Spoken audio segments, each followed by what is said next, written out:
totaling around 2 trillion naira. We had a keynote address and official opening by the Vice President of the Federal Republic of Nigeria, His Excellency Kashim Shettima GCON, who was ably represented by the Special Advisor to the President on the Economy, Dr. Tokwe Faswa.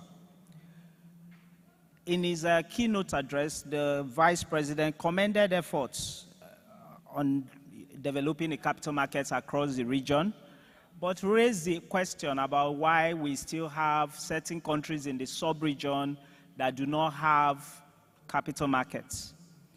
And he also encouraged us to find ways of engaging the younger generation,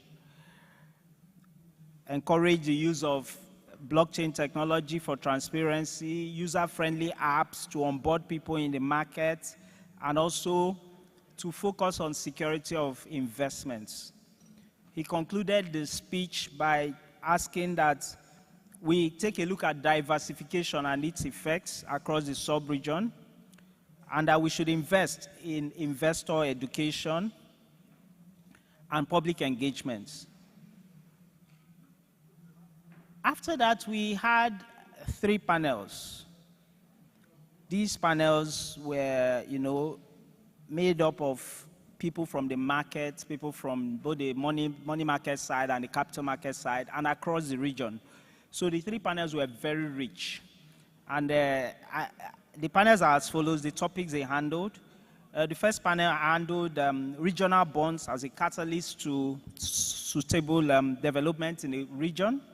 The second one talked about the need for regional market integration and coordination. And the third panel spoke about leveraging technology for growth in the ECOWAS region. What I've done here for want of time is to just pick the takeaways from the 3 panels. These panels were rich. The first takeaway was that Africa, and indeed the sub-region, have a huge infrastructure deficit. So it's something we all know. We have a huge infrastructure deficit.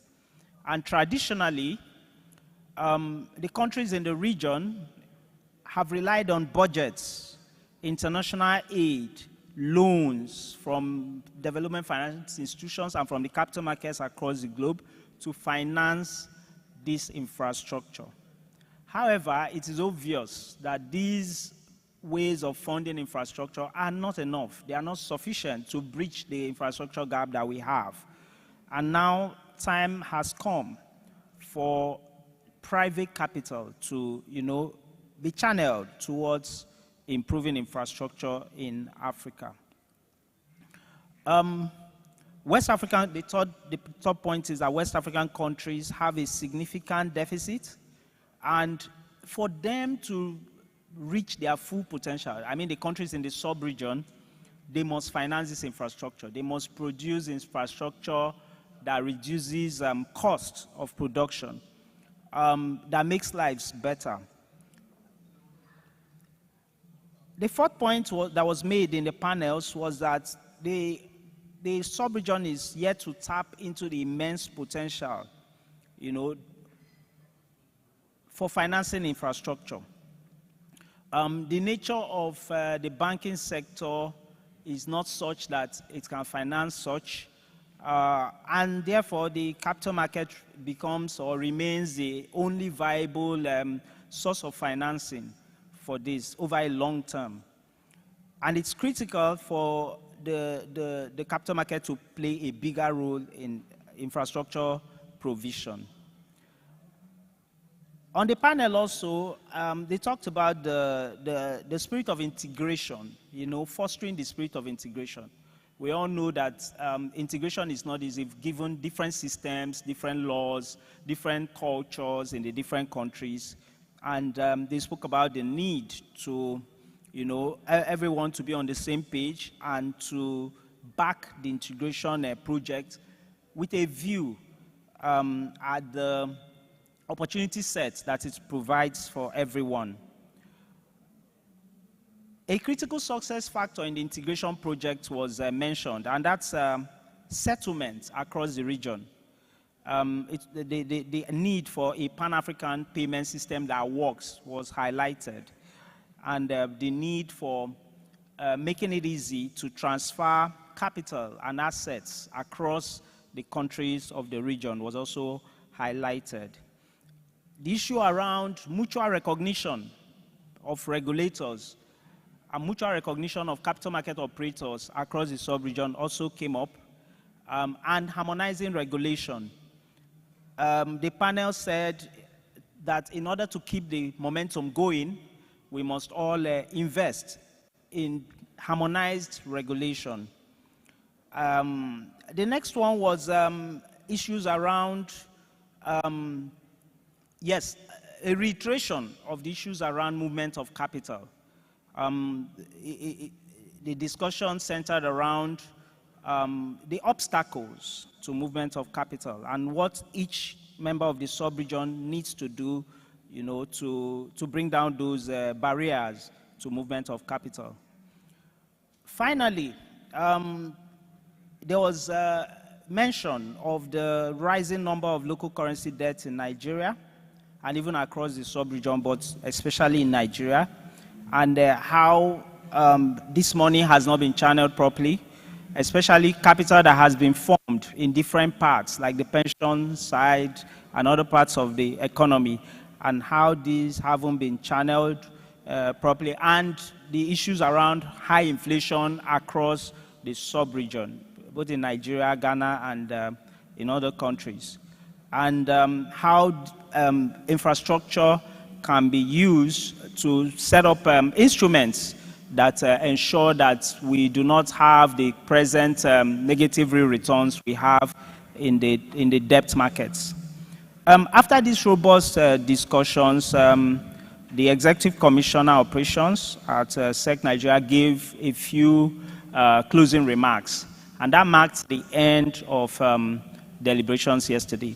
Today we look forward to even richer deliberations. If you're here, please do not plan to go anywhere until we are finished, because the panels lined up for today is full of people with experience and who have a lot to offer. Thank you very much.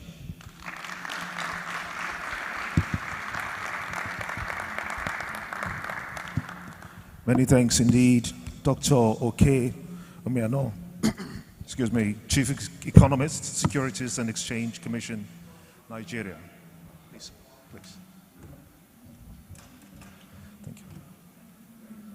We'll be having a goodwill message, one that we would have taken yesterday, but for the constraint of time, we couldn't, and we had to appeal to Mr. Amos Aziz, who is the Chairman, Investment and Securities Tribunal. We do indeed have your undivided time today. Ladies and gentlemen, please put your hands together for the Chairman, Investment and Securities Tribunal, Mr. Amos Aziz.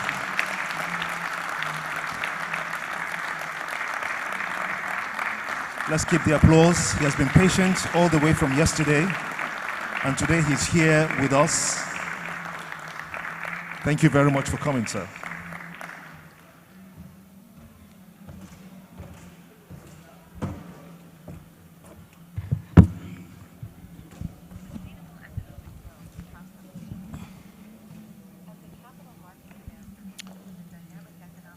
The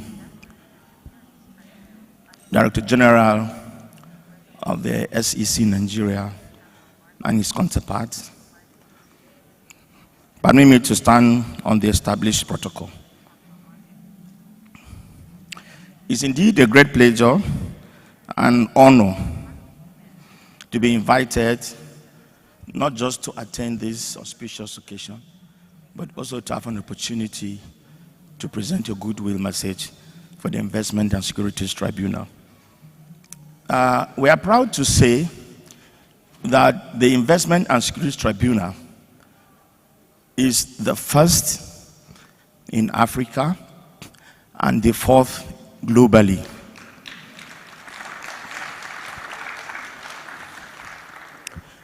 When it was established, why was it established?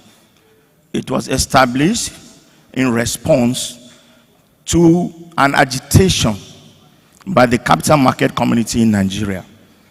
The capital market being what it is, business-like, times value of money is important. So it's not investment friendly to allow people who invest in this special sector of the economy to have their disagreement ventilated through the normal court processes where you have backlog of issues needing attention. A simple example, for a simple matter to be determined, it takes plus minus not less than 10, 15 years. So the Capital Market Committee in Nigeria, during the financial system review, urged the government to create a special court that will be given exclusive jurisdiction to determine issues that has to do with disagreements arising for any transaction that is capital market related. In answering that, the government accepted the report. Therefore, in 1999, through the Investment and Securities Act, the Investment and Securities Tribunal was established. The same institution was further adopted when the act was amended. So it has come to stay as the only court in this country that has exclusive jurisdiction to determine disputes and no any other court than the Investment Tribunal. And indeed, Nigeria has been commended by IASCO for this noble step. And indeed, we are also proud to say that IASCO recommended to all member states to have a similar court. There are other courts in Hong Kong, UK, India, but they are not as exclusive and subject matter specific as that of Nigeria. So, pursuant to that, Nigeria has received quite a number of visitors to understudy how to establish these courts. We are proud to say that we have given technical support for the establishment of a similar tribunal in Kenya and Uganda, all in East Africa. But regrettably, apart from Nigeria, there is none in the West African region. So therefore, can we really say that dispute cannot arise? Do we say what happens to people who are not satisfied with the regulatory mechanisms of resolving disputes? An issue came up yesterday. They say, what happens when there is a dispute? And an answer was attempted that yes, the CSDs of the relevant jurisdiction will be involved, the regulators and other parties. Then what happens if you are not satisfied with that process? In Nigeria, we are lucky, we have the Investment and Disputes Tribunal, where you can come. Now, the tribunal as it is in Nigeria, it performs dual functions. It does not only interpret the security laws and regulations as are given, they also take appeals for persons who are dissatisfied with the dispute resolution given to them. So they have the option and the right rather to approach the tribunal by way of an appeal, or they can also come by way of originating application. And indeed, the tribunal has availed itself several times in the interest of the market and fairness to come out with orders that have stabilized the capital market system in Nigeria. As a result of the decisions of the tribunal, policies and regulations have come up. We are proud to say the issue of due process, the issue of KYC, the issue of investor protection fund were all backlog or a review of the decisions of the tribunal, which has serious effects on the economy in the interests of the investor. We are also happy to report hitherto in Nigeria, investors go to Federal High Court, lawyers take them to Federal High Court, but early this year, the Supreme Court of Nigeria has determined with the force of law that any capital market dispute, it is only the Investment and Securities Tribunal that has exclusive jurisdiction to determine. And so,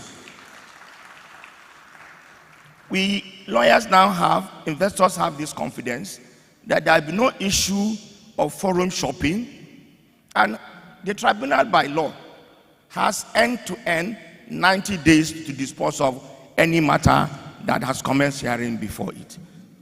And we are proud to say this tribunal will be able to live up to that. How do we do it?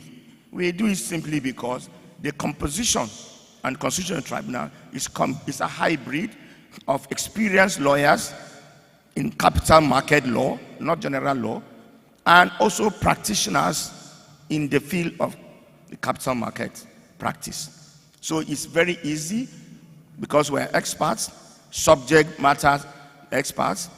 The issues are specific, purely contractual, with bringing practical knowledge on the operations of the capital market to arrive at conclusions. What is the takeaway?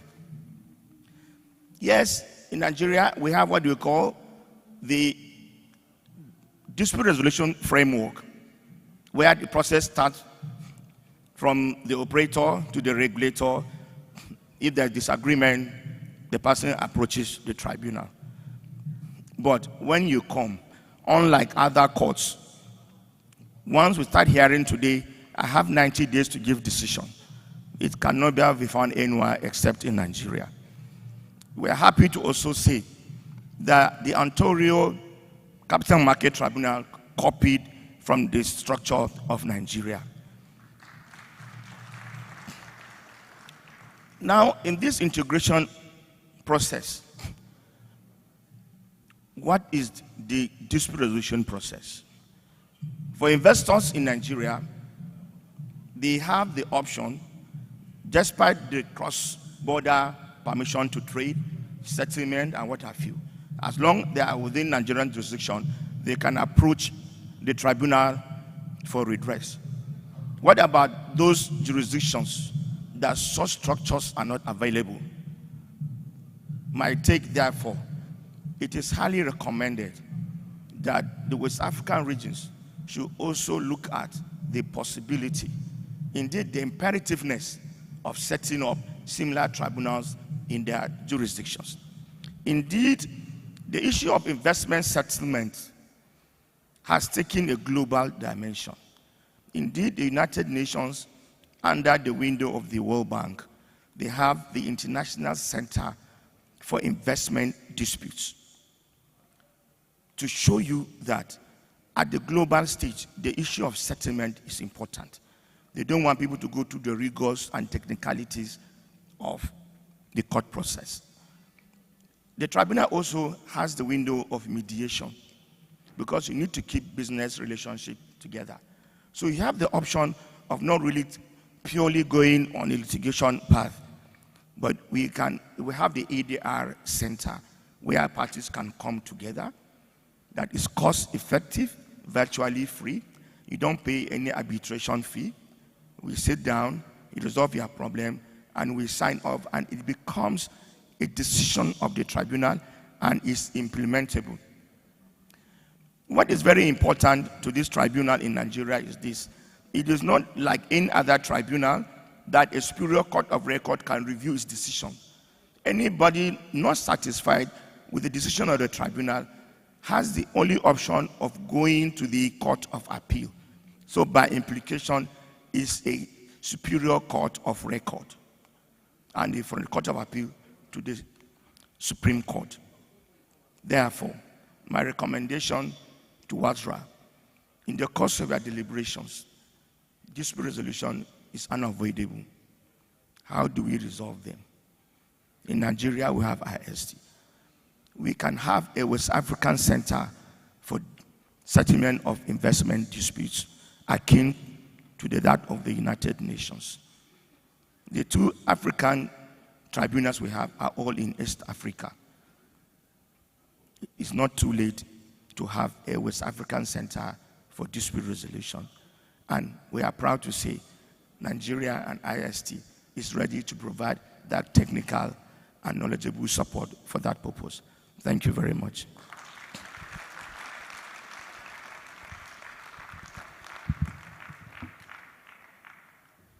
That was quite detailed.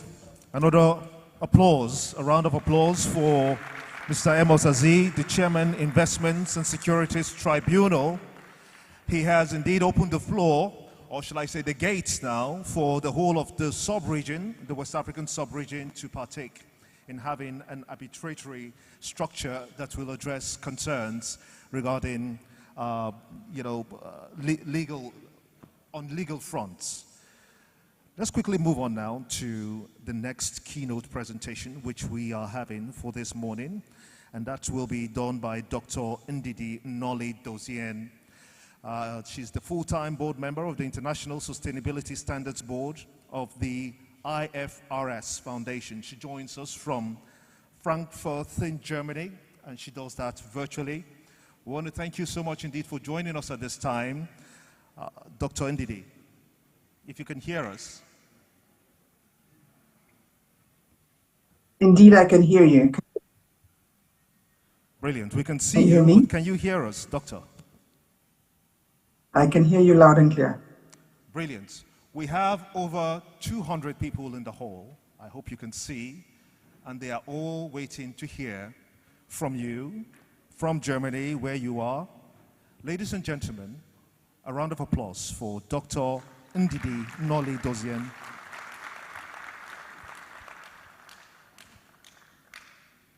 It's over to you now, Doctor. Thank you very much for your time today. Thank you also for the honor of being able to present to you. It is the IFRS ISSB's board week, so I want you to know how important you are, because we're not going to take meetings during board week. And if I could be there in person, I would, simply because Nigeria has the reputation here as being the first who raised their hand. Say, this is important, and we're on this train. And you continue to be referred to at the IFRS Foundation and also IOSCO as one of the leaders. I'm particularly grateful to your Director General of the Nigerian Securities and Exchange Commission, Hamidu Yuguda, simply because I sat somewhere, I don't think it was in Lagos, I think it was in Abuja, and we actually about a year ago, long before IOSCO endorsed the IFRS ISSB standards, and long before it was clear to the world that this is going to happen, we sat on that stage at the end of a panel and we said we were going to make it happen.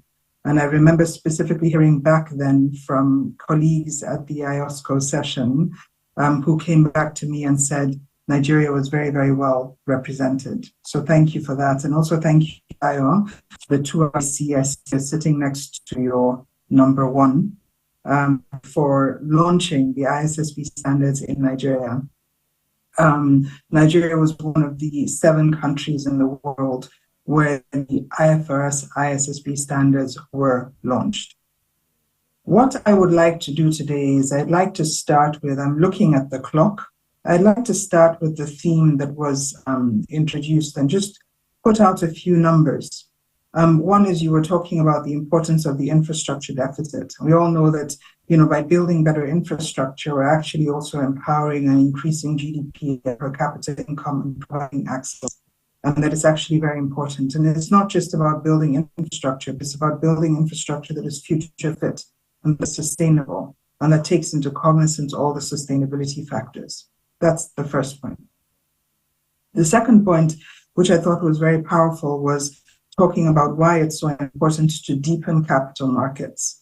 Because I was listening to statistics at a conference in Paris last week, and it essentially was speaking about the difference between the OECD average, where 56% of investment comes from the institutional investors. It's higher in the US, where it's 70%. It's lower in Europe, where it's 36%. And in Middle East and Africa, which were put together, it's private sector or institutional investment is about 5%. And that makes a huge difference. And we hear the public sector say all the time that they need a decent capital market and more private investment and capital flows. The third thing I just want to put out is just a few numbers. And that is that in terms of climate finance, global climate finance, Africa currently attracts only 3% of global climate finance. And actually, given that it emits less than 4% globally, it actually is deserving of attracting more of that capital. And that really is up to you. And now I will move into the presentation and put it in context, because I want to, with this presentation, I'll walk through it. It's a number of slides. I've done that so that the slides can be distributed to you and so that the slides speak for themselves, because they are important, and it's important that we're all on the same page, because Nigeria is a leader. And if Nigeria as a country is a leader, it means that we each as individuals need also to be leaders and take advantage of the opportunity. To put it in context, when the ISSB was born, and then I'll go to the slides and you'll see why I'm saying this, that was the same year at COP26 in Glasgow, when 450 firms came together, essentially representing $130 trillion of capital to commit to net zero. And that was significant because that, if you think about it, what was mentioned during the wrap-up, if I wrote the numbers right, is that there were 36 issues with representing 3 trillion naira, which is approximately $3 billion. But then bear in mind that the commitment to developing countries is about $100 billion per annum from 2020 through 2025. If private sector capital markets are not open and ready to absorb this, where is it going to go? Secondly, if there is indeed net zero finance of 450 firms representing $130 trillion, that's a significant amount of capital, and a significant amount of capital that makes sustainability a real opportunity that we need to embrace and take a hold of.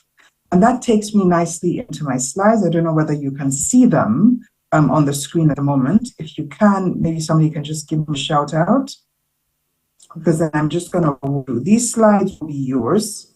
We can see your slides clearly. And you can. Okay, very good. I'm just going to quickly walk through 6 bits. I think it's my job to essentially introduce you to the context of the International Sustainability Standards Board.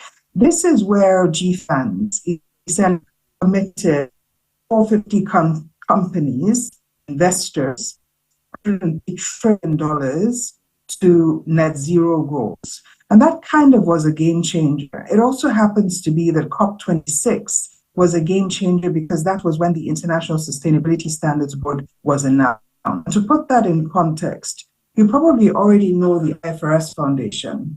And the IFRS Foundation houses the International Accounting Standards Board, which produces the financial, what you use to produce your financial statements. And I believe that it's pretty much all of the jurisdictions across West Africa where this is mandated.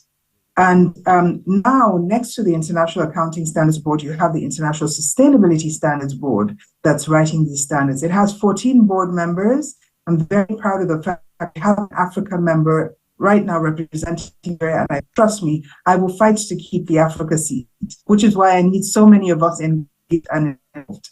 Why was the ISSB established? It was as a result of strong market demand, and specifically because of IOSCO, which you are all very familiar with, but also the G20, G7, and the Financial Stability Board. The ISSB standards are built to create a building block approach, so that, and I will speak about that a little bit later, so that there's one common language for sustainability-related disclosures that are connected with financial statements. And why is that so important? Because they're designed to unlock capital flows, and they look at investors particularly as a primary stakeholder, but they also work with other standards like the GRI standards, which are a multi-stakeholder standard, or the European standards that are built, which are also multi-stakeholder. oriented, so that the ISSB can essentially provide that platform, that building block approach. And what makes me really happy is, first of all, the first 4 countries to unequivocally step up and commit to adopting these standards and saying it's really have in and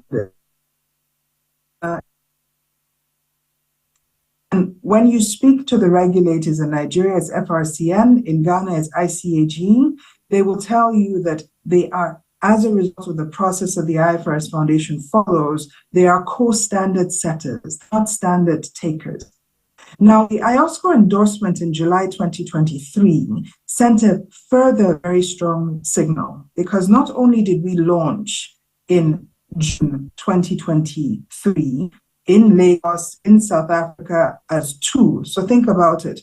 2 of the 7 global jurisdictions where these standards were launched were African jurisdictions. And that's because I believe very strongly, and this has been echoed by partners like the SEC, like the FRC, and like ICAG and many others on the African continent, that this is a real opportunity to leapfrog and to leverage sustainability disclosures to unlock capital and deepen capital markets, because we know that this journey requires significant investment in order for us to move forward. So IOSCO's endorsement shortly after the launch of the standards, and IOSCO calling on its 130 member jurisdictions to consider the incorporation of the ISSB standards into a mandatory regulatory framework, was a major milestone. And that milestone was historic because the only other standards the IOSCO has ever endorsed have been the IFRS accounting standards, which was 20 years ago. Now, what's also very unique is 1 year after COP26, which I started with, we moved into COP27. And what the IFRS Foundation did was 2 things. One is it announced a partnership framework for capacity building, which we've been working on ever since. In other words, the panic about, oh my God, what does sustainability mean? How do we do it? How does it work? First of all, right now, and I'll speak about that very briefly, it's very much accounting standards language, borrowing and leaning a lot from a language that we're already very, very familiar with, in a format we're very familiar with, and working into that sustainability-related disclosures that are to be released at the same time as the financial statement.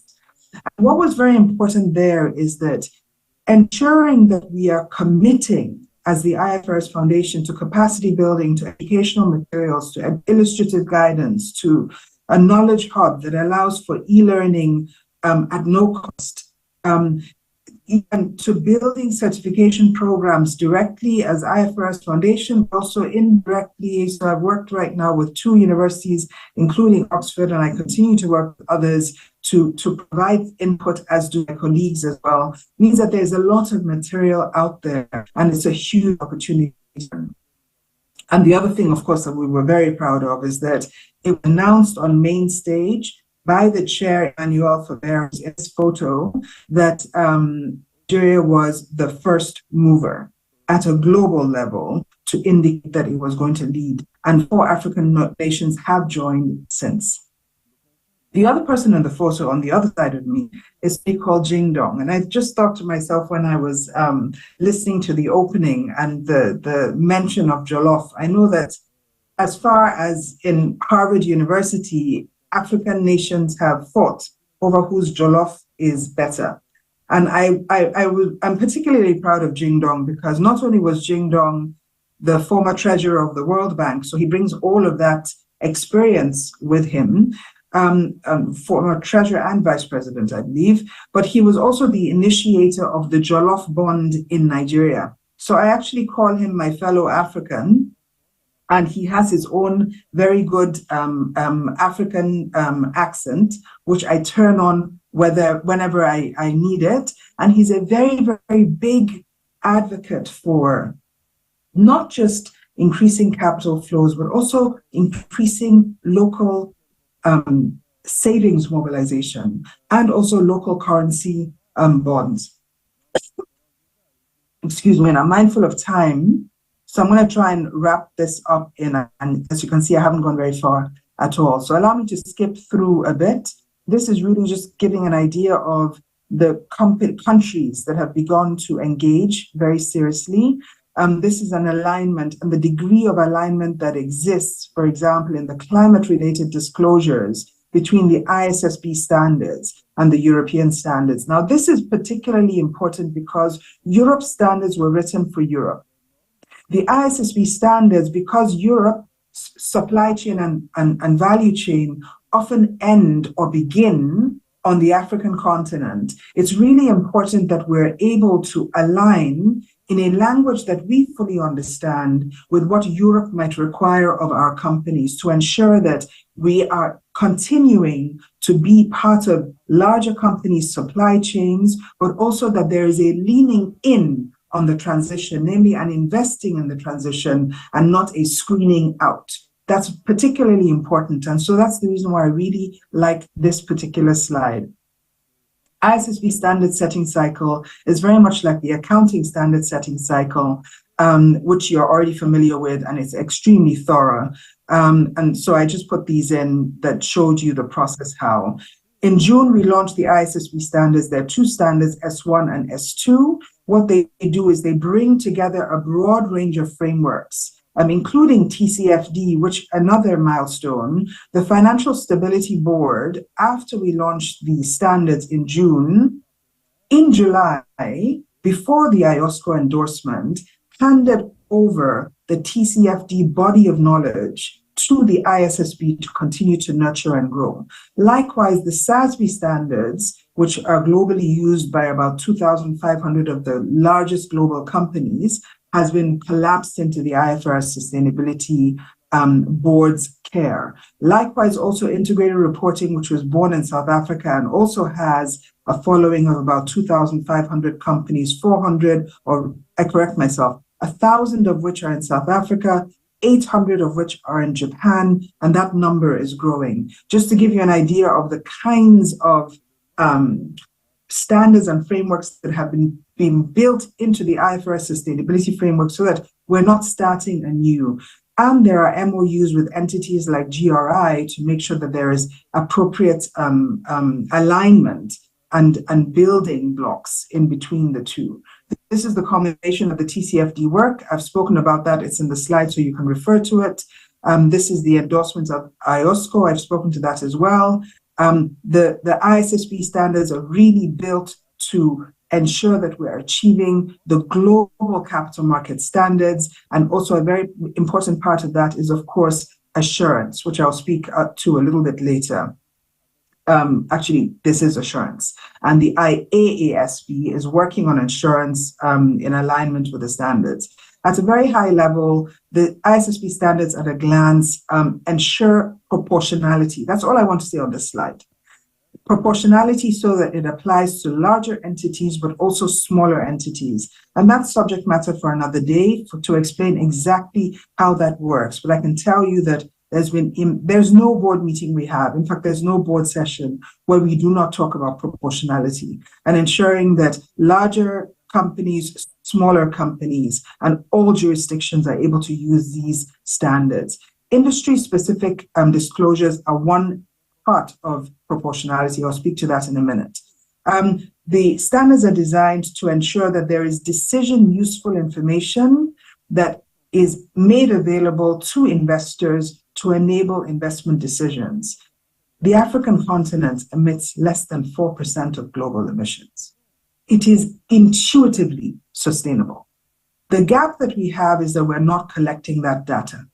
We're not collecting the data, we're not tracking the data, and we're not using the data to build more resilient businesses and more strategically aligned businesses that are able to attract all that capital that is geared in this direction and increasingly so. And that is something that we really need to pay attention to, not because it's good for compliance, but because it's good for our companies and because it's the key towards unlocking capital.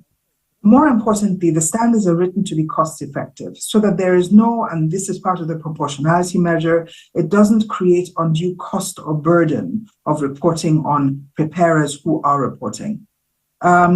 The industry disclosures, as I mentioned, is very important, and they're built into S1 and S2. Let me quickly mention what S1 is. S1 is about the general sustainability risks and opportunities and the disclosures related thereto. And S2 focuses on the climate-related disclosures.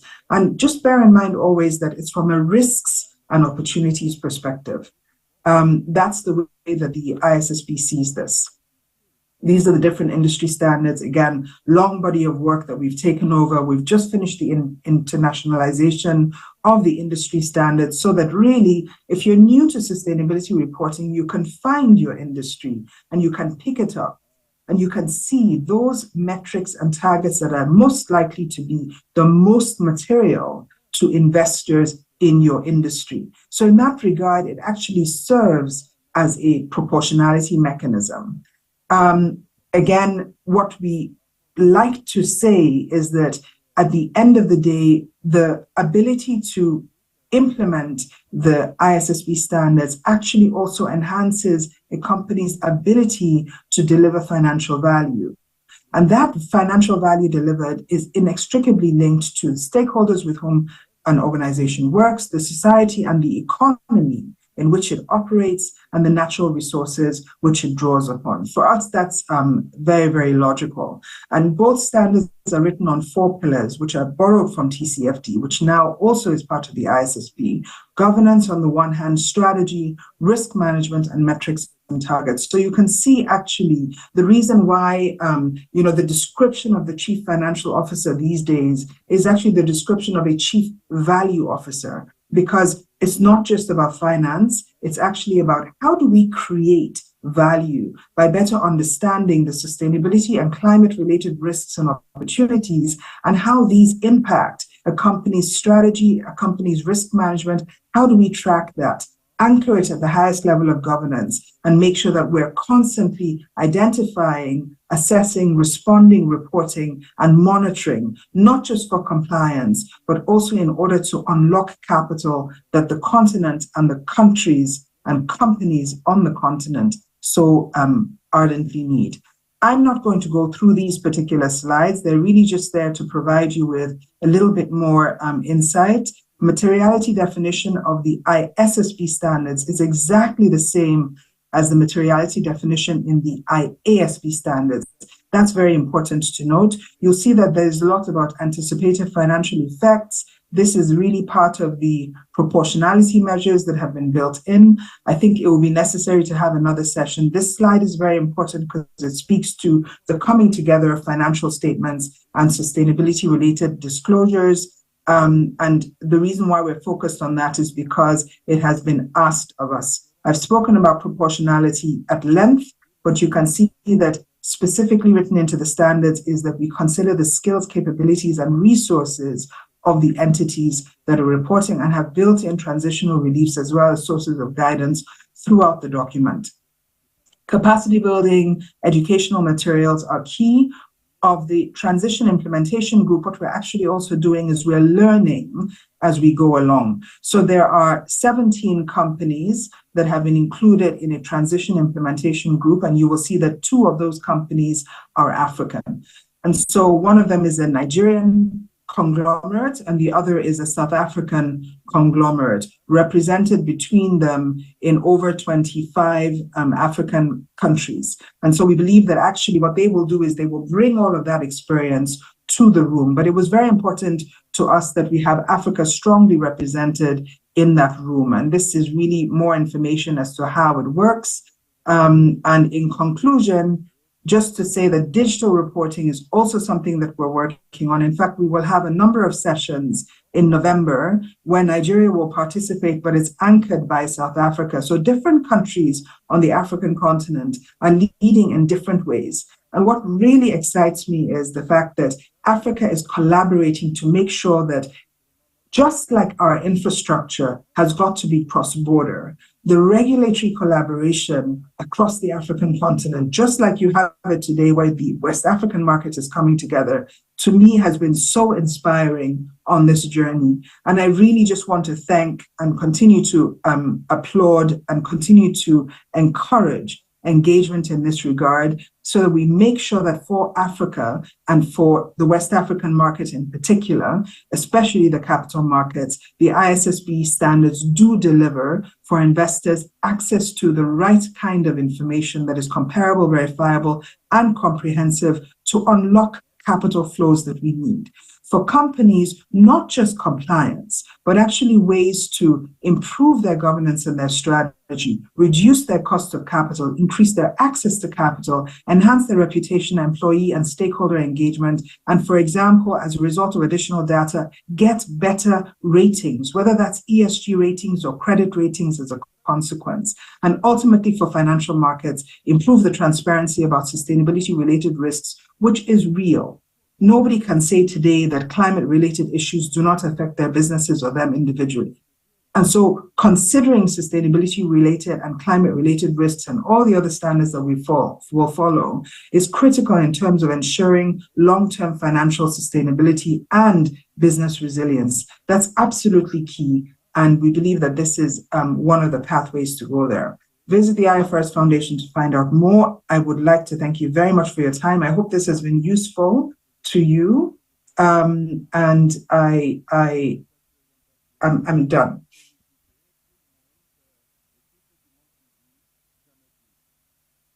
Thank you very much, Dr. Ndidi. I'm not sure if you can hear the applause, but everyone in the room is giving you a very loud applause for your excellent keynote presentation. Thank you.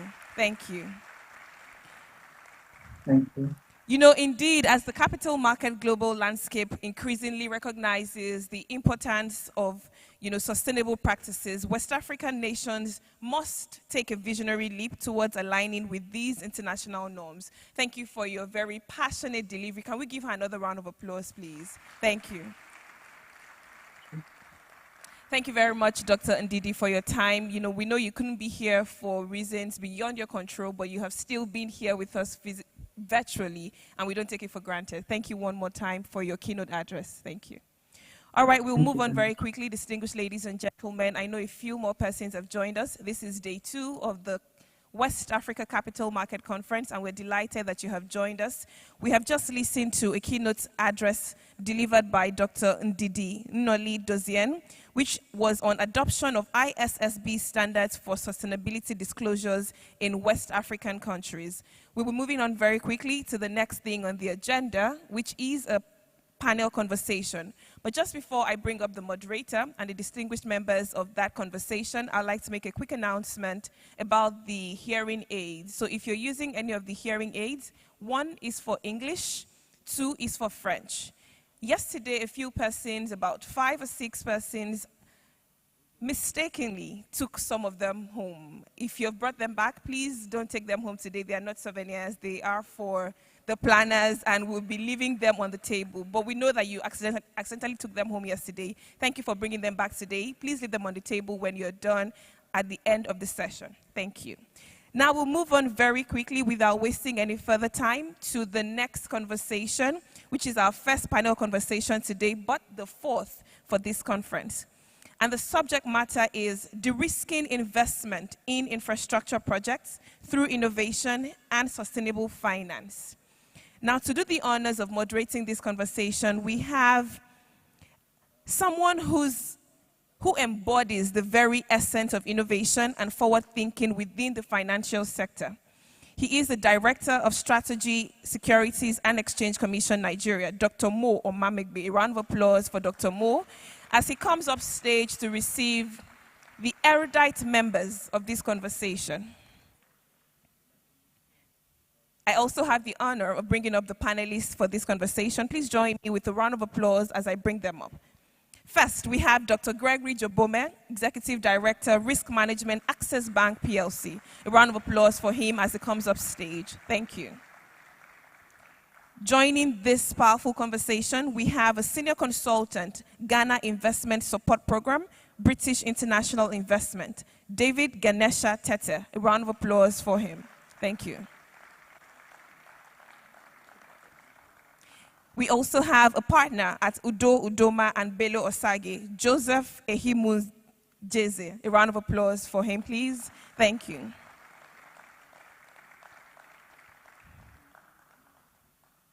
The co-founder and director, Climate Transition Limited, Olumide Lala. A round of applause as he comes up stage. And finally, but definitely not the least, we have the Executive Director, Risk, Ministry of Finance Incorporated, Nigeria, WACMaC Owonubi. A round of applause for her as she joins this conversation. I'll be handing over to our very able moderator to take the conversation from here. Over to you, sir. Thank you very much for that. Good morning and welcome, ladies and gentlemen. And it is my honor and pleasure to moderate this session of a group of very seasoned and distinguished experts. The topic for our conversation this morning is de-risking infrastructure projects through de-risking infrastructure projects through, let's see,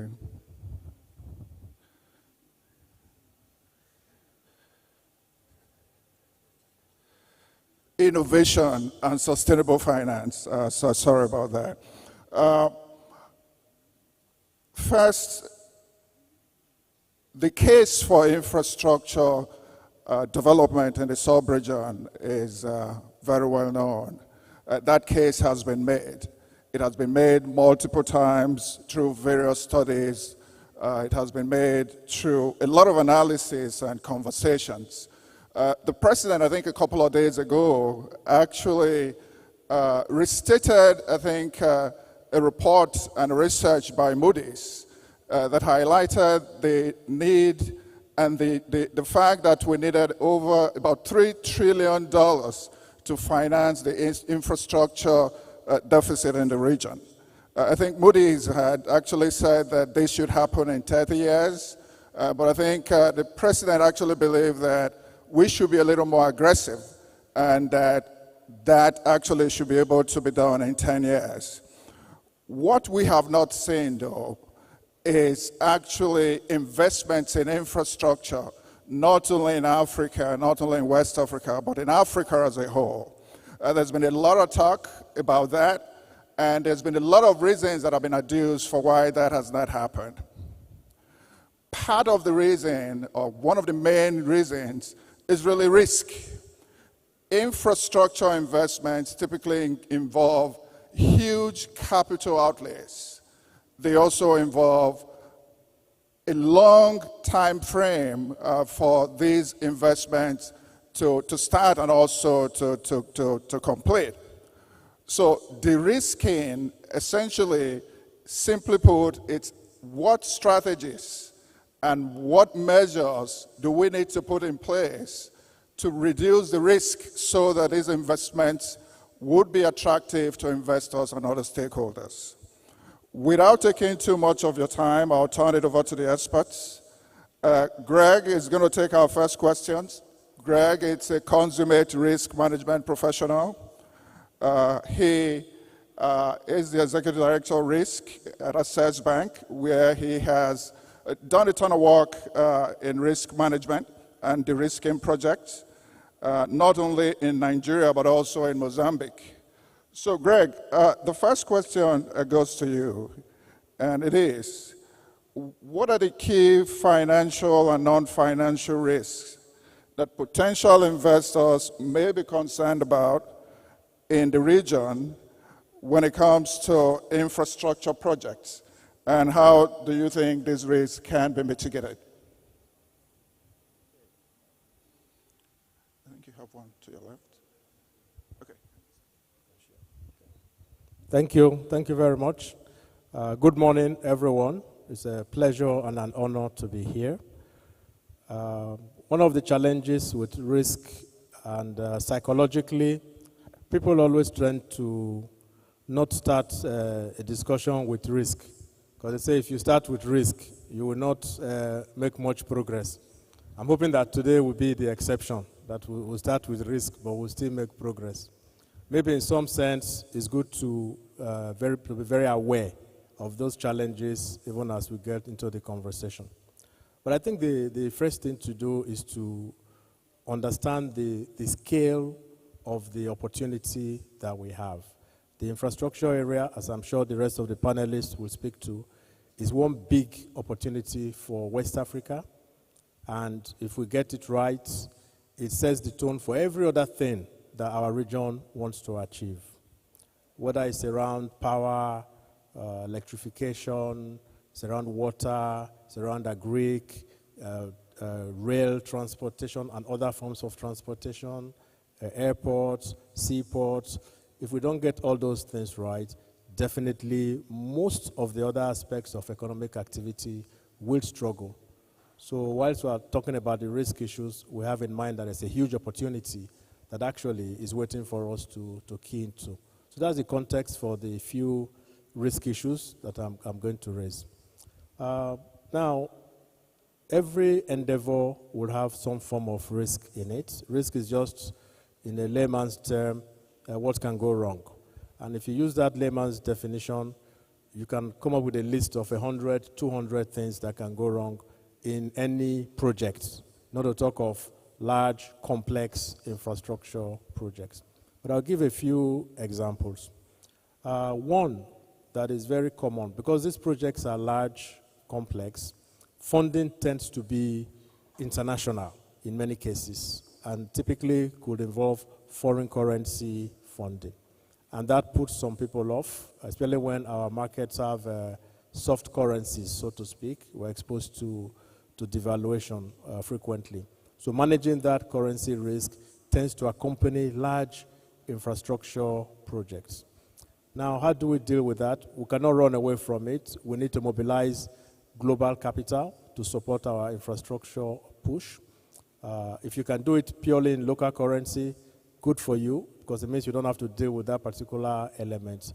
But if you don't have that luxury, then of course you have to then work with that context. There are avenues for hedging that kind of exposure.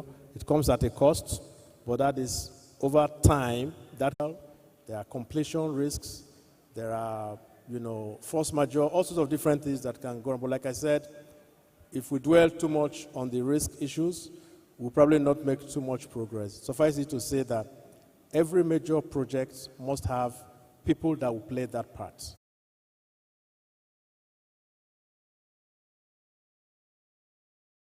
We do have within the market, within the capital market, important players in pension and funding sources.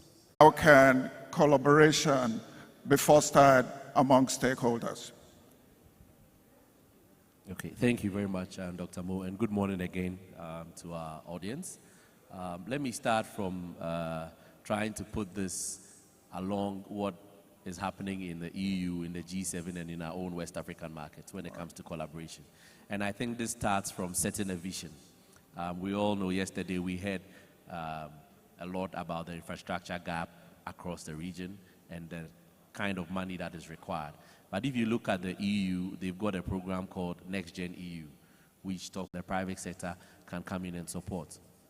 Then we can talk about policy coordination. Of course, you see there are 3 regulators here in the room across West Africa.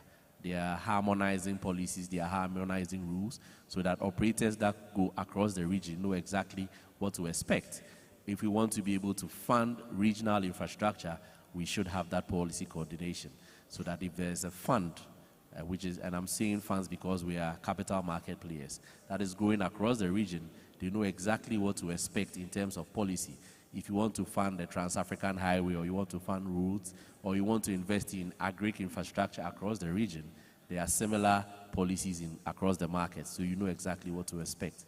Then there's the elephant in the room, the transparent governance. Of course, if you should know what to expect, there should be transparency around contract awards, etc. That's always a big issue, and let's just say it increases the cost of funding all these infrastructure projects. Now, from our side, which is the private sector and which is capital markets, I guess the best response we've seen in the EU and other places is funds. So being able to have regional funds that play in the infrastructure space. I know locally that are interested in funding sustainable infrastructure to put money into that fund. So you start by doing the policy, setting the vision, setting up the structures privately that can leverage the public and tap into global indices and also get global funds coming into the region to fund infrastructure. And I think the WACMaC project itself now has set the pace, and then learning from EU and G7 would help us to achieve and close that gap. Thank you. Thank you, David. The topic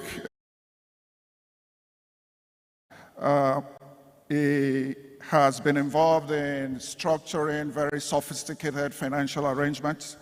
And with that, Joseph, what are some of the innovative financing mechanisms or instruments that have been successfully deployed in West Africa to de-risk infrastructure investments?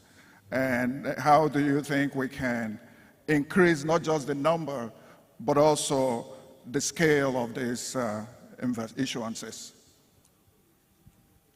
Thank you, Dr. Omamegwe. Good morning, everyone. I'm happy to be here. Doctor, you asked an interesting question in the sense that if this question was asked 10 years ago, the response would have been probably bland. But today, we see steps are being taken.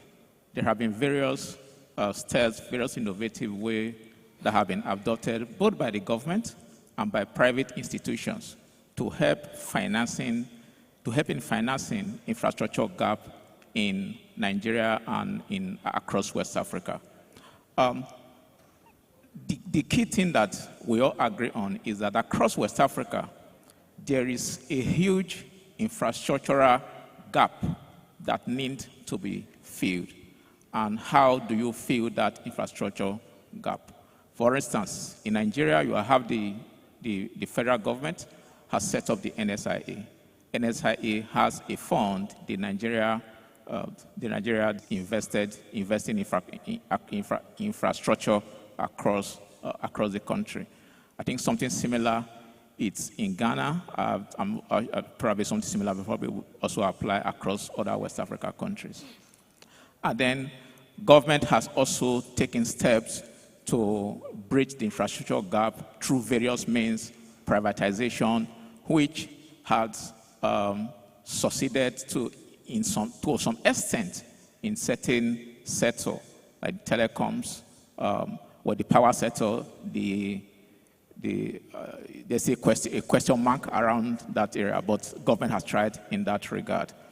And then you then have private sector to infrastructure financing across Nigeria has entered into an arrangement with FSD FSD Africa Investment to have a sort of backstop facility which is aimed at helping to de-risk infrastructure financing across the country. So there are various other steps, there are various efforts by players in the capital market space to help in mobilizing local capital to help finance infrastructure across various sectors of the economy. But are they enough? The answer is no, because I think from my last research, the World Bank estimated that infrastructure gap across Africa will require, across West Africa, will require over probably over $1 trillion to finance. And that resources cannot come alone from within the sub-region. Just across West Africa, because today, I don't see a reason why I cannot hop on a train in Lagos to Abidjan and return to Lagos same day. But that is not currently happening, and that needs to be financed. And it will require every effort of both the government, the private sector, to engage or provide various innovative ways to attract capital that will help financing the infrastructure in a manner that we need it. Are there efforts being made? Yes, efforts are being made. Are they enough? They are not enough. Is there room for progress? Enough room for progress.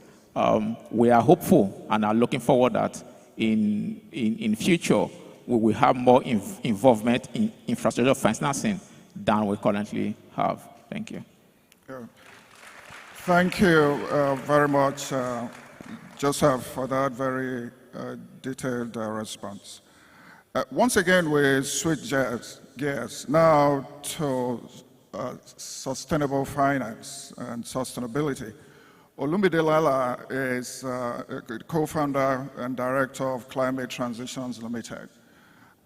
When we talk about sustainability in Africa, that conversation cannot be complete without Olumide Lala. Prior to going off on his own, I think he was actually the African lead for Climate Bond Initiative, and it's been a very key advisor and capacity building, or builder rather, in the region as well.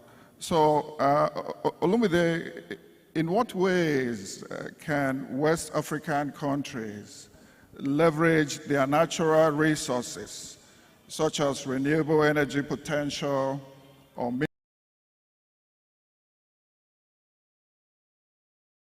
the resource, the opportunities?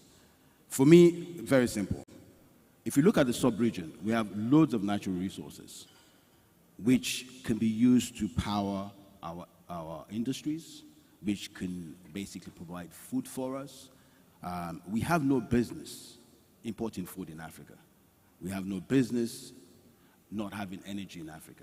The natural resources are there. We need to exploit it. But there seems to be an over-focus on access to foreign funds.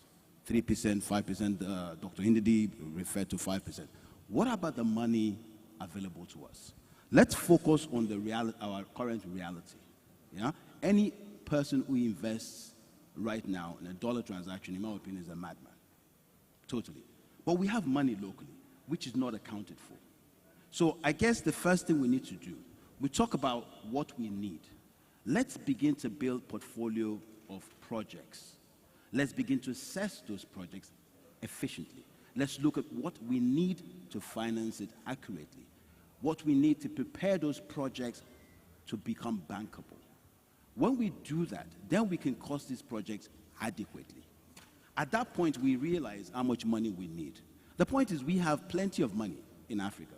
We're just not using it efficiently. Right. Now, once we do that, we now begin to focus on sustainable criteria. Currently, we have global standards, and Dr. Ndidi mentioned one of them, and I subscribe to that. Look, 6, 7 years ago, I was running around Nigeria here. I was being told I was a madman. In fact, a friend of mine walked in about 20 minutes ago who told me, look, this is the petrochemical economy, you're talking green.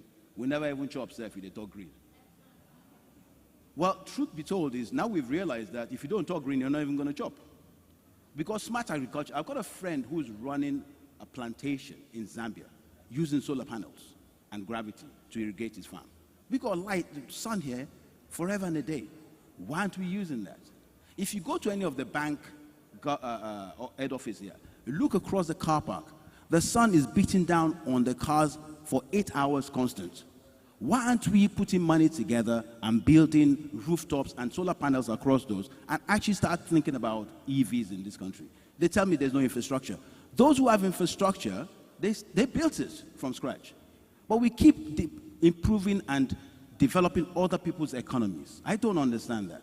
We need to start focusing on manufacturing. That is the only way our dollar rate conversion is going to come down. When I came to this country to work 12 years ago, the interest rate to the dollar was 160. Today, somebody is exchanging dollar at 1,250. This is nuts. If you keep looking at the problem from the same lens, then you will never find a solution. We need to come together as one and think. So, rather than focus on the challenges, for me, we launched, I assisted the FDB in launching the African Financial Alliance on Climate Change in Nairobi, and it speaks to 5 different pillars, and I'll just go them very quickly. The first one, I think has been mentioned, leadership and awareness. We need to understand what green is. We need to understand what the criteria is. We need to be able to sit down and educate ourselves. Capacity, capacity, capacity. I was speaking to the head of learning and development at the SEC earlier on this morning. The next one is data. We keep saying there is no data. There is data available. What we're not doing is connecting the dots.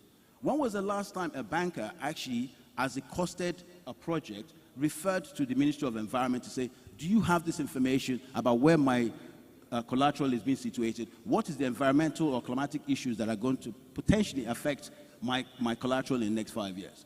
What we do is we wait until it happens and then start to run around. We need to join up thinking. That's what is required. Then regulation is important. But our regulation should no longer be imported, but it should actually have a global standard with African reality assigned to it. Look, our problem in Africa is adaptation and resilience. Mitigation is not our issue. As Dr. Ndidi said earlier, we emit less. If we double our emission tomorrow, we still wouldn't even hit the Richter scale. So let's focus. Our reality is too many people are dying in Africa today because of climate change. So we need to adapt. We need to come up with tools. Second thing, as I said, is now risk management. And this is where my good friend, Dr. Jubome, sits. Building the right climate finance risk framework. We can't keep looking, and I speak to the financiers, I speak to the capital market, we cannot keep looking at risk management, climate credit risk assessment processes the way we used to do. You cannot solve new issues with old tools. We've got to rethink, right? Finally, the only way you're going to mobilize funds is if you create an enabling environment and a safe environment, and that's where risk management comes in. All I'm saying is simply this. You've got to look to the banking sector, not just the commercials, the central bank, the DFIs, both local and multilaterals. You've got to look to the insurance industries that provide our guarantees. You've got to look to the capital market. We've run the capital markets development program in this country for over 6 years. It pains me to think that we've only had, one bank raise two bonds, a green bond and a sustainable bond. We've got 20 banks in this room, right? Only one has raised a bond. I believe another one is coming to markets. You got to look to the investors. We need to stop giving our government our money. I'm sorry to say this. We keep giving our money to the government thinking it's risk-free. It's not. Governments fail. And if they don't, when they misuse of money, inflation goes up, then when I get my pension, I become a very poor man. The point is we need to start looking at projects that would generate the real alpha. And that's where, collectively, we need to focus on actually developing those projects, preparing them, investing in them, and developing returns for the future that are sustainable. I'll leave it at that. Yeah, thanks. Thanks, Olumide, for that powerful response and your point of us having to look inwards to raise funds or to solve whatever issues that confront us in this space.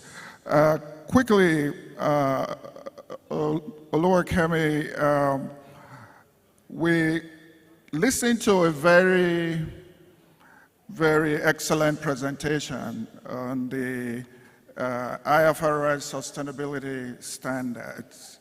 And considering the evolving regulatory landscape and international standards for sustainable finance, including reporting and disclosure requirements, could you just quickly, briefly discuss how regulation can both drive and respond to innovations in sustainable finance? Thank you very much, Dr. Mo, and good morning, everyone. And indeed, it was quite interesting for me to hear Dr. Ndidi speak. I think it sets such an important context for what we are discussing here, and not just here, but even as we carry on. Speaking directly to the question, I think regulation can play a very important role, and I think that cannot be overemphasized. If we start first with setting standards and frameworks, which is exactly what she spoke about, I think the value add is immense.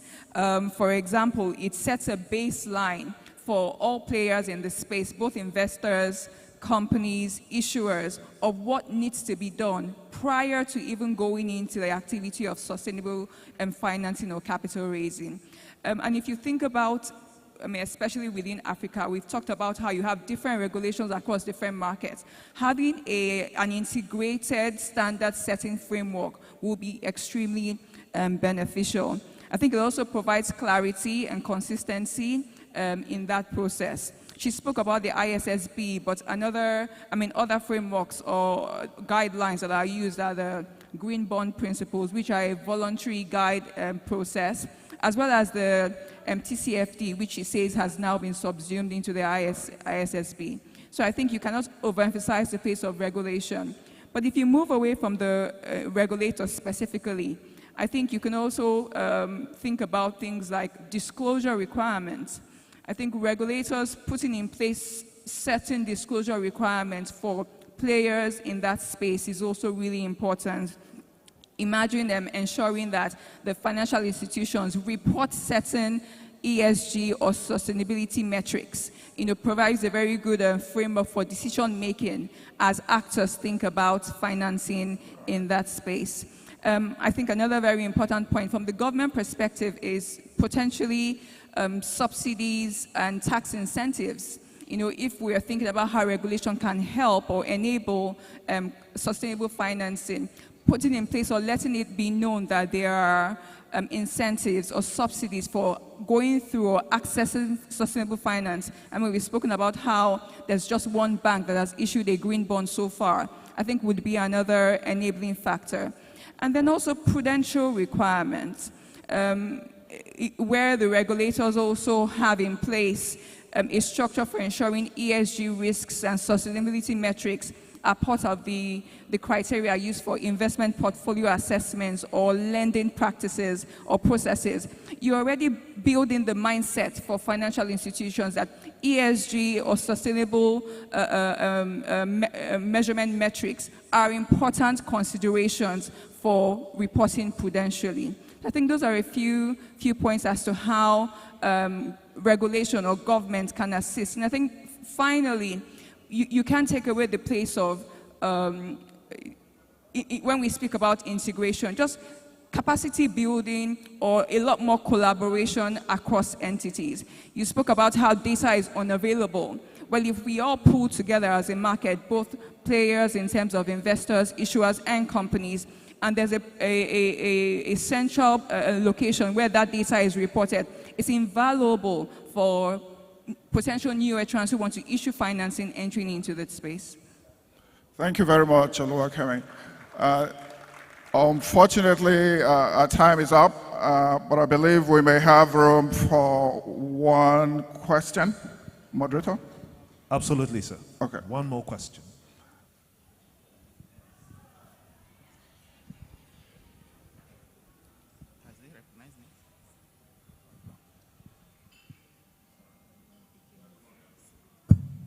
Good morning, everyone. My name is Obi Ezenwugo. I'm from Trovotech. Trovotech is a blockchain solutions company. We develop solutions that can help enhance the capital market. The discussion we're having here today is very interesting. We believe that there's a lot of liquidity that is in the informal sector that needs to be tapped into. The doctor that spoke yesterday mentioned about what people do with their money. And he talked about people that do betting with their money. I was looking up how much people spend doing betting in Nigeria, and I saw that it was about 730 billion naira in a year. That's a lot of money. If we are able to tap into that capital, we can develop a lot of infrastructure. And that's only betting. There are a lot of other things that people do with their money that we have not started thinking of how to tap into that. So that's what we have actually developed, a solution that can help tap into that capital. And I want to know how prepared are we, to leverage that opportunity that is out there. Because when we talk about how to raise money to develop projects, we need to ensure that these projects are properly developed to be bankable, so that people can have the comfort to be able to give their money to it. Because a lot of people have money that they are not using.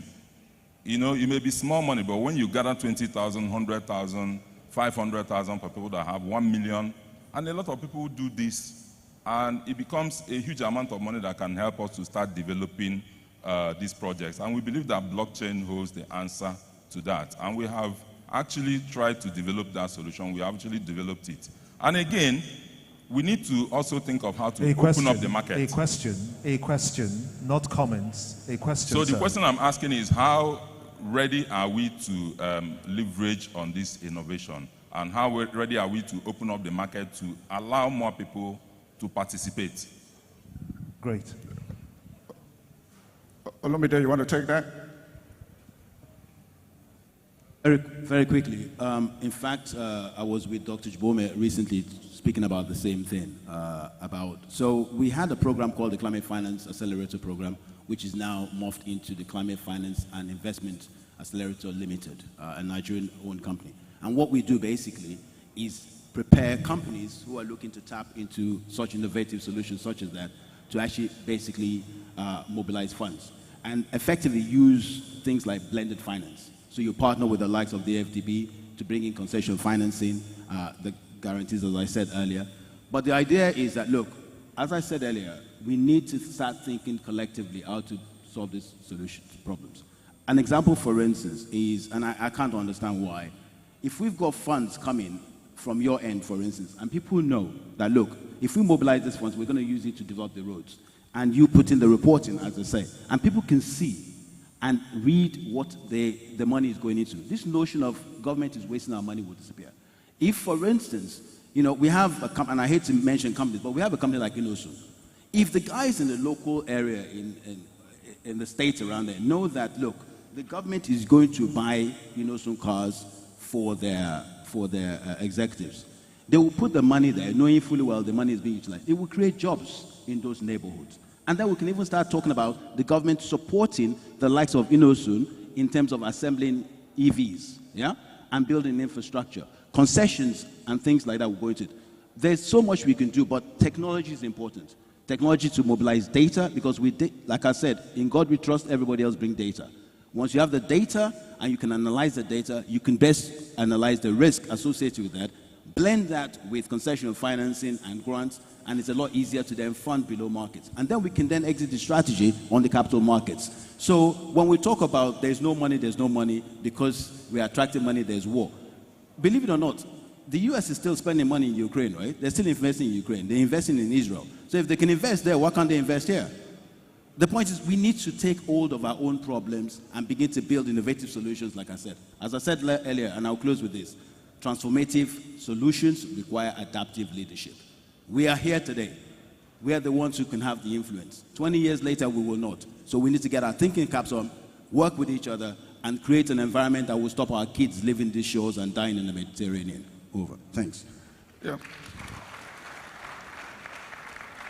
Yeah, sorry.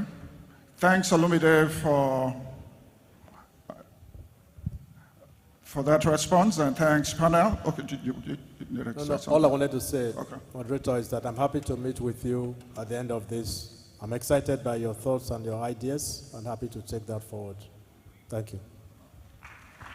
Yeah, thanks, Olumide, and thanks, Greg, and everyone in the panel for that very insightful and very detailed conversation on the topic. And thanks, audience, for listening. Back to you, Jimbo. Dr. Mo Omamegbe, Director, Strategy, Securities and Exchange Commission, Nigeria, and indeed your panelists, many thanks indeed for making some very gray areas clearer for us today and for answering that question too from the audience. We'd like to take a photo session. There is a photo session. Brilliant.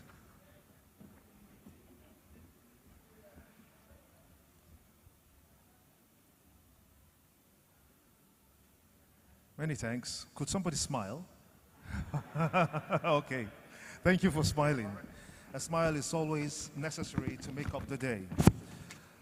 Next, we have a presentation by Muhammadin Balima, CFA, Head of Sustainable Finance, AMF AMOA. Will be making a brisk entry for this presentation. He's also been waiting since yesterday, and we thank you for your patience. Thank you, sir. This is your control. Yes. Going forward, going backwards, and then you can start. That's it. Okay.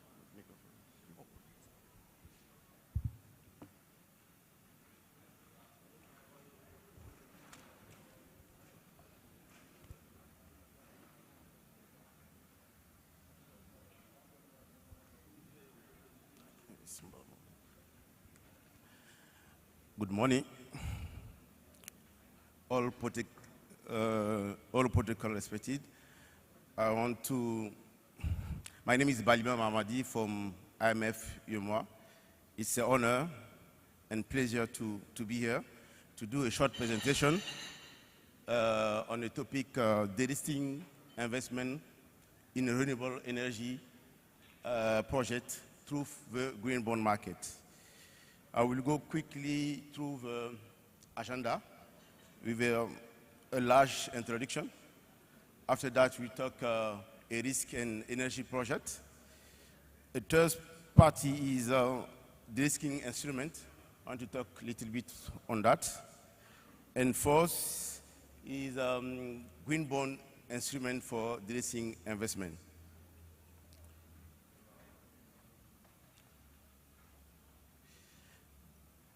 West Africa has one of the world's lowest electrification rate according to the 2023 World Bank estimate.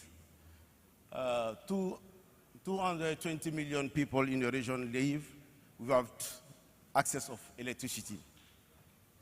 In the average electrification is 42% in global, and on a rural area, it is only 8%. So Africa experienced a very high cost electricity on the world. So the problem of electricity gives a poor physical and mental health, respiratory issue, chronic disease, and mortality rate is very high in Africa. So the lack of electricity also gives a community access of clean energy, water, food security, and healthcare. How do you know? When you burn fossil fuel to get energy, you release a lot of amount of dioxide of carbon. This carbon is greenhouse gases that cause a global warming and to give a climate change in Africa. So we have to rethink how to produce our energy and to reduce the impact of the climate. Renewable energy is not only to reduce greenhouses, but is a solution to have electricity for all in Africa. So access to energy is crucial, not only to attain the healthy and education outcome, but also reduce the cost of doing business and create job opportunity, especially for women in rural area. But the problem is the cost of renewable energy for installation, the dependence of weather, and the cost of energy storage and other risks make clean energy seem like less attractive than use of, first of all, of other energy sources.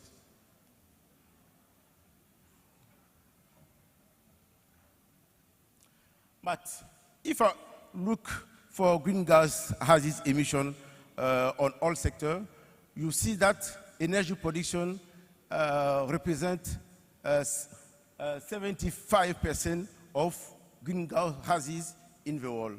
So we have to rethink how to produce energy, how to use it for our daily life.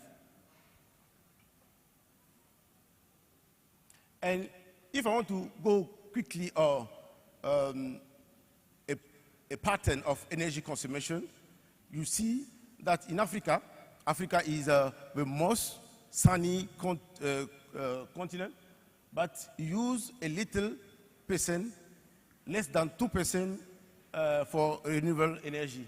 You know, Europe has more than 10% in renewable energy in your global energy production.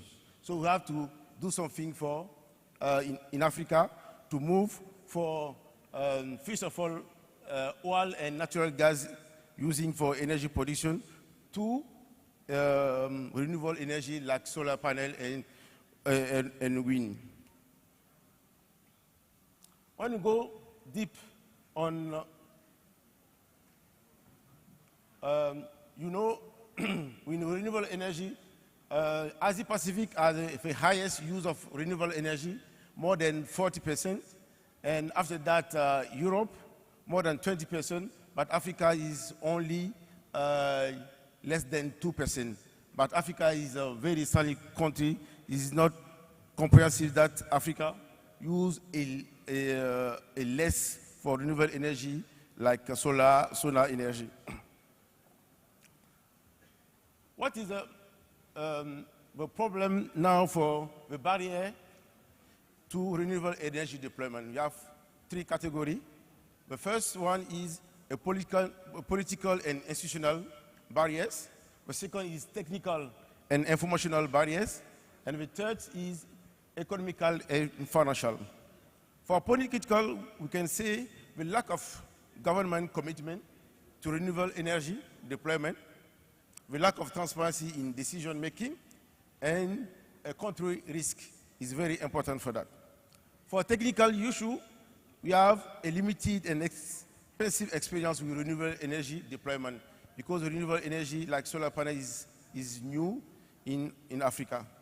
Yeah, we have a lack of grid access for infrastructure transmission. In economic and financial barriers, we have a difficulty of doing business because the framework in Africa sometimes is not good for project, for private sector project. Now, let's look for the risk of renewable energy projects. When considering renewable energy projects, it is important to understand and mitigate potential risk to ensure the success of a project. The first risk is technological risk. Technology used in renewable energy projects is relatively new, so it may not have a proven track record. And sometimes we have a problem with a technical failure because the solar panel don't work again, or you don't have a good technician to take care of them. The second risk is resource viability. The location of projects may not consistently receive enough sunlight or wind to renewable energy generation. That is the second problem. The third risk is regulatory and political risk. Government policy and incentive can change, affect a project's economy. Now move to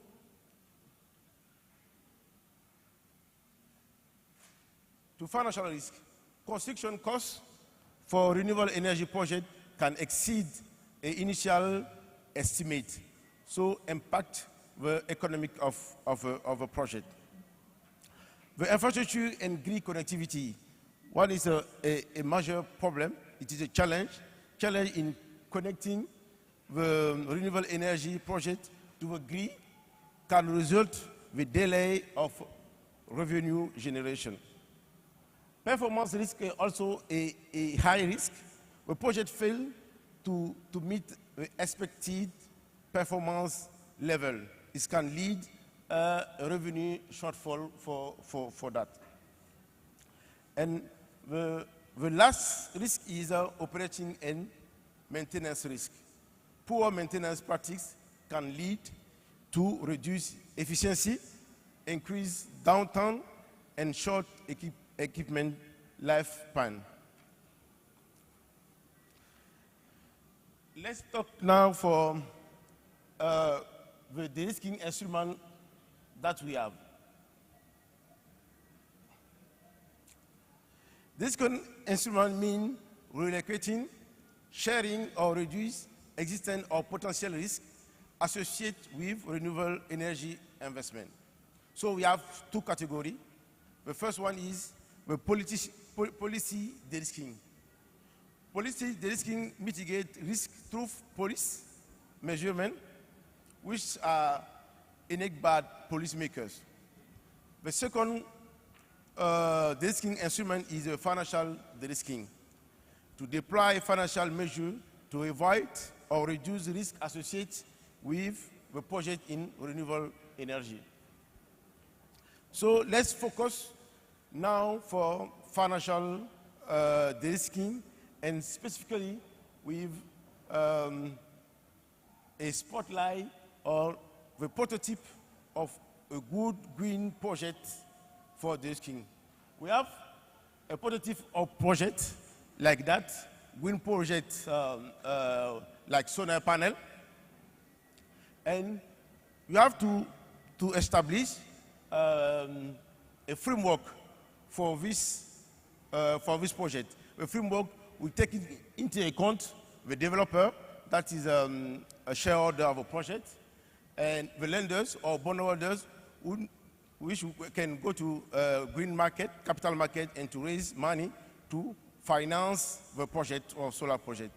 But also, you have some partners very important, that's EPC contractor and O&M contractor.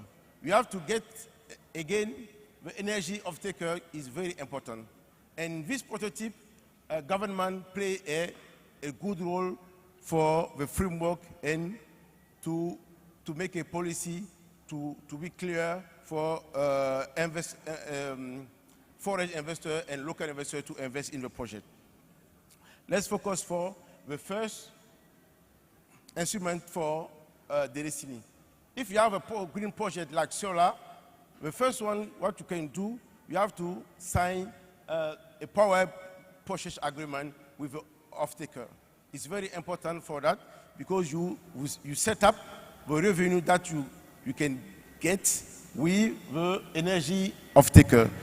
In the contract, you have the price of energy you will sell and the quantity of energy you will sell every month of every year. So you set the revenue of a project, and this revenue can be used to pay the bondholder just to invest in the project. And now you don't have a surprise, or you don't have some problem with the revenue to pay bondholder. Another de-risking instrument, it is the EPC contract. EPC is the engineering and procurement contractor. You know, when you raise money for capital market to build a solar panel, we have period for construction and building the solar system. And sometimes we have some delay for construction for solar panel and the dispositive.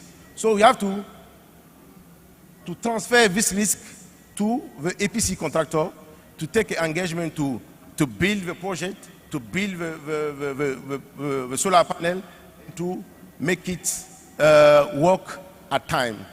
And this de-risking instrument is very important because you isolate the liability of project. If maybe you have a delay regarding for construction, the EPC contractor have to pay penalty to the project, and this penalty is used to pay bondholder. So the project, the liability of project is isolated, and the project is safe. And the bondholders know that at the time, if the project is not finished, the building of project is not finished, you have to pay back an interest rate about the investment. That is a risk transfer to the EPC contract. The second de-risking instrument is to contract with O&M contractor. O&M contractor is operation and maintenance company. You know, due to intermittent energy source, sometimes you have to make sure at all time you have an exact quantity of energy we are produced, and the quantity you have give to off-taker. So if the quantity you produce is not in the contract with the off-taker, you have a problem because you don't pay the revenue for this energy. You have to have a contract with O&M contractor to be sure the energy can you contract with energy off-taker and we produce every time. So O&M contractor make sure to maintain, to do a maintenance and operation of solar panel to be operational every time to give energy that we contract with off-taker. So in case where you have a problem with a panel or we have a problem with the sun is not available, O&M contractor pay penalty to the project, and the project use this penalty to pay back for a bondholder. So the project, energy project, isolate the liability that can come due to the reduce of energy that are produced. For just to summarize a few takeaways, I want to say that the high financing cost of renewable energy in West African countries can be addressed by appropriate package of de-risking instrument. The best outcome occurs when policymakers address the risk to renewable energy investment in the systematic and integrated way. But the risk can address in three possibilities: the reduction of risk, policy de-risking, the transferring of risk, financial de-risking, and compensating of risk with direct incentive. The investment in de-risking, risk reduction, and risk transfer is the most cost-effective than the direct incentive. So we recommend for renewable energy to use transfer risk to mitigate risk for energy green solar panel energy project. Okay. Thank you for your attention.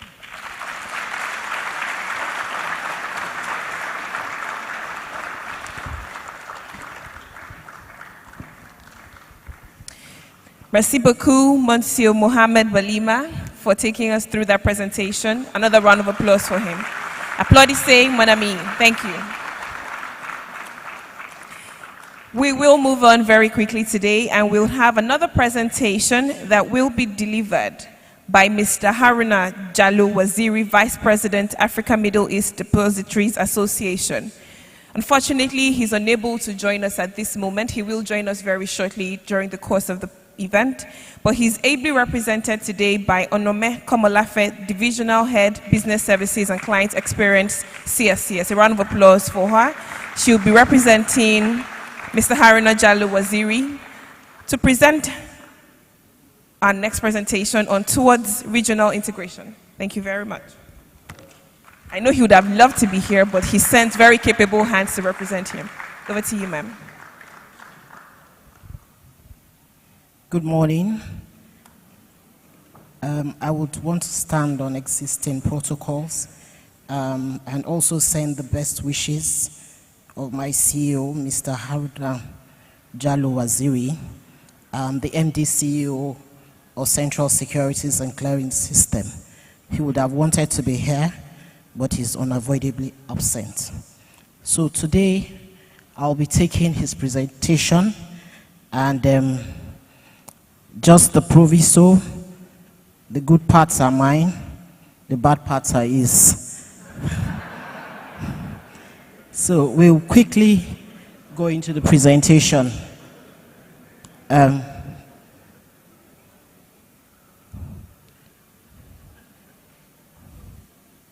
Okay, just want to be sure. Okay, so we'll take the topic we're looking at is towards regional integration, outlook for depositories in an integrated market in West Africa. Just so that we have some background, Throughout this conference from yesterday, we've been speaking about integration of the market, whether for infrastructure, whether for any other purpose. The point is that you have to integrate the market. And it's important as we speak about how the trading venues, how how we're going to fund and the bonds and all the other instruments. One critical part of this is how indeed are you going to settle? How will the payments happen? How will the securities be settled? And so we need to speak about that. So this is around how the outlook will be for depositories. From the introduction, we'll speak about what is the objective. Why do you need to have that integration at the back end? Why do you need to have an integration with the depositories? First, you promote economic growth and development. Very critical, as we look through the slides, is also one major thing that we'll also speak about is increase investor base and increase investment, expand investor base, and very critical is to strengthen regulation. The last panel spoke to risk. I think one of the things that you would agree that is important is that regulation is also one of the key factors you can use to mitigate risk as we walk in this journey of integration. Also, as we speak to this, I would quickly say that this integration has commenced. It's something that is already ongoing. There are 3 steps to the integration. Now, when you want to commence on a project, you don't want to start A and then move to Z immediately. So this has been done in such a way that it's staggered integration, the sponsored access, the qualified West African broker phase 2, and then the fully integrated West African securities markets. Now, it's important to speak to the sponsored access before we go on to the phase 2, which is what we are moving on to very soon in terms of practice. Today, we are in the sponsored access model. Now, the sponsored access model says that you would have brokers in other countries that would have representation in the local countries. And what that means is that you will have a sponsoring broker, and then you will have a broker who is actually the one that is trading, if I'll use that term. And also, Mr. Mekiluwa had also spoken to some of the necessary prerequisites for the sponsored access, but I will just quickly speak to some of them as we have agreed in the market today. Under the sponsored access model, the international broker, if I'll use the word, or the offshore broker, is very much dependent on the local broker. The local broker will take on the risk and fully of the international broker, will trade on behalf of the international broker, will settle on behalf of the international broker, and every risk and mitigating factors around that process is very much dependent on the local broker. And that's the process that we are folding up on to move on to the qualified West African broker access, which is the phase 2 of this. Now, under the qualified West African broker, what we are looking at is we're looking at scenarios wherein certain brokers will be qualified across the West African zone, and based on this qualification, which also would of course demand capital, minimum capital thresholds, capital requirements, risk management conditions before these qualifications would happen, and then these brokers would be able to trade across different exchanges in the West African zone. That also is something, so you would have harmonized listing requirements across the West African zone, and so for each qualified West African broker, there will be standardized training, there will be certification for you to qualify and to be able to trade across the West African zone. I'm sorry if it sounds as if I'm rushing this, but I've been given 10 minutes, and I must finish within 10 minutes. So what you have is that the trade execution would happen on a single engine across the zone. There will be a smart order router across the zone, and then the security settlement will be dependent on what we would call an international security settlement depository, which will be linked to the various depositories across the different sub-region. And so you will have, for example, the exchange in Nigeria, the BRVM, the Ghana Stock Exchange, the Kenya Stock Exchange, all linked to this international CSD, and trades will happen across, the exchanges. The cash settlement bit of it will be handled. Today we are leveraging on PAPS. The cash settlement of it will be, PAPS is the Pan-African Payments and Settlement System. And so settlement will be done across the region. Again, the expectation is that not every broker across the sub-region would qualify as a West African broker, and therefore when the West African stockbroker model starts, you would find that people or brokers that do not qualify would remain under the sponsored access model. The point is that, again, because it's a staggered process of integration, we do not expect everybody to be able to move at the same time, and so you would retain some of the sponsored access model and then move on to the qualified West African model in phase 2. And then the final phase will be the fully integrated West African securities market, which is phase 3. That is much more in the future. But before we go to speak to that, and we will look at a typical case study from the European market that speaks to that model that we eventually intend to get to, we would look at what is necessary, and I've spoken to that in terms of the regulatory framework in the market. What do we need to do from a regulatory standpoint?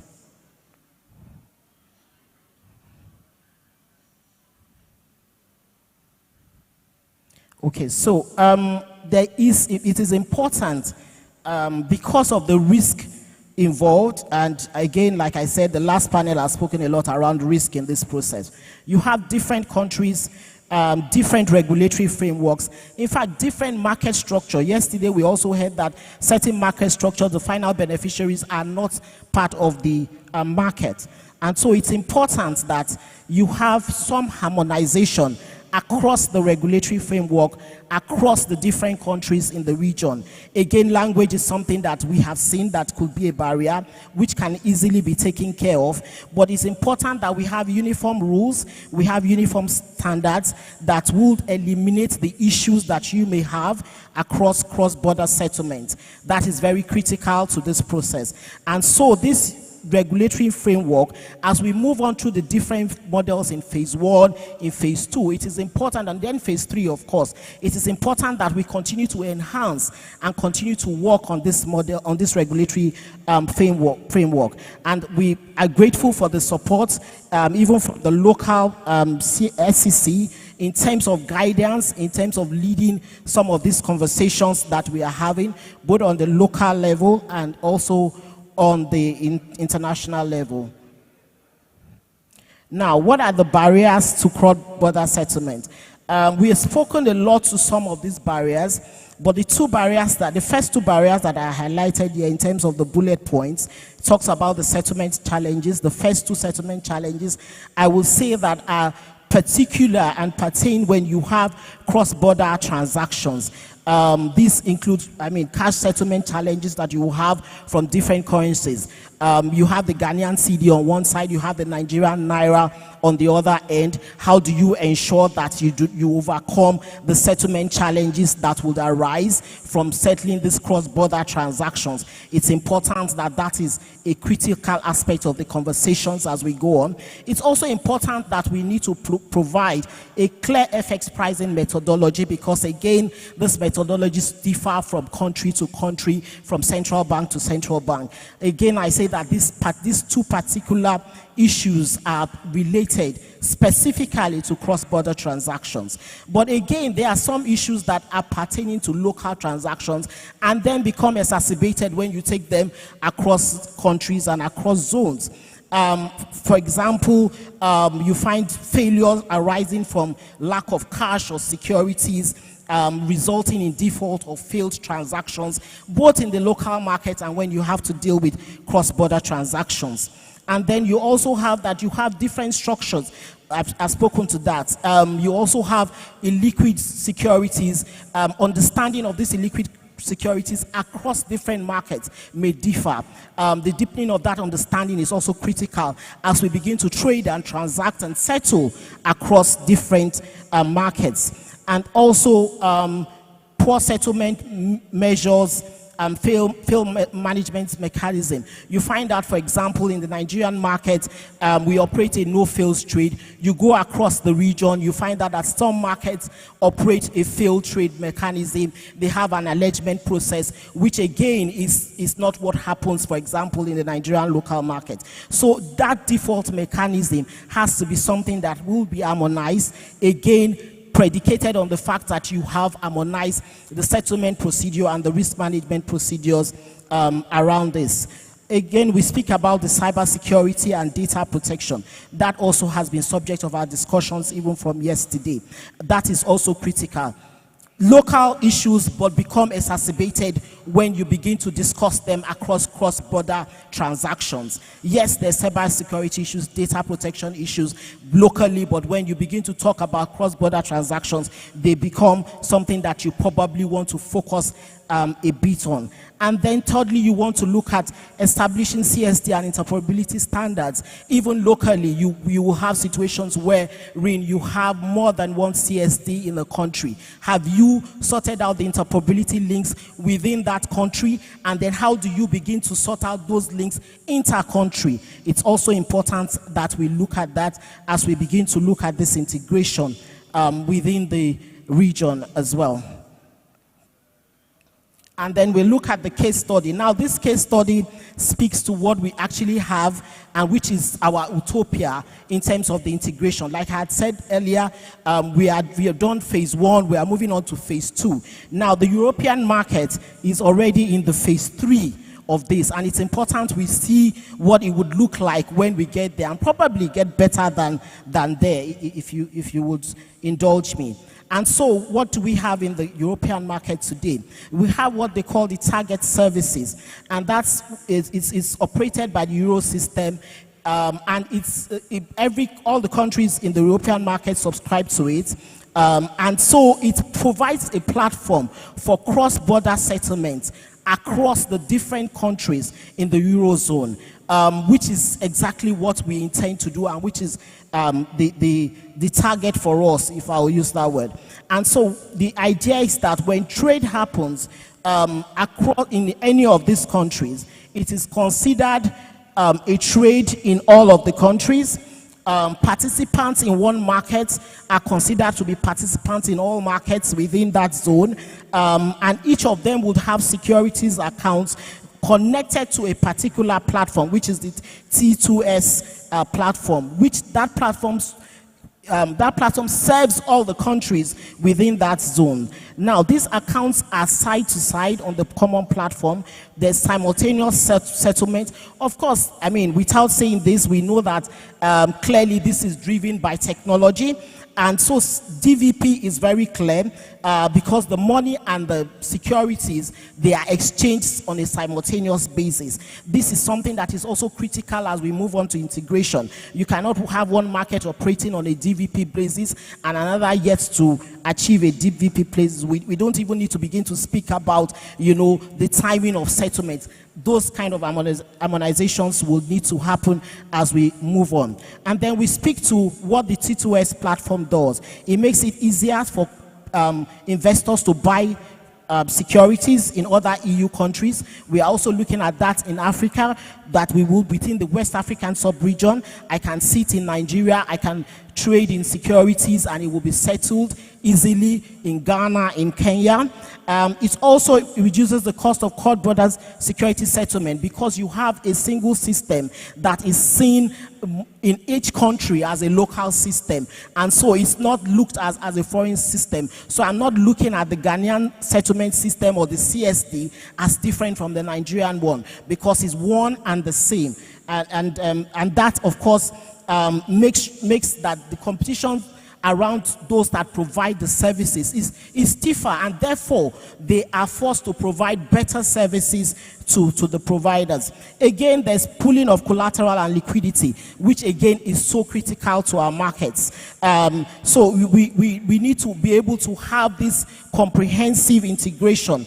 And then most importantly, which I keep on referring to, again, because we understand that settlement and risk are twins that shouldn't be twins. It also reduces the settlement risk and increases financial stability within the region. So this is very important as we move on to phase 3, that we begin to look at other regions that this has worked in. What have they done? How have they done it? We may not be able to take on everything they have 100%. We may need to work on this to suit our own local markets and our own culture and things that are suitable for us, but it is important to know that this has been achieved, so it's not something that cannot be done. Now we go on to what should we look for in harmonized regulations for CSD. There will be settlement discipline. Again, I've spoken to this fact that within the West African sub-region, you have different settlement mechanism. One market is failed market, allows for failure, has an allegement process. The Nigerian market, for example, does not allow an allegement process. You also have different settlement timelines across the West African region. So that settlement discipline happens when we have a single process. And what will happen, how would we address issues, what's the default mechanism around settlement failures. Also, we'll speak to the CSD licensing and oversight. Who can be a CSD? What are the registration requirements? And this is something that will be standardized across the region. Again, this would ensure that the kind of experience that the investors receive are harmonized and they compete with global standards. Information securities and reporting. Again, when you do something in the local market without any benchmark with global or international markets, you find that you probably are not meeting global standards. But when you begin to do these things on a regional basis, you can share notes, you can share ideas, and therefore you can actually bring up the market to actually a level that will compete with global standards. Again, we speak about liquidity facilitation. I had spoken about that. When you integrate, they say two heads are better than two heads are better than one. I dare say that two heads sometimes are better than 5, because again, when you harmonize, you begin to get the benefits of that consolidation. Now, what's the impact of this harmonized regulation in the capital markets? You have enhanced market efficiency. Of course, you have streamlined your settlement process, and there's a reduction in settlement fails, that the market becomes efficient. And that, of course, attracts more investors into the market. Again, we have had discussions severally to say that there is a certain demographic within this West African region who, for example, are reluctant to join the capital market. When you begin to do some of this harmonization and integration across the region, we believe that it will become something that they would find more something that they will find more acceptable to join, if I'll use that term. So it enhances the market efficiency. Again, we've spoken about risk, and it's not something that we can overemphasize. It mitigates risk because there's settlement discipline. It is not subject to what happens in a single country, but there is settlement discipline, and there's a mandatory default mechanism process, for example, that facilitate buy-ins. You can also have discussions about, securities lending and borrowing to mitigate this risk. Again, these are opportunities that we have not tapped as much as we should have tapped individually, but as we begin to harmonize and integrate across countries, these are advantages that will begin to bring to bear. Then also you have cross-border harmonization. We've spoken to interoperability. This will also encourage cross-border investments across the West African zone. And then you would also have issues around market integrity and transparency, because you understand that the rules that you have to abide are not just your local rules, there are rules that are within the region. And again, I dare say that you will also gain respect across different global markets. That will be all. Thank you.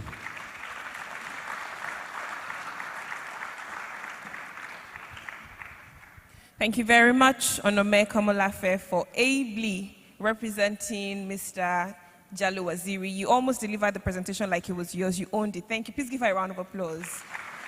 And safe to say that there were no bad parts, so it belongs to her, because she said if there were good ones, they were ours. So all yours. Well done. A round of applause for her, please. And I think Mr. Jallow Waziri is in the room now. Oh, not yet. Okay. All right. Thank you very much. Thank you. We won't be taking any questions. We'll move on very quickly. We're trying to move as fast as possible today so we can get to the end and then have enough time to prepare for our gala night. But just before I introduce the next panel conversation, I want to make a quick announcement. We do have tea and light snacks at the back. If you are interested, please just go in an orderly fashion so that it doesn't distract the panel conversation, and then we can continue with the session. We're not breaking officially for that, but if you're interested, if you like to take a drink, tea, coffee, or have light snacks, to the extreme end of the hall, we have a segment there where you can serve yourself and enjoy. But we'll do it very quietly and orderly. Thank you very much. I'll be introducing the moderator for our next conversation, and their focal point is integration, exchange control, and financial stability in the sub-region, exploring restrictions on foreign investments and cross-border settlements. Our moderator is a true luminary in the world of investment, banking, and ECM execution. She is the Executive Director and Head ECM Execution African Regions at Stanbic IBTC. Please let's make welcome the able moderator for this conversation, Oyinda Akinyemi, who will lead and steer this conversation with her distinguished panelists. She'll be upstage to receive the members of this conversation. It gives me great pleasure to now make welcome the members of this conversation. We have the Director General. Good morning.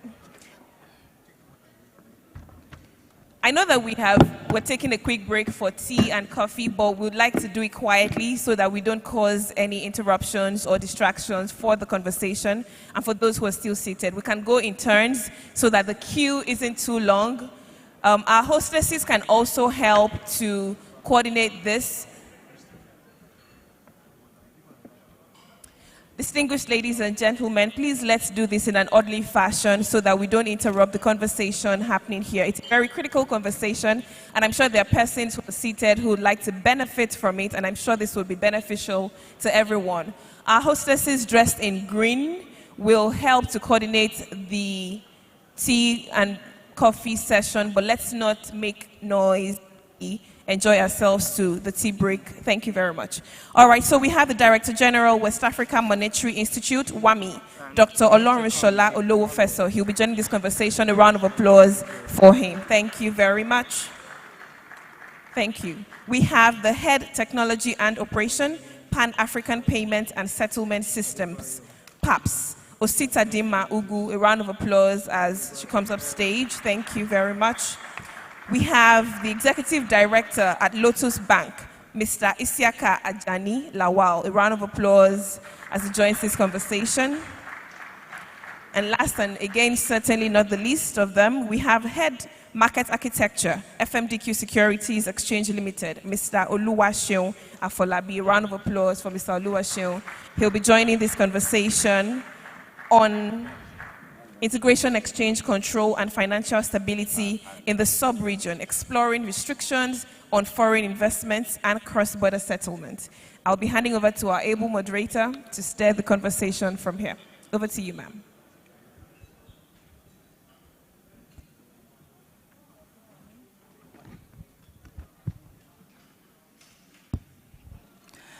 Good morning, ladies and gentlemen. It's an honor to be moderating this panel session this morning. And as highlighted, this morning we're going to be focusing on the topic of integration, exchange control, and financial stability in the sub-region, exploring restrictions on foreign investments and cross-border settlements. Now, there's a whole lot that has been packed into this topic, but I have 4 distinguished gentlemen with me this morning, and I trust that we'll be doing justice to this subject. And so our discussion this morning will essentially explore the nature of foreign investment flows within West Africa. We will also touch on cross-border settlements of payments and securities. And we expect to share experiences from the varied experiences of our panelists this morning, and hopefully come to some form of recommendations on what we believe the ideal foreign exchange policies that will facilitate cross-border transactions within the region should be. And in addition, how we can effectively drive fungibility in view of the integration agenda that will ultimately promote seamless cross-border trading across the West African region. I hopefully will be in a position to take 1 or 2 questions from the audience at the end of our conversations. So we'll just dive right into it this morning. And I'm going to start off with Dr. Olufeso. Now, cross-border trade is an important part of economic development. And for this to be effective, there needs to be a well-defined payments and settlement mode that effectively removes barriers that include cost, speed, transparency, and inclusion across the defined region. So, Dr. Olufeso, can you discuss the experience so far as it relates to West Africa? How has this conversation on cross-border trade settlements evolved over time? And what have been the key challenges? How can this be better progressed to facilitate the ultimate aim of market integration in the region? Thank you very much, Onyi. And I want to say, is it good afternoon or it's still morning? Good morning, distinguished participants. Yeah, your question is, I would say it's loaded. I can see the issue of my experience, the evolution, the key challenges, and the progress. So I will take it in phases, the way you ask the question. In terms of experience, I want to say that cross-border trade is indeed vital component of economic development. And having efficient payment and settlement system in place, we'll be able to have efficient trade. And this will invariably lead to better economic development among the members' states. In West Africa, precisely, I must say that efforts have been made to improve the payment system, unlike the payment system you have during the traditional day. Now there are a lot of development, a lot of innovations, and this has really helped in terms of efficiency and the time taken, the cost of payment too. And in terms of settlement, it's more efficient now. I need to put it that way. Then in terms of the evolution, we are all aware that in those days, traditionally or historically, our forefathers, they were using cowrie. Then from cowrie, it moved gradually to the physical cash. Now we are using Naira Kobo in Nigeria.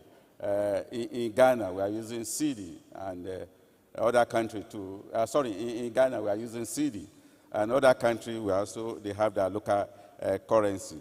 This also moved gradually to issue of check, the card, you have the debit card, credit card, and the informal money transfer services. I must say that some of these systems are quite slow. They are not as efficient the way we want them to be. But now that we have the issue of digital payment and electronic banking systems, the evolution is moving gradually, and now it's more efficient on that, like the old days approach of payment. With my mobile phone now, I can do transfer to maybe my mother in my village, and within a twinkle of an eye, I can use code, I can use so many methodology to send money now. But precisely on cross-border, this old method, it has not really helped But the modern approach now, I must say, it has really helped. And I need to mention the issue of regional initiatives. We have the UMOA people in this room, and we have the WAMS, West African Monetary Zone, the English-speaking peoples and the French-speaking countries. The two are the zones we have in ECOWAS. And I must say that the two zones are working to ensure we have an efficient payment and settlement system. The other issue I need to mention is in terms of the financial infrastructure. Now, I was happy when my sister that just left this place mentioned the issue of PAPS, Pan-African Payment and Settlement System. This was an initiative that was approved by the Committee of Governors of the WAMS, and later the Convergence Council, that is the Minister of Finance, as well as the governors of the Central Bank, gave approval with the support of the the Afro-Exim Bank. Now, Afro-Exim Bank are driving this initiative, and I must say with the sensitization, awareness creation, we can now send Naira from here and pay our customer in Ghana without looking for the dollar or the pounds or the euro. So these are some of the evolution that I need to quickly mention. And the other issue you also talk about, the key challenges. I must say that there are a lot of challenges because these are various countries we have within the ECOWAS, and they don't use the same currency. So we need to really sit together and see, since we have multiple currency, what do we do to be able to make a payment across the border? And one of the initiatives is this currency harmonization. And I must say that this is an initiative that was approved by the authority, that is the head of state, and the institutions are driving this initiative. We have roadmaps that we need to achieve before 2027. So that one is ongoing.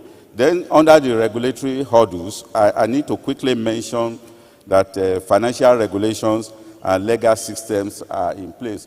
Now we have the LIC, the Legal Institution Committee, that looks at the regulations we have in the WAMS, ditto for the regulations we have in the UMOA region. And to be able to drive these processes, there are various colleges. We have the College of Supervisors for the banks. We have the College of Supervisors for non-bank, as well as the College of Insurance. And these are really helping in driving this because all of them are involved in the cross-border payment and settlement system. But the other issue I need to mention is in terms of infrastructure gap, the country are not on the same page. But we need to put them on the same page, so that they will be able to work together efficiently. And the institutions, we are really working to ensure we have this one in place. Another issue is in terms of payment, cybersecurity and data. My sister also mentioned that issue. We cannot joke with the data we have in our financial sector, and we have so many cybersecurity experts within the institution, but more are coming on board. And I think I need to use this forum that instead of encouraging our cybersecurity experts running to America, running to Europe, the few one we have, we need to train them and retrain them so that this fraudster will not be able to penetrate into our payment systems and settlement platforms. So I want to thank you very much. Thank you, Dr. Olowofeso. I think you've really helped us to set the stage for the rest of our discussions today. All right, I'll move to Shinwa Falabi, and let's talk about the investment opportunities that we have. How can we ensure increased access to investment opportunities across the region and ensure that demand can effectively go to where supply is and supply can effectively go to where demand is? What key policies need to be enacted to ensure freer flow of investment across West Africa? Thank you very much, and it's a pleasure to be here in front of the distinguished attendees at today's event. I think I've listened to a lot of the speakers earlier, and a lot of what needs to be done has been touched on, without belaboring some of the points that has been made.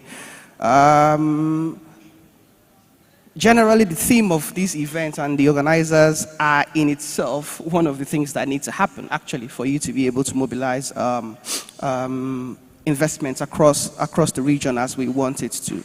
But I think conceptually, when you think about it, one of the things you need to drive across the region is global competitiveness, right?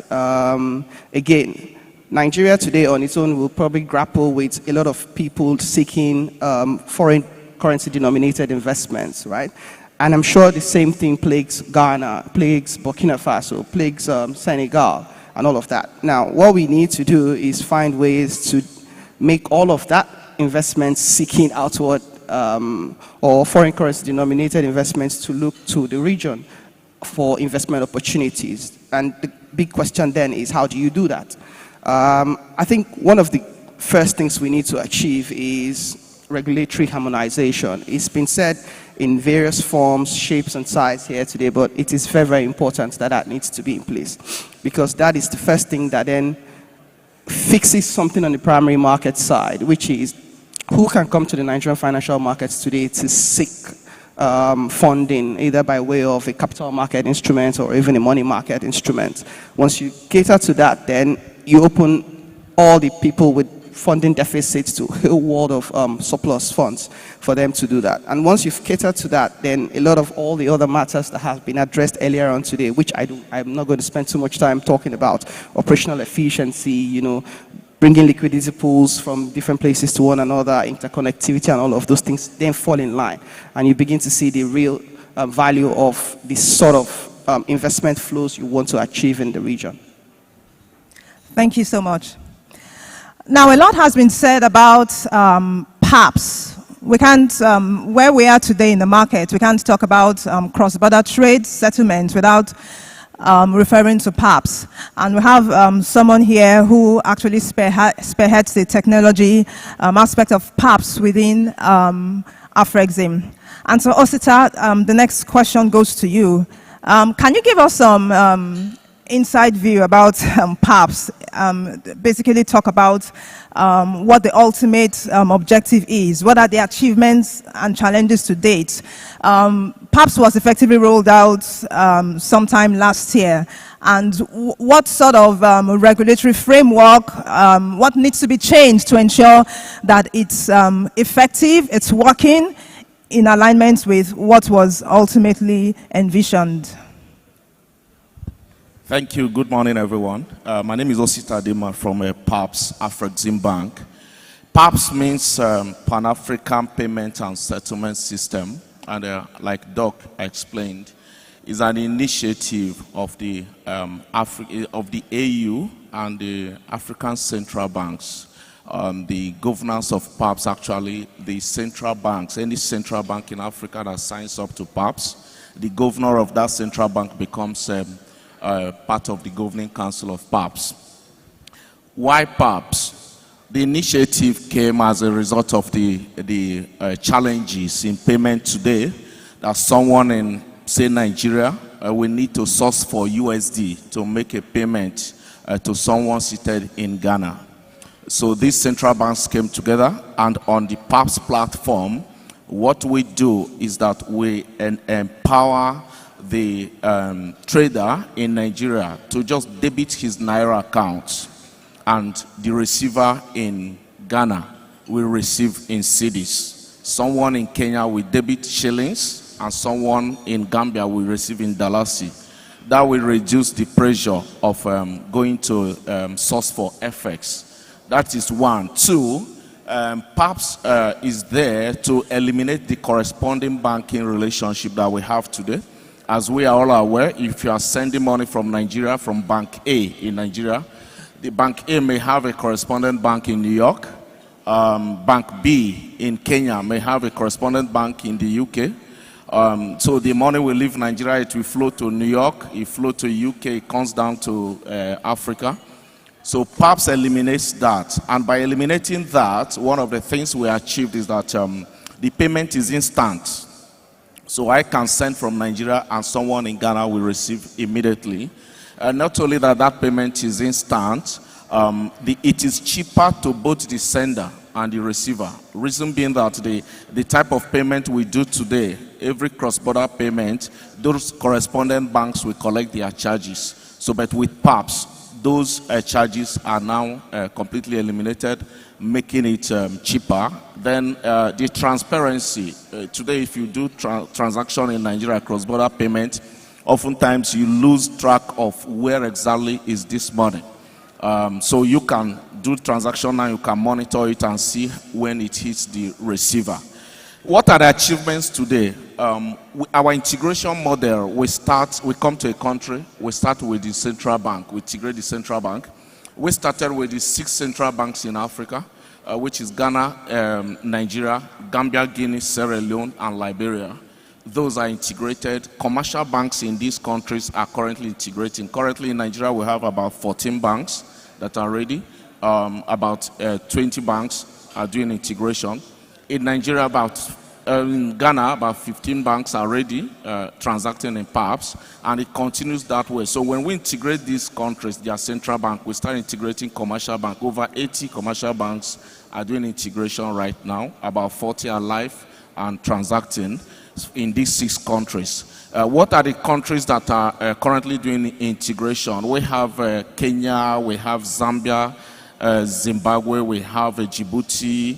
These are countries doing integration today. Then the countries that will start very soon are the South Africa, Egypt, Rwanda, Mauritius. All of them are doing currently starting integration, and the target really is to have the 53 African countries integrated in the space of 2-3 years. That is our mandate. What are the challenges? Yes, of course, the African thing. The first thing first is that the 2 parties involved in this payment must first agree that you are going to send and I'm going to receive in my local currency. You know, everybody wants dollars. You understand? So the 2 parties must first agree that I'm going to send in my local currency and I will receive, the other person will receive in a local currency. And that has been working because we have had African countries that were not able to ship some goods because the receiver refused or doesn't have dollar obligation to pay for that. So instead of getting those goods stuck on the other side, the sending country, both parties will agree to send and receive in local currency. So that we are overcoming that challenge. The second challenge we have is the fragmentation we have today in the market. Different regions in Africa has different payment platforms. If you go to the north, we have Buna. You go to the east, we have Comesa. You go to the south, we have the reps, and the rest of them, we have ECOWAS, different payment platforms. So, but we try to let them know that PAPS is there not to cannibalize existing payment system. We are there as aggregator of aggregators. So we sit in the middle, extend the reach of someone seated in the south to the north and north to the west and vice versa. So that's what we do in PAPS. Thank you. Thank you so much for that contribution.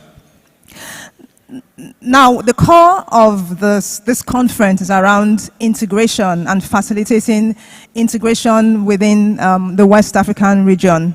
And so I'm going to Dr. Ajani Lawal right now. And we are not the first markets going to pursue integration. So what lessons can we learn from the operations of integrated markets in more developed regions? And how can we effectively apply these lessons learned to the West African region as we forge ahead on this concept of integration?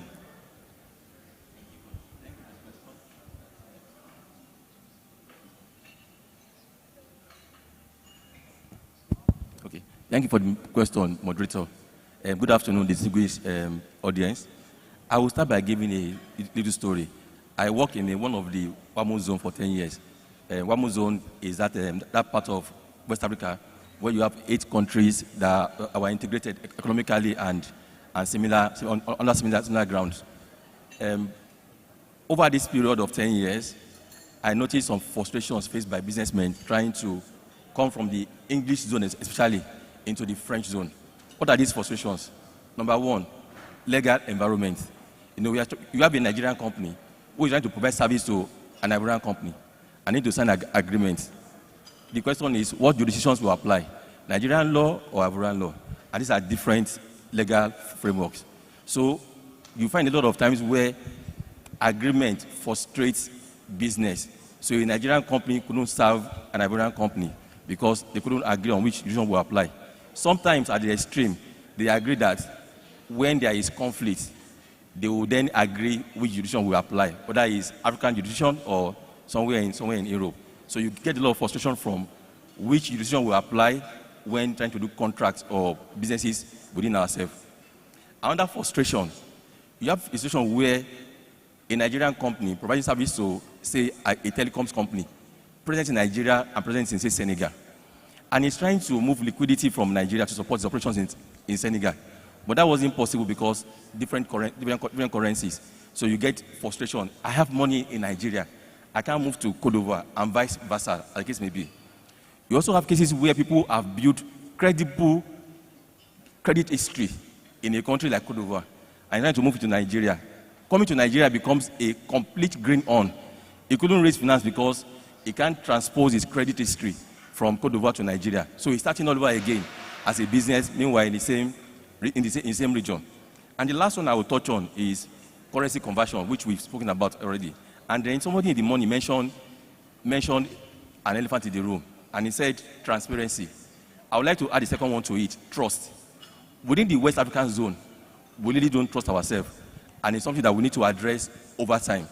So what do we do to address some of these issues? Number one, we need to begin to look at regulatory harmonization. In the WAMU zone, they have what they call OADA. OADA is subscribed to by about 17 countries. When I sign a contract in Cote d'Ivoire, it can apply within these 17 countries easily. So the English-speaking West African countries need to look for a model where we can begin to harmonize our law, such that you sign a law in Nigeria, you sign a contract in Nigeria, you can assume that the terms and conditions in 7 other countries or 20 other countries apply. That makes business very easy to consummate. Another thing is that protection for investors. You know, you come in as an investor into a country, and you are seen as a foreigner. First and foremost, probably see you that you are coming to the environment to come and exploit the environment. So you need to begin to scale those hurdles. I have examples of companies from Nigeria that entered countries like Senegal, Cote d'Ivoire, and so on. And for simple issues like cultural shock, they couldn't survive. They left the countries. And there are several examples of people who ran into legal issues, conflicts, just because they don't really understand the framework and legal environment of country they are entering into. You know, our next door neighbor, Benin, is completely different from the Nigerian environment. And the next, a lot of informal trade happens between the two countries. But these informal trades are either not documented or they are done on high-risk basis. Let me just try. If it goes wrong, I take the risk. If it goes right, I get the benefit. So we should be looking at regulatory harmonization for the various laws that we have in the sub-region. We are too fragmented. 2, we need to have regional governance. Where there are conflicts, and we've agreed to go to dispute resolution, where do we go to? It would be nice if we have a very strong regional framework where people can go to, where they have issues of business and similar issues and so on. There are a list of things that we need to do. Time is up. If I just I'll just take one or two and then move on. The last one I will take is standardized infrastructure, and I will speak to banking. And I used to crack jokes with my colleagues that I was seconded to Cote d'Ivoire from Nigeria. It's almost like going a bit backward in terms of maturity. And what am I saying? You know, we take for granted in Nigeria instant transfer. You know, I can send money to you in seconds. You receive the funds. It doesn't happen like that in other countries in West Africa. So we have different maturities even in financial space. This maturity gap, we need to begin to look for ways to close these gaps so that we can begin to relate on the same platform. Somebody mentioned earlier on interoperability. That suggests that I can move money from my bank account to mobile money wallet or any other wallet that is available on an instant basis. these are basic things that will help in settling financial transactions across the sub-region. So there are a lot of work we need to do. Yes, that progress has been made, but there's still so much we need to do in terms of ensuring that we begin to integrate and do business with ourselves. Thank you. Thank you so much. I think our time is up, and that's all we're going to be able to take for now. But I think we have room for 1 or 2 questions from the audience. If you can please signify.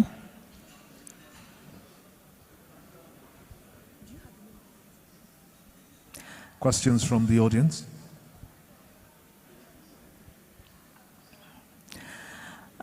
Okay, all right. We'll call it a wrap for then. Thank you so much to our panelists for the interesting discourse on this subject.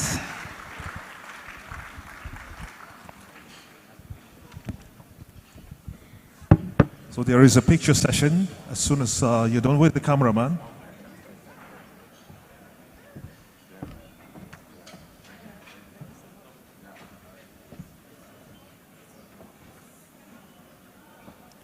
I'm sorry, there's a picture session. There is a picture session. Gentlemen, there is a picture session to take before we exit the podium.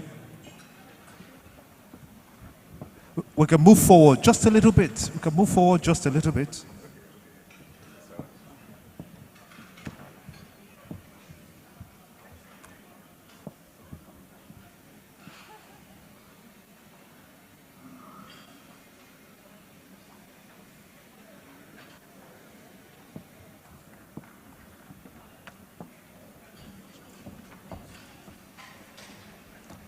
Many thanks indeed. And that was detailed and well moderated. To excellence, I must say, how the female moderator was able to handle this session. I must commend you for bringing out the details that many are actually waiting to hear. And those discussions at the end of the day will culminate into a communique for the whole capital markets in the sub-region, and that will be provided by the organizers. So every country will have it as a forward to their various mails. We're going to move on now. We have a presentation. That presentation is from First Bank, Nigeria PLC.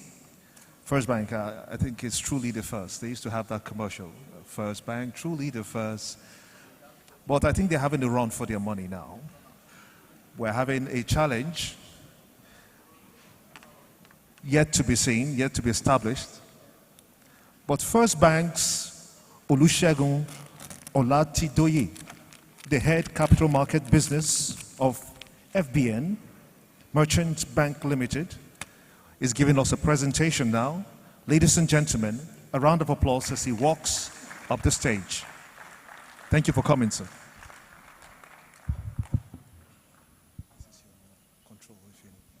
I'm not presenting. Okay, thank you very much, everyone. Good afternoon. I want to start by expressing our sincere appreciation to the Securities and Exchange Commission for this invitation. Thank you very much. And I bring to you the regards from the MD of FBN Quest Merchant Bank and the entire FBN Holdings. I have a very short time. And I'll be talking about de-risking investment in infrastructure projects through innovation and sustainable finance. I'll be speaking based on our experience over the last few years, over a number of transactions that runs across pipeline, railway infrastructure, expressway construction, power plants, development of schools, hospitals, and the rest of them. ESG has become a critical infrastructure.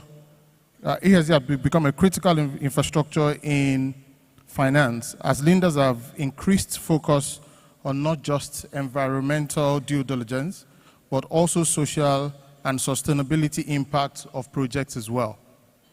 One of the examples I can lay my hands on was a few years ago where we raised money to finance schools. That transaction was consummated in 2030. It matured in, 2013, I beg your pardon. It matured in 2020, and the infrastructures are still there. It's socially relevant and definitely sustainable. In terms of innovation, mitigating currency is top priority.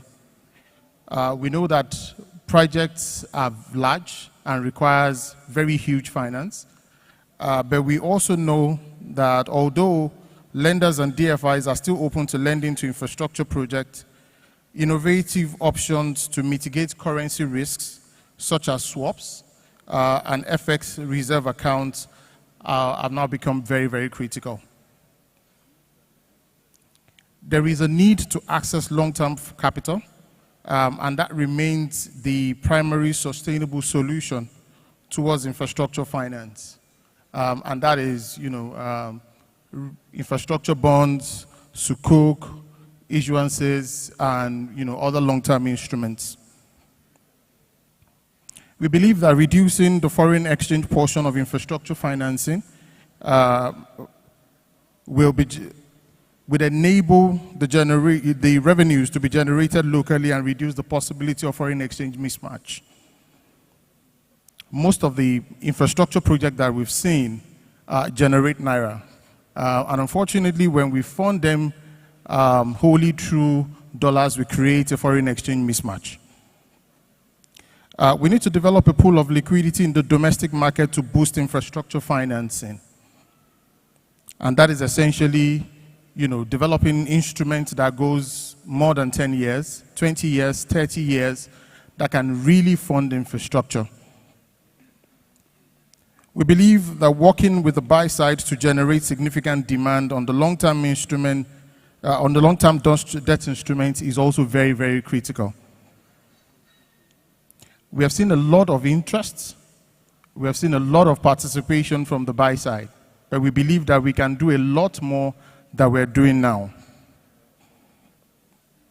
In conclusion, we are not where we used to be. We've seen a lot of infrastructure projects that have been funded through the capital market in recent years. We've seen hospitals, roads, bridges, schools that were funded from the capital market. Although some of them on the subnational level was backed by the ISPO given by the state, but they were indeed funded through the capital market. But we believe that we can do a lot more.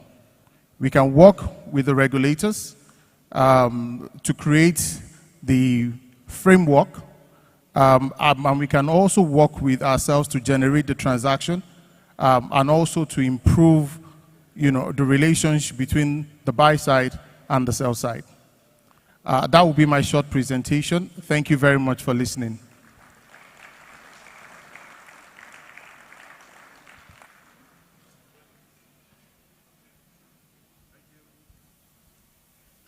Okay, the batteries are running down. We'll try to fix that. Thank you so much indeed. First Bank of Nigeria, the first, giving us that very explicit presentation. Very brief indeed, impressive. We ought to be having another presentation, but he's not ready. My co is here. Okay. We have another panel discussion session. The topic is re-examining the role of multilateral institutions in sustainable development in the region.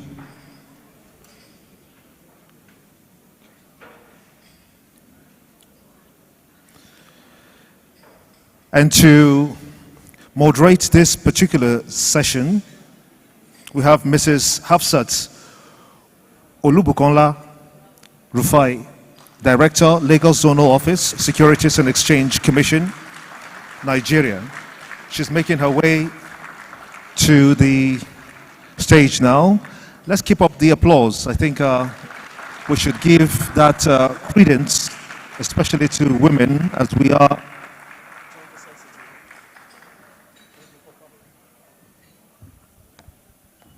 Thank you for coming.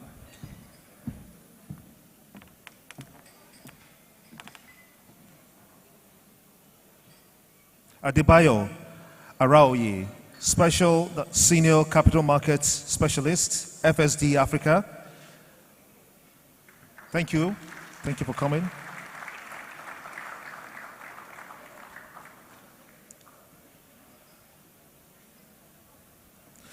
Christian Mulamula, Infrastructure Lead, Nigeria International Finance Corporation, IFC.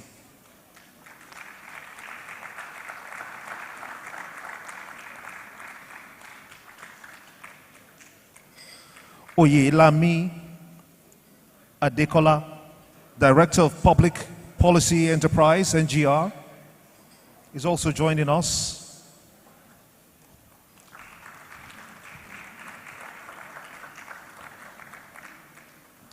Brilliant. Let's keep those applause up. It's a way to ginger them because they have just got so much to release out here today. Lamide Niyafuye joins us virtually. CEO Africa Minigrade Developers Association, Minigrade Developers Association joins us virtually. And we also have Mr. Shokwe Folu, Mo Shokwe Folu George, Honorable Commissioner of Economic Planning and Budget, joining us as well.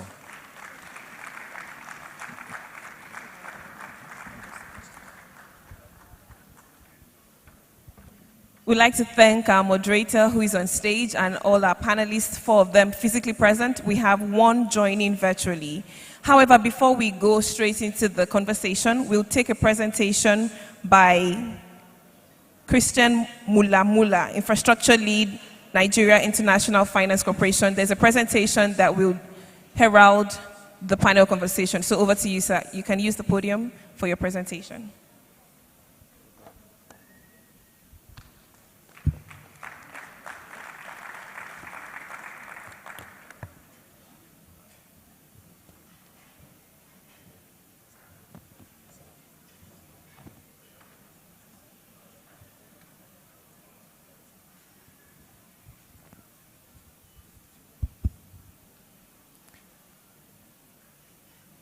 Good afternoon, ladies and gentlemen. My name is Christian Mulamula. I head up the infrastructure team at the International Finance Corporation. I've been asked to make a quick presentation on the view from an international multilateral institution regarding sustainable development in the region. I'm going to try and keep it short. I'm not sure I'll match the First Bank presentation in briefness, but I'll have a go at it. So, what's sustainable development? You know, let's start with some definitions to make sure we are all talking about the same thing. So, I took this definition from the UN. You can go to Wikipedia. Everybody, I'm sure, has got a phone here. You can go to Wikipedia and look at the definition here. But I took this one from the UN. It's really about, you know, about development, how development meets the needs of we, people, human beings, without compromising the ability of future generations to meet their own needs. So it's almost like making sure it's not a winner-take-all. Lost the screen there. It also aims at maintaining economic achievement and progress while protecting the long-term value. Because all this progress that we are trying to achieve is in an environment, within an environment, and if we cannibalize the environment, then we effectively cannibalize that development. And so the overall goal of sustainable development is long-term sustainability of the economy and the environment, and it's sort of about there's a concept of economics in there, there's a concept of environmental in there, social issues, and all those should factor in our decision making. So it's a busy slide, but I think it's an opportunity for you to think about which side of this slide do you want to be. Do you want to be on the left-hand side, or do you want to be on the right-hand side of that slide? Okay, so if you look at the right-hand slide, it's about, a whole, people sort of weighing in, and sort of, it's a pity you can't see the very bottom of it, but there's a comment there that says, "Not in my backyard." Okay, so you're trying to, build a project or develop a concept or a business, and you're doing it in a manner where people are sort of saying, "Not in my backyard." Okay, and that's, I think, a place you don't want to be. Instead, you want to be at a place whereby, as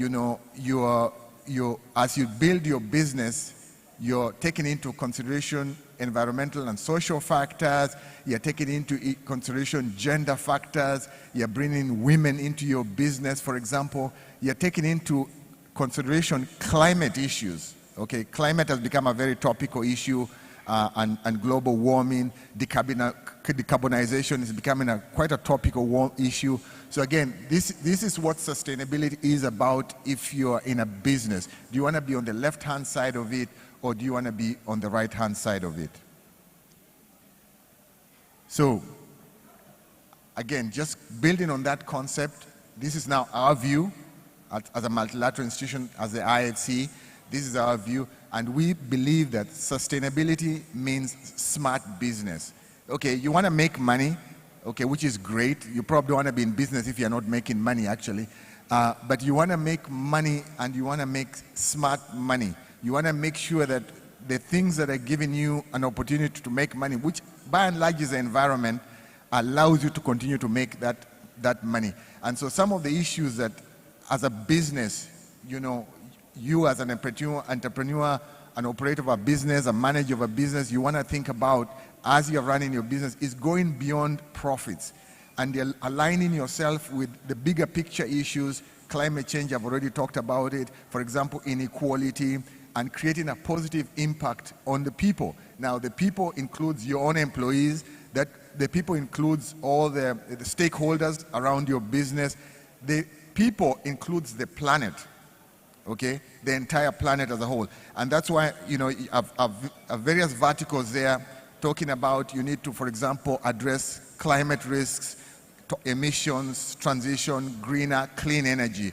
You're talking about inclusivity, in terms of your workforce, making sure that you support other businesses, especially if you're a big business. You want to make sure you're supporting the smaller businesses under you. You want to make sure that you have given an opportunity to the local community in terms of jobs, in terms of training, and contributing to the economic growth around you. So again, those are some of the verticals that if you want to run a sustainable business, you want to be thinking about as you run your business. Again, just pressing on the whole sustainable development challenge. We as the IFC, we like to think that when we work with a business, we can support that private company address some of these issues. Whether it's climate change, we can help companies work through, the pathways to decarbonization. I think in Nigeria, there's a big push to move away from diesel trucks, for example, to sort of CNG, LNG trucks. That is a pathway towards decarbonization. Gender is a big issue. I think when the moderator was being welcomed on the stage, I think somebody flagged the gender issue. I think that's an important issue for all of us. Digital inclusion, local benefits, I talked about, I think there was conversation here about raising financing. Sustainable financing is an area which is emerging. You might have heard of green bonds. You might have heard of sustainable linked bonds. These are bonds that force companies to think a little bit about their role on the planet. So I would be remiss if I left without telling you who we are. you know, you probably have heard about the IFC, but like, who are they? We are part of the World Bank Group. You can see that. We're in the middle pillar there. We work in the private sector. There are other parts of the World Bank Group. Most often you'll hear about IBRD because they're the ones who lend to government, and so you'll be more familiar with them, but we are in the private sector. There are other components of it, MIGA, which does guarantees. IDA is a bit more like the World Bank, and ICSID, which does settlements. So I think this is probably my second last slide. This is what we do. This tells you what the role we as the IFC play, helping companies deal with sustainability issues. We can help a company, for example, if it wants to issue a sustainability bond, working through it. We can help a company if it's thinking of its place and role in the whole climate change issues, trying to figure out how does it get to net zero. Okay, so right now it's probably using heavy fuel for its power generation, and it's trying to figure out how does it get to net zero. These are some of the questions that we can help a company figure out as we provide them with financing. Yeah, okay, I've told you what we think about ourselves. I'm going to tell you a little bit about what other people think about us. Okay, so some of them think about us and say, okay, long-term partner. Some will say, okay, we think, take into consideration client needs, providing financing which is not readily available, World Bank stamp of approval, specialized knowledge, global presence, but I think, and loan maturity, but I think more important is the center, bottom center, which is environmental and social corporate governance expertise, helping companies think about that sustainability story. And that's what our clients say about us, and I think it's true actually. And then, yeah, that's what we offer. And on the environmental and social side, those are some of the key issues we think about. And then I'll stop there. I don't know if I beat the first bank presentation, but I tried.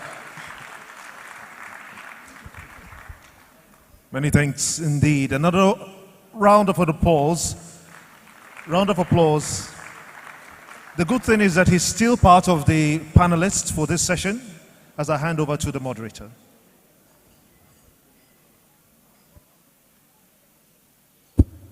Right. Good afternoon, ladies and gentlemen. Apologies, moderator, with your permission. I skipped to beg those who are having tea at the back to just keep the noise down. We need minimum noise from the back end. Thank you. Thank you. Thank you very much. So I would also rest on the existing protocols in the interest of time. We will be discussing this afternoon the role of multilateral institutions in sustainable development. As you all may know, multilateralism is a means of tackling global problems by fostering international collaboration. From the Paris Agreement to the recent High Sea Treaty, multilateral projects commit countries to global sustainability. Now, the multilateral agencies have been of immense support in raising funds for projects, for peacekeeping, for trade facilitation, and so many other things that they do to help us improve our livelihoods. But by all means, infrastructure seems to be the major recipient of funding from these agencies. Yet, in West Africa, we still have a huge deficit in that sector. We will now examine what we can do to improve funding of projects or infrastructure in a sustainable way. And as you heard Christian say it, we need to meet our needs without compromising the needs of future generations to meet their own needs. And so we will start by examining, I would like to start with Christian himself, since he just made a presentation, and very directly as well. So what kind of projects or what model of infrastructure would multilateral institutions be willing to back? And I mean sustainable projects that they'll be willing to back. And which projects would you not be willing to back?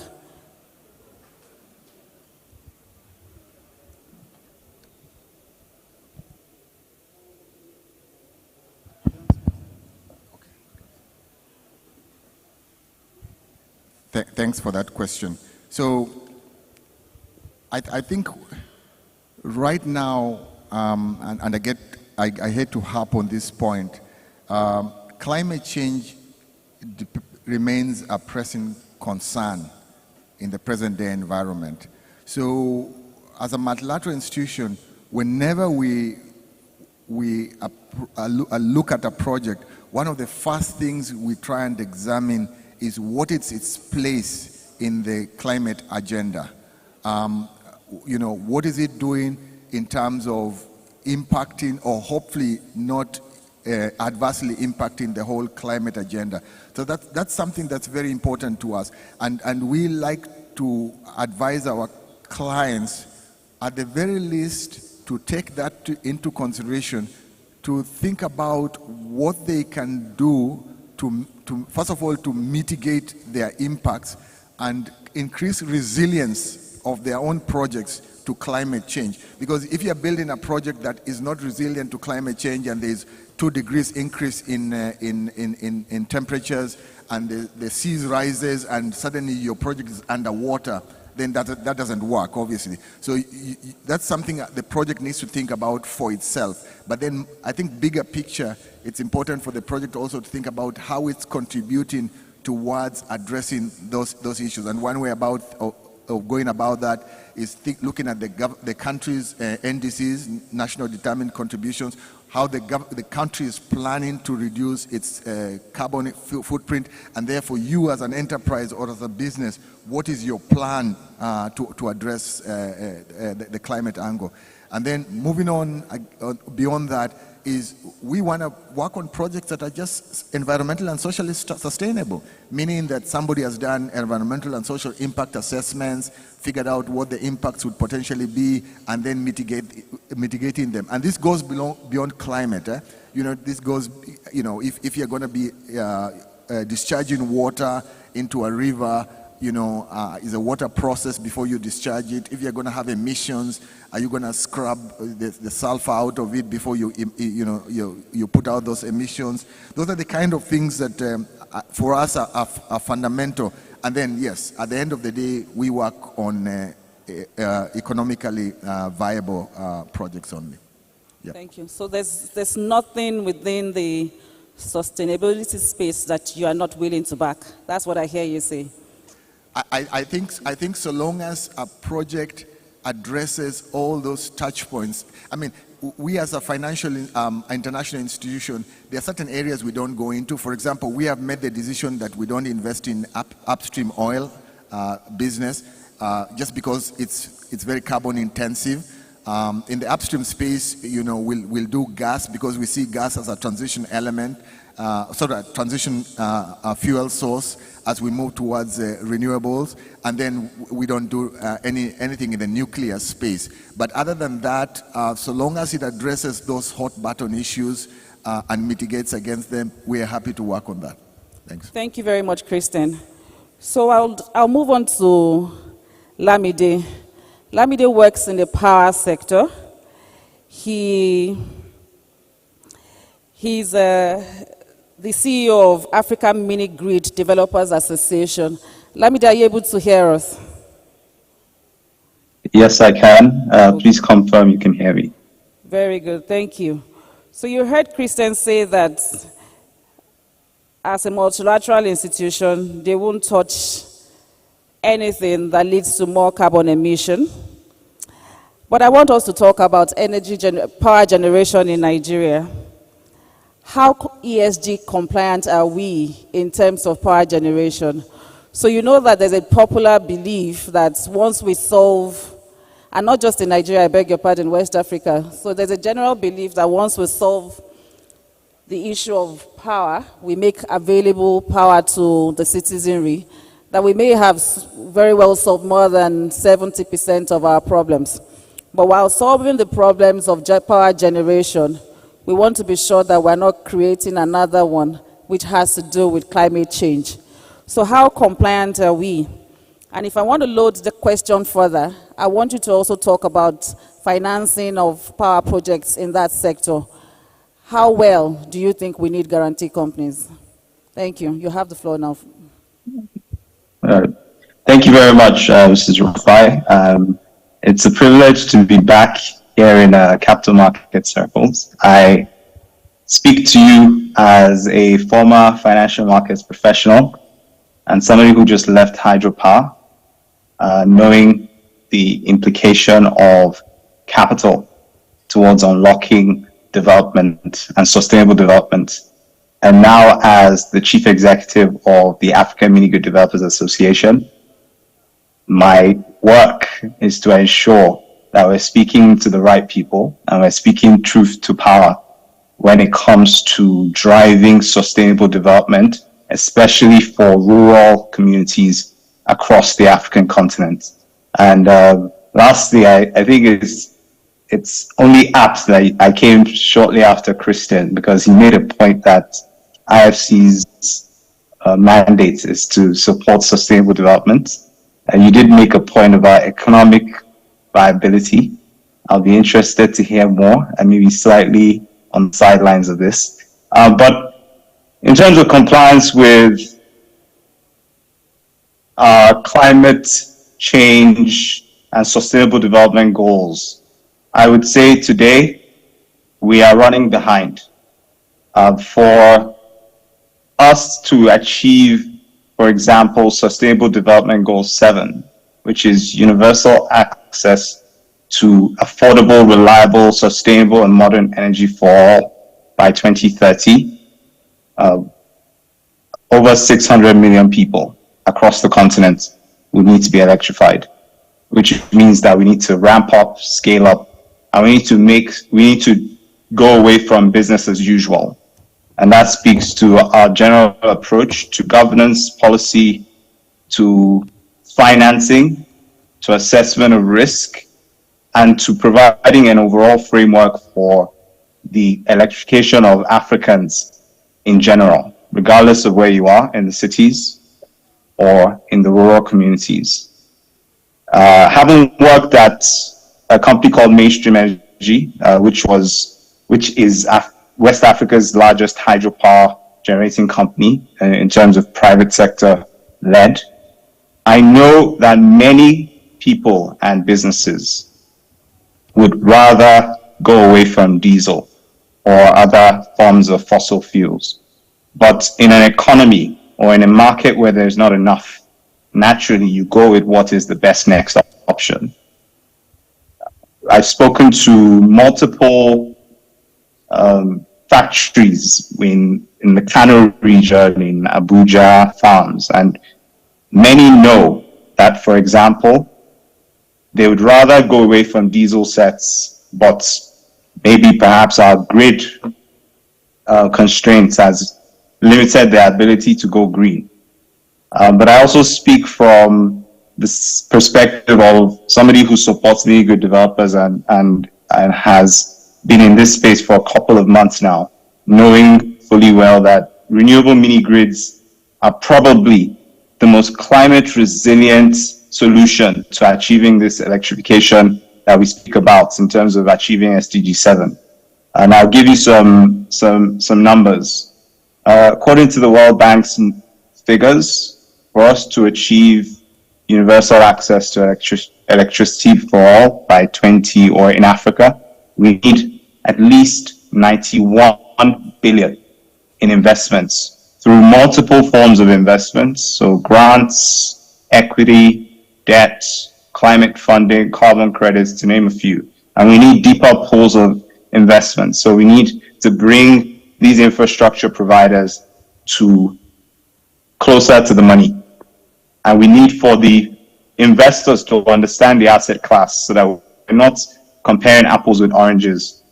When we're talking about infrastructure, we take each infrastructure on its merits.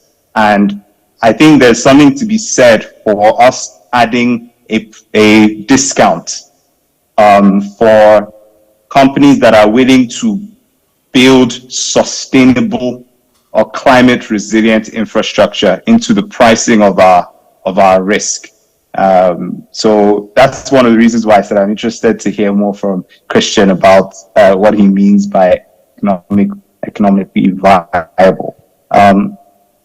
So let me just describe what a mini grid is for the benefit of people who maybe have not come in contact with this term. A mini grid is an electric power generation and distribution system that provides electricity to a group of people or to businesses in largely remote settlements, rural areas, and in some cases in Nigeria, peri-urban towns and cities. Just a second, Lamide. Let me thank you for your useful insights at this point. I may come back to you if the time permits. We need to move on to someone else. But thank you for those useful insights. Thank you, Lamide. Now, Bayo. So yeah, of FSD, and let me say that Bayo is a capital market specialist who started, or who had indeed worked with SEC, with the NGX, with PwC, and now with FSD Africa. So putting all of this together, I want you to talk to us about what FSDA, or how FSDA is supporting sustainable development in West Africa, and what are the challenges being experienced. All right, thank you very much. Just a quick, as a quick introduction about FSD Africa, we are a development finance institution based out of Nairobi and funded by the UK government. And our goal is to see how to make finance work for Africa's sustainable future. So sustainable finance is core of our mandates. And our approach to supporting the development of sustainable finance in Africa generally has been a market system approach, which involves, initially looking at a diagnostic study of the opportunities that abound in Africa, and indeed in some countries, in West Africa. We did a diagnostic studies of Ghana, and we've done same for the WACMaC region. And most of these recommendations always initiate or prompt our further engagement or further intervention in this region. And what we have seen is the problem about driving sustainable finance is multifaceted, right? And it's country specific. For instance, we've seen in markets where there are issues around the market structure and infrastructure. And we've tried to address some of this. For instance, we are supporting UMOATIT in the WACMaC region. UMOATIT is the debt management office in charge of debt issuance in the WACMaC region. And we are seeing how we can support them to build an OTC market to create liquidity further in the debt market. I mean, we all agree that for infrastructure finance to thrive, or project finance, debt is a very important component. This we have done. And I'm also happy to say that in the area of policy and regulatory reforms, we've also supported most of the regulators in the West African region to develop sustainability frameworks, listing guidelines. One of them is the Ghana Stock Exchange, which we supported to develop their listing rules in terms of green bond, and which was launched sometimes last year. Another key component of our intervention is actually the demonstration transaction, right? We would agree that after having the right regulatory framework, after having the right market infrastructure, then we need to prove that this sustainability finance is actually working. And on this front, I'm proud to say that FSD Africa has supported 1 out of every 4 green bonds that have been issued in the continent. Indeed, we have a program that we run in Nigeria and most of the markets where we operate, which are 30 in Africa. And in Nigeria, most of the transactions that have been mentioned on this platform, we've supported, including the Access Bank, the North-South Power, and including the sovereign green issuance that happened in 2017, which has paved the way for green issuances in Africa. I think the pattern point for me is to see how we can replicate this in other African countries. The models we've supported, I don't think we need to build things from the scratch. We should learn from peer learnings and see how we can drive transaction more. Thank you. Thank you very much, Bayo. That's really good. I mean, it's nice to know that you've supported about 25% of all green bonds that have been issued in this region. That's really good to know. Now, let me go to the Honorable Commissioner. Honorable Commissioner, let's talk about Lagos. So whether we call it the Center of Excellence or we call it the State of Aquatic Splendor, we mean Lagos. And this is Lagos, like the governor told us yesterday. So because this is Lagos, we would like to know what you intend or what your plan might be in terms of collaboration with countries in the West African region in terms of creation or of infrastructure. So we've heard, I mean, someone was here who said, oh, why can't I jump on a train from here to Abidjan? Or why can't I actually drive to Senegal or use the coastal waters because we're all around the coast? What are we doing? What do you think Lagos can do in terms of collaborating with countries around that corridor? Okay, thank you very much and good afternoon. So, as you said, this is Lagos, and for us in Lagos, we're blessed, but then also we are also, sometimes I say we're also hampered by our successes. So you'd hear that when they say Lagos, they'll compare Lagos to countries. So they say Lagos is the fifth largest economy in Africa. Lagos gets compared to Rwanda. Rwanda is a country. Gets compared to Egypt. Egypt's a country. Gets compared to Kenya.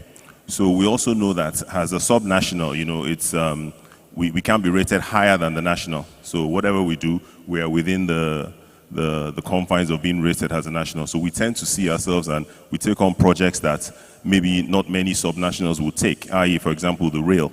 So the rail lines we've taken up the two rail lines, two rail lines that are going on now, sub-national doing it. But then we're also conscious of the fact that, we need to do a lot more. We need to work a lot more with the multilateral agencies. We've had a lot of support from them, with Lamata, with our waterways, quite a few of them, we're constantly working with them and making sure that we can sort of give our people the infrastructure that is required. And we're also conscious of the fact that in Lagos, we have there's some stats. We have about 14,000 metric tons of waste, which is generated daily in Lagos. There's some stats that tell you that about 82 people come into Lagos every hour, and those 82 people are coming in, they're not going anywhere. So at the end of the day, you have about 1,920 people coming into Lagos who are staying in Lagos. So we know that we have challenges. We know that we can't sort of build ourselves out of congestion, out of the infrastructure deficit we have. And we're also conscious of the fact that we need to collaborate a lot more with not just sister states, but also looking at the countries in the sub-region, the West African region as well. So there are things we're looking at. We're constantly having discussions on some of the road networks. And I also like to talk about food security. So one of the things we're also looking at is that, we know that food security is key. So we're currently now looking at building a food and logistics hub in K2. We're about 80% complete. We've had a lot of interest from multilateral agencies to want to sort of take part in that and look for how we can sort of then use it as a hub and then also transport the food that is generated along the coast. So it's not just infrastructure projects as well. There are other projects we're looking at to ensure that we can sort of tie in with our neighbors and other states and our neighbors on the coast of Africa as well. Thank you very much, Honorable Commissioner. That was really very useful. Now I'll go to Lami. In all of this, we need policies, right? And Lami works for Enterprise NGR, a policy advocacy group. Now, Lami, I'll just ask you straight up. How can West Africa become an investment haven for multilateral development institutions to finance the kinds of projects that the Commissioner has mentioned? Thank you.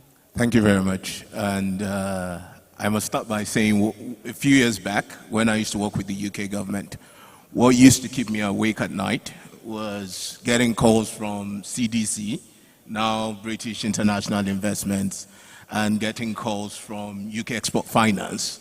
Now, Lami, we have $2 billion to put in Nigeria. We've not been able to invest it for 2 years, 3 years. UKF goes, oh, in Ghana, we've succeeded to invest a bit of it, but not in Nigeria. And all I always used to say was, what was wrong? What was the problem? Why was it working in Ghana and not working in Nigeria as much? And the feedback I got was largely policy, but also government cooperation. So a lot of the development finance institutions do better with G2G type transactions because government is there, government is supporting, government's willpower is there as well. And as such, if you do PPP, public-private partnerships, where government is involved and they're putting in place the right kind of enabling environment, it would encourage these investors to come in. And investment generally in the world, investment flows are timid. They are not confident. They go to areas of least resistance. So basically, they want to go to economies that the barriers to entry are low. They want to go to economies where they are sure that their returns are guaranteed. Even though it's sustainable finance, and there's about 3.7 trillion of sustainable funds available, it's still not funds that they want to throw away. So they need to be certain that there's political stability, for example, and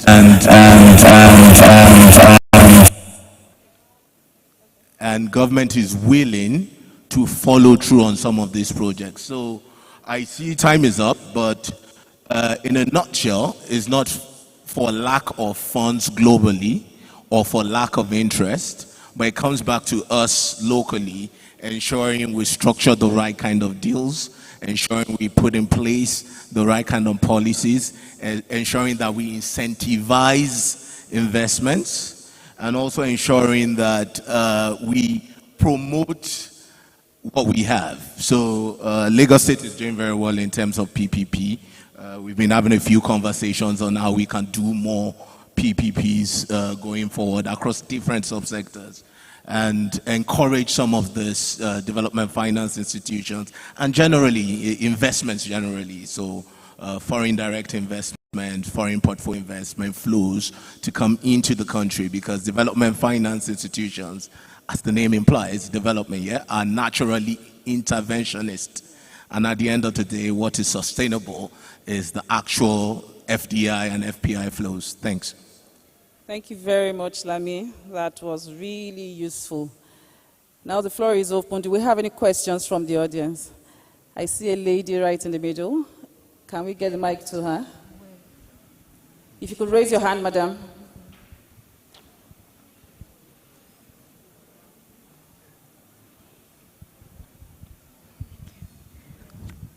Good afternoon, everyone.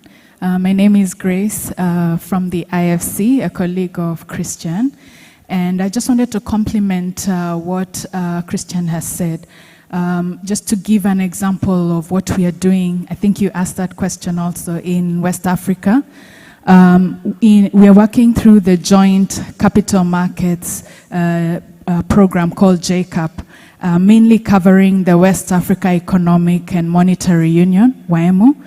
And one of the most recent support that we've provided, advisory and investment. Sorry, just a moment. Yes. Can we have the audio adjusted? We can barely hear. One moment, please.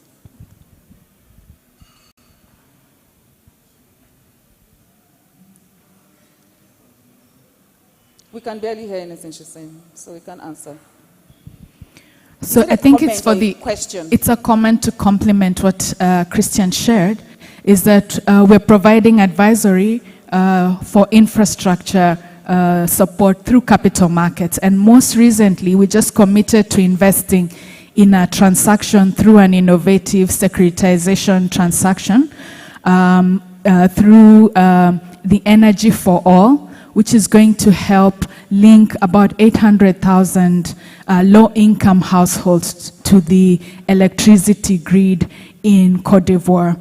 And we are co-investing with the Energy Africa Investment Fund.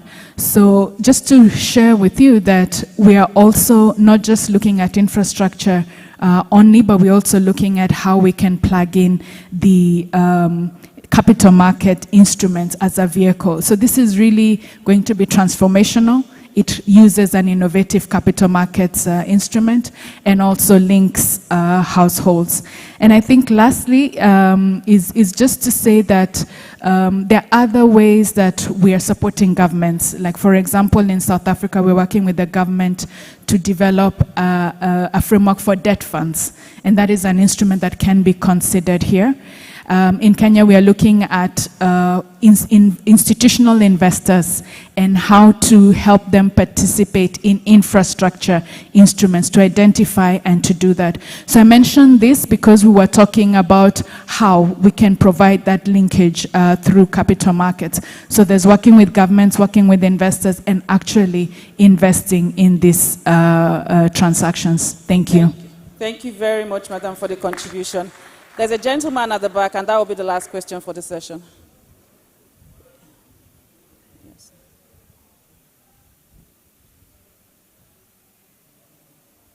Okay, great. Thank you very much. My name is Efosai Godaro, founder of Cross Blockchain, which is Nigeria's first blockchain, Africa's first smart contract-enabled blockchain, and also founder of HashGrid, which is Africa's first asset tokenization platform. It's a pleasure to be here, pleasure to be in this meeting. So my comment is about Africa. I've been hearing the comments from all the distinguished speakers. We seem to be expecting money from outside the continent, from UK, from everywhere, but we have more money in Africa than outside Africa, you know. And also, every continent has had their day. They have used significant advantages. The West used slavery, exploitation, that's colonialism. China used millions of cheap labor. Africa has the advantage of using blockchain technology. We can tokenize 10% of our known natural reserves and call it money. We have $10 trillion worth of known natural reserves in Nigeria alone. Let's tokenize 10% of that. Let Saudi Arabia buy 250 billion. Let's sell it and use the fund to develop our country. We need to spend $150 billion every year in infrastructure to just close the gap for the next 10 years. So that's just my idea. I think we should embrace blockchain technology. We should get the money that is ours. We cannot have all these natural resources and they're just sitting under the ground and they're not called money. Thank you. We are expecting funds from outside. Thank you very much. Your point is made. I'll encourage that you reach out to SEC. We have an innovation hub in SEC. We can listen to you and see if your ideas work. We are a regulator that encourages innovation, but we have to do it in accordance with the law and the rules that we have. So please do reach out officially to SEC, and then we can take it on from there. Thank you all very much for a good session. Lamide, if you're still there, thank you very much for joining us virtually. And to all my panel members, it's been a good time with you. Good afternoon. Thank you very much. Please give them a round of applause. And that, ladies and gentlemen, is the final panel for today and for the third biennial West Africa Capital Market Conference. A group picture, please. It's the future of the world, so Olamide will join virtually. We'll just feature you in this group picture since you were present. So photographers, I'm counting on you. AI, infuse everything. Make sure Olamide Niyafuye joins this group photograph. Thank you. Do we have it? Amazing. Thank you very much. Please give them a round of applause for giving us a wonderful final panel conversation. Thank you, Olamide Niyafuye, for joining virtually. Before we take some market updates from some companies that are here, I would like to especially recognize a representative of Mr. Haruna Jallo Waziri, who unfortunately will not be joining us again, but has graciously sent us an executive director of sales and business development. We have Mr. Adeyinka Shoneko joining us in place of Mr. Haruna Jallo Waziri. Round of applause for him. Thank you very much, sir, for coming to represent Mr. Jallo Waziri. We will take a few market updates, and the first presentation will be from NG Clearing. This will be delivered by Mrs. Franca Egwekwe. A round of applause for her as she gets ready for her presentation. She's coming up stage. Right after that, we'll take from FMDQ Depository. Then we'll take CSD Ghana. We'll also take BRVM and CSCS. So can the representatives be ready? All right, great. So we would have NG Clearing first. Okay, this is not Mrs. Franca. We have. All right, but we'll take a very quick market update from NG Clearing.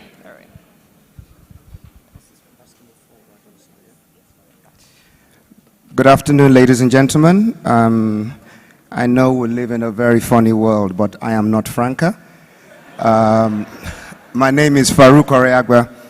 I'm the managing director of NG Clearing, but Franca is my boss, if you know what I mean. Apparently, I've got a very short period of time. I'm going to try and beat First Bank. Let's see how it goes. Right, so over the last couple of days, we've been talking about regional integration, sustainable development, financial stability in the sub-region, de-risking investments, unified payment systems, etc., etc. I'm here to have a brief chat with you about a company that's crucial or can play a crucial role in all those kind of transactions. The company is called NG Clearing. The presentation I've got today is a short presentation about the role of NG Clearing in financial market development. 4 stages. I'm just going to briefly run over who NG Clearing are, what we do, the role we play in financial market development, and the contribution companies such as NG Clearing make to equity trading globally. NG Clearing, in a nutshell, is a central clearing counterparty. The core function, our core function is to de-risk investments, de-risk transactions, and we do this by interposing ourselves between the various parties by way of novation, and basically we take on counterparty risk, thereby facilitating various transactions. Some of our services. Risk management, like I said, we take on counterparty risk of the various parties to a transaction.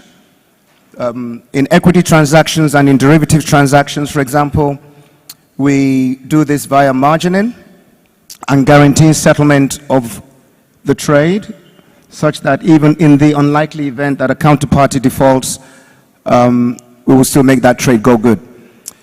Another core function, another core service, clearing and settlement. By doing this, we establish the obligations of the buyers and sellers to a transaction, and we take on the counterparty risk by means of novation, which is what I mentioned earlier on. And I think this is very important to some of the transactions we've been talking about over the last 2 days. Collateral management. A CCP such as NG Clearing collects and manages collateral placed by clearing members. This is in derivatives transactions. Clearing members are all deposit banks, but in other transactions as well, not just equity derivatives, we have the facility to manage collateral. So in terms of some of the financial methods you've been talking about over the last 2 days, there is a role for an entity such as NG Clearing. Right, quickly skip through these. We can, in transactions, and I'm not just talking equity derivatives now, we're talking swaps, we're talking securities lending, and a variety of securitization. One of the roles we do is we increase efficiency through centralized margining. So in many cases where you have a multiplicity of parties to a transaction, we do the netting off, reducing the number of transactions and obviously ultimately the number of charges that are borne by the clients. We guarantee the performance of trades by taking on counterparty risk. Like I said, we also reduce settlement costs, because sometimes when you have a multiplicity of parties to a transaction, we will net those fees off, and obviously instead of paying for 7 different transactions, credits and debits, you may end up paying for 3 or 4 transactions, making it much cheaper. By interposing ourselves in most transactions, we allow for anonymity between the trading parties, and obviously to make sure that we don't end up carrying another counterparty's risk. We, at the outset, one of the first things we do is to establish the obligations of the buyers and sellers, so everybody knows where they stand, because ultimately we're going to take on this risk as a company. Just a few more. Market integrity speaks for itself. Product innovation.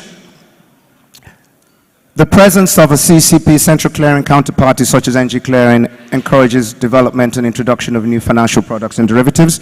And even we've been accused of trying to behave like an investment bank, because even though we are a CCP, we're busy helping parties structure trades. We're busy structuring things like swaps at the moment for our clients, where we can play a role in this just to ensure that the trades go through, and we're developing new products. Risk management is one of the core functions of a CCP. If we don't have our risk management tools in place, we will go bust. That's the reality of it. So basically, from the outset, one of the main core functions and focus areas of any CCP, not just NG Clearing, will be to make sure that they've got a robust risk management system, which we do have. Liquidity enhancement, market growth. Hopefully we do bring market confidence as well, because I know I'm trying to beat FBN on this, so flicking through. Quickly, just as an example, we're talking about equity trading globally, just to show the significance of the roles a CCP can play in equity settlement. As we speak today, and I do bear the indulgence of my director, Mr. Adeyinka Shonekon, who works for CSCS, but the reality of the matter is over 99% of equity trades in the world as we speak are done using a CCP model. So, you know, we will be talking to CSCS, don't worry about it. And almost just one more thing. Risk monitoring, I've been through that. I just want to quickly talk on default. People wonder how we take on counterparty risk, and in the case of default, how do we manage it? There is a robust system. It's on the slide. I'll share that later on, because I see there's somebody right behind me to keep me off the stage. But there's a waterfall method. There are systems in place. In the unlikely event of a default, there are systems in place to make sure the trade still does go through. So that's not an issue. Some of the other roles: derivatives trading, securities lending, cash commodity trading, cash equity trading, swaps, and the list goes on. So on that note, I'd like to just tell everybody NG Clearing is open for business. Thank you very much. We're here to take your orders. Thank you. Thank you very much, Mr. Farouk Oregba. We'll take the next presentation, and it's a market update, 5 minutes from FMDQ Depository, and this will be done by Dr. Joe Mekilua. Please come up stage. Right after that, we'll take from CSD Ghana, Mr. Joseph Latte. Please get ready. Right after that, we'll take the final market update from BRVM, Mr. Musa Davo. Please get ready for the update. 5 minutes each for FMDQ Depository, CSD Ghana, and BRVM. Do we have the representatives in the room?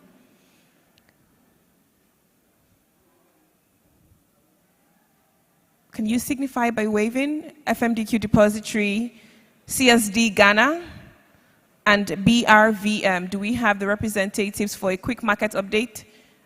All right. Are you coming up, sir? Okay, great. Please come up. Thank you very much. A round of applause for him. He'll do. CSD Ghana? Okay, all right. Thank you very much. This is from CSD Ghana, a quick market update. Right after that, if we have FMDQ Depository, please come closer to the stage. And then BRVM, a quick market update, 5 minutes. Thank you. Good afternoon. I bring you greetings from Accra, Ghana, and from all our colleagues at the Central Securities Depository. Permit me to stand on the existing protocols. Ladies and gentlemen, there's been talk about Ghana jollof, Nigeria jollof. I've tried it twice. and I have a verdict. However, I will reserve that. I'll reserve announcing the verdict and pass it on to the proposed Investment and Securities Tribunal to give the verdict, since it's a cross-border litigation. We've been following discussions at this conference keenly and with great expectation. We at the CSD Ghana are fully committed to the course towards regional integration of our markets. It was interesting to hear, and we make two observations from the presentation by the Francophone markets. And they talked about bringing one depository, one exchange for 8 countries. And the enabler was technology. We also take note of the comments that technology has improved greatly. From the time they first went live to today, there's been great improvement in technology. We believe strongly that the technology exists to allow integration of our markets without a doubt at all. At the CSD Ghana, we're currently in the process of replacing our systems. In this project, our focus is not just to solve problems of today, but to look more into the future. And what's the future? The future is why we are here, the integration of the markets. In the coming weeks, we'll continue to engage our market participants and our regulator to ensure that the right systems that will meet the demands of the market are in place and beyond the next decade. For instance, we've chosen a system that relies fully on ISO 20022 messaging standard and ISO 15022 messaging standard, relying heavily on the category 5 messages and category for securities market transactions and category 2 messages for fund settlement. We are fully aware that ISO 15022 for CBPR Plus will be deprecated in November of 2025. However, with a closed user group, these two messaging standards can coexist. We are also ensuring in our implementation that there is support for connectivity for external CSDs. This initiative is part of our drive to ensure the integration of the market that we're looking for. PAPS has been talked a lot about, and I want to say that PAPS has come at the right time, and it provides a clear path to cross-border settlement of funds within the sub-region. Today, I'm proud to say that I was part of the PAPS project in Ghana at my time as the head of IT operations at the central bank. So in my view, as a technology person, the solution for integrations are here today. We will work with our regulators to accelerate the integration drive. Indeed, all of us will agree with me that this is long coming. We needed it yesterday. On this note, may I express my profound appreciation for the opportunity to be part of this great initiative, and may God bless us all. Thank you.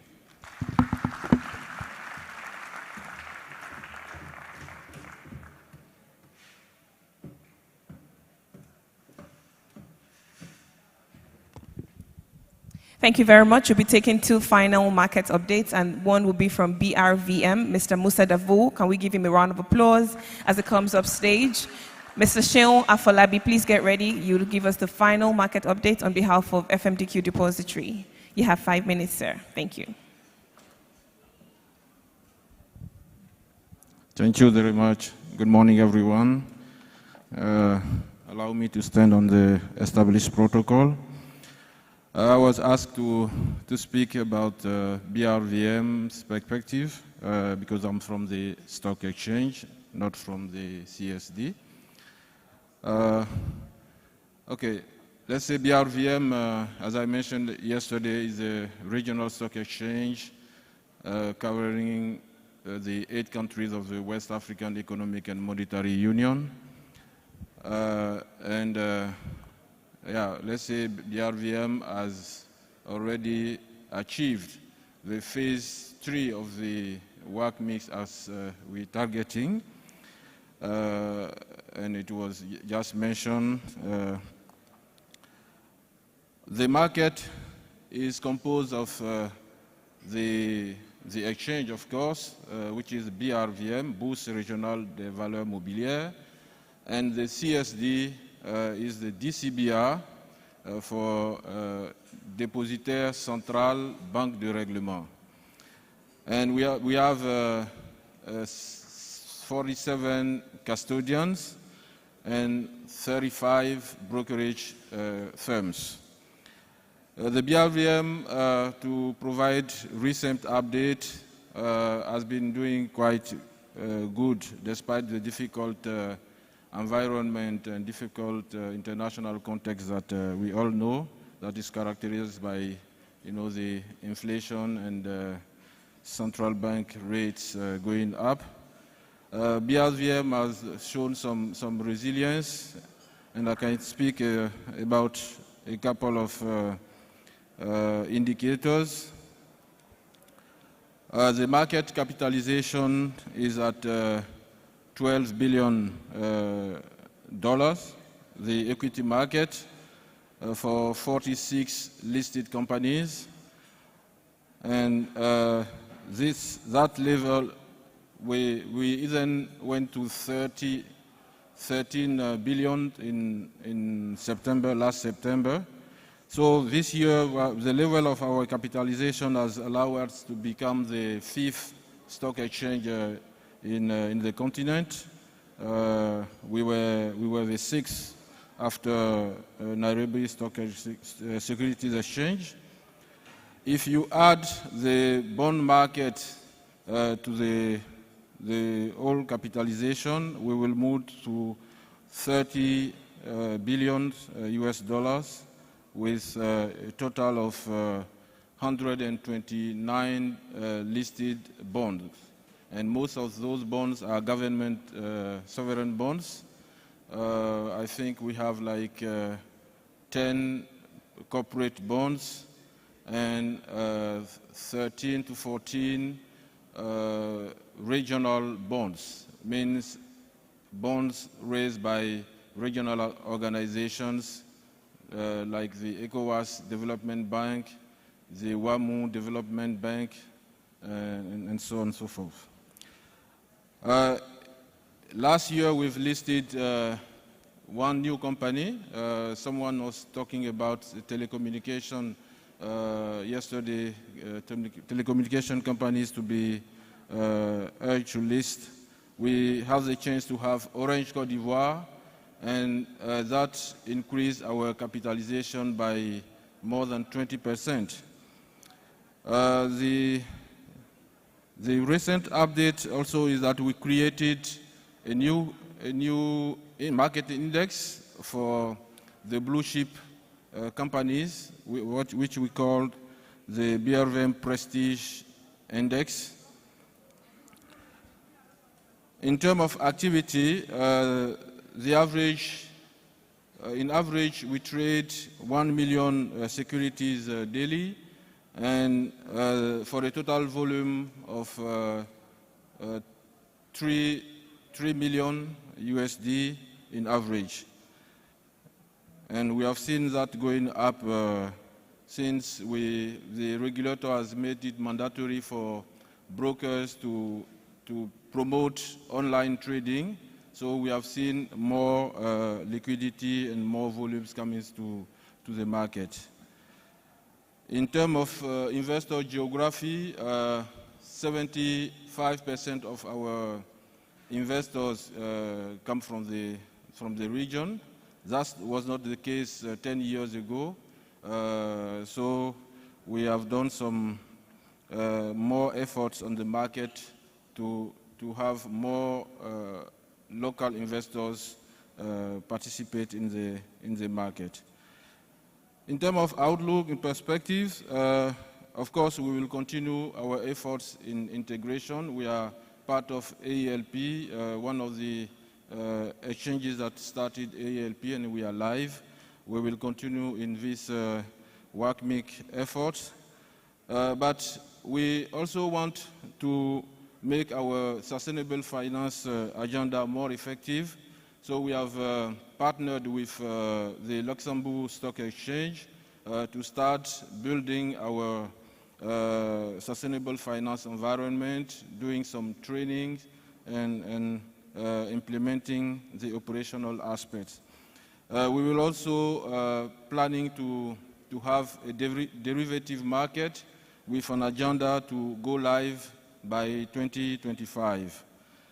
And last but not least, the Côte d'Ivoire government has asked the BRVM to run the commodities exchange, which we are going to sign with Côte d'Ivoire government to start operating that commodity exchange. Okay, I can see time is okay, so thank you very much. Thank you all. Thank you very much, Mr. Davu Musa. We'll take the final market update from FMDQ Depository. This will be done and presented by Mr. Oluseun Afolabi, Head of Market Architecture at FMDQ Securities Exchange Limited. Can we give him a round of applause as he comes up stage for 5 minutes for his market update presentation. Right after that, we'll take the final video at this conference, and this is the AfriInvest video, but not yet, right after the presentation by Mr. Afolabi from FMDQ Securities Exchange Limited. If we don't have Mr. Afolabi, we'll take the video. Can we have the AfriInvest video technical?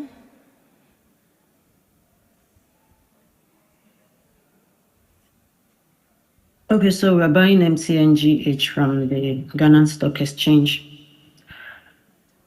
100 units at market.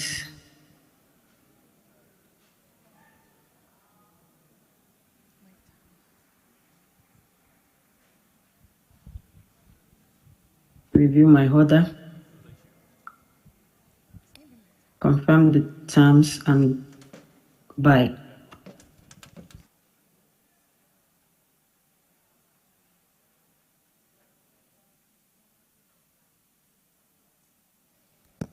Order is filled. Okay, great. So this is the Ghana Stock Exchange system, and we can see the 100 MTN purchase has gone through. So the ticker is here, the symbol MTN, volume 100, price 1CD45, and we see same for the FML sell as well. So 100 shares, price sold out was 3 CDs and 1 peso or so. Everything looks good.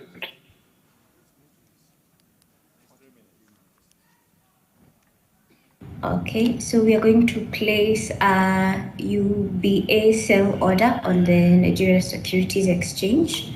So I'll search for UBA.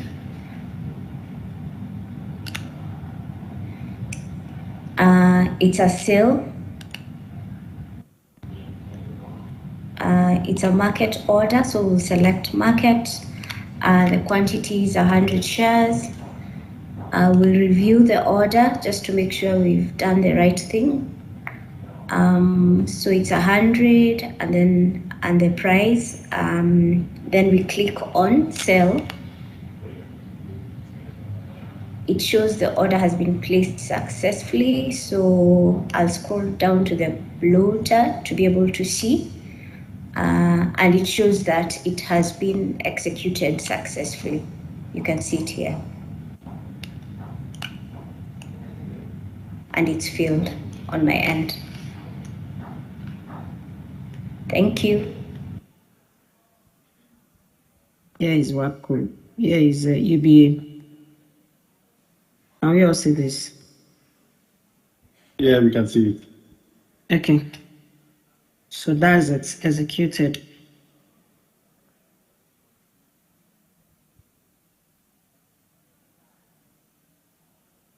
Okay, great. So we are going to input the ticker for WAPCO. That. Go ahead to buy as a market order for 100 shares. So we go on to review. Just making sure everything is right. So it's a buy 100, a market order.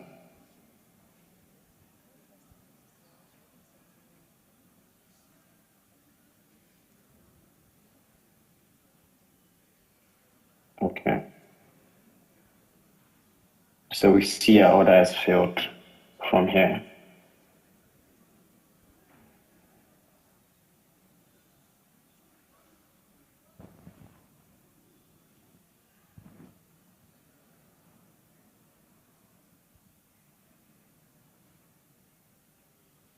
Okay, so I have it. The second one is here. Highlighted.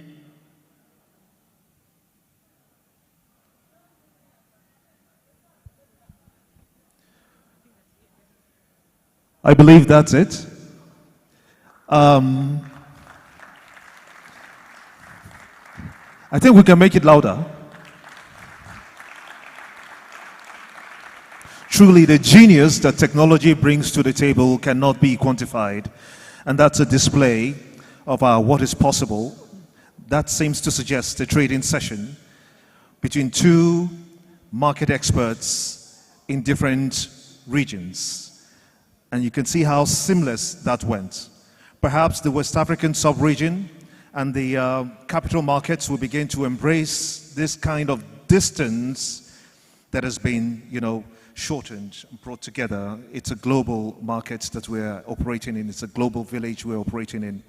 And as such, these kinds of technologies, we see it especially in the music industry, the Gen Z baddies. I think they are very used to these kinds of platforms for interaction. But we're slowly making progress and coming to almost a close, to which I would like to call on Mr. Reginald Karawusa, the Executive Commissioner, Legal and Enforcement, Securities and Exchange Commission, Nigeria, for the closing remarks. Let's keep the applause up until he gets up stage. It's been a long day. Thank you for coming, sir.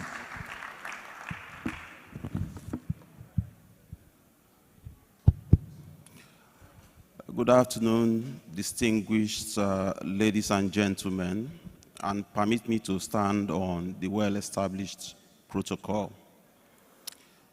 In this 2 days conference, we've been discussing infrastructural deficits in the sub-region and how to finance infrastructure in an integrated capital market. We've heard 6 presentations and 6 panel sessions. We have heard the speakers. We've also heard from lawmakers who have been with us and other policy makers. There will be effort to upload the recordings of this event, both on the WACMaC and the SEC websites. As the compare mentioned earlier, the communique will also be made available to the regulators and other stakeholders. Yesterday, His Excellency, the Governor of Lagos State, asked a profound question, which is this: what is stopping us in the sub-region from developing a highway infrastructure that will connect the major cities from Dakar, through Abidjan, through Ghana, Accra, and Lagos. His Excellency believes that this can be done through the capital markets in West Africa. Lagos State, which is the host state of this conference, is a shining example of what the capital markets in Africa can do. Lagos State has, as we've heard, done a whopping 36 issuances, raising up to 2 trillion naira. So it is something that if we set our minds to it, we can achieve building the right infrastructure for the sub-region. So the question is, how and what time should we aim at getting some of this infrastructure? Not only the highway, we've heard about power, we've heard about water and other infrastructure. I think in the room, we have all it takes to achieve this infrastructural development. So,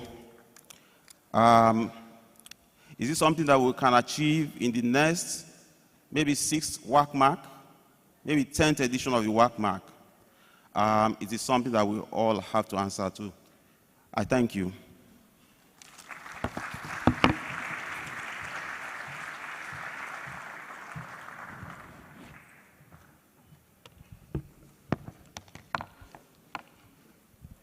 Thank you very much, Mr. Reginald Karuwusa, the Executive Commissioner, Legal and Enforcement, Securities and Exchange Commission, Nigeria. Distinguished ladies and gentlemen, it has been 2 incredible days filled with insights, wisdom, and of course, nuggets that will take us forward in the West African Capital Market region. We are delighted to have had all of you, our esteemed players and very distinguished guests and speakers address us. We're looking forward to a very bright future in this segment. But to officially do the vote of thanks, it gives me great pleasure to make welcome the Executive Commissioner, Corporate Service, Securities and Exchange Commission, Nigeria, Mr. Ibrahim Boyi. A round of applause for him as he comes to do the official vote of thanks today. And just to remind us that once we close, we have lunch, but that's not where it ends. We have a gala, and we are inviting every single one of you to please be a part of it. It starts at 6 p.m. Please look as beautiful and as handsome as you can and make it here. But anything you wear is welcome. Just come and let's have fun. Let's down our hairs as we relax after 2 days of wisdom. Good afternoon, everyone. I'm sure I have the least tasking job to do. And I'm very happy actually to do this, because any other role will have been very challenging for me, considering the quality and the expertise and the technical prowess that exists in this hall. So I'm very happy to be saddled with this minor, but I believe important responsibility. First and foremost, we'll give gratitude to the Almighty Allah for making this a very successful event, for allowing us all to participate and to participate well and successfully without any episodes.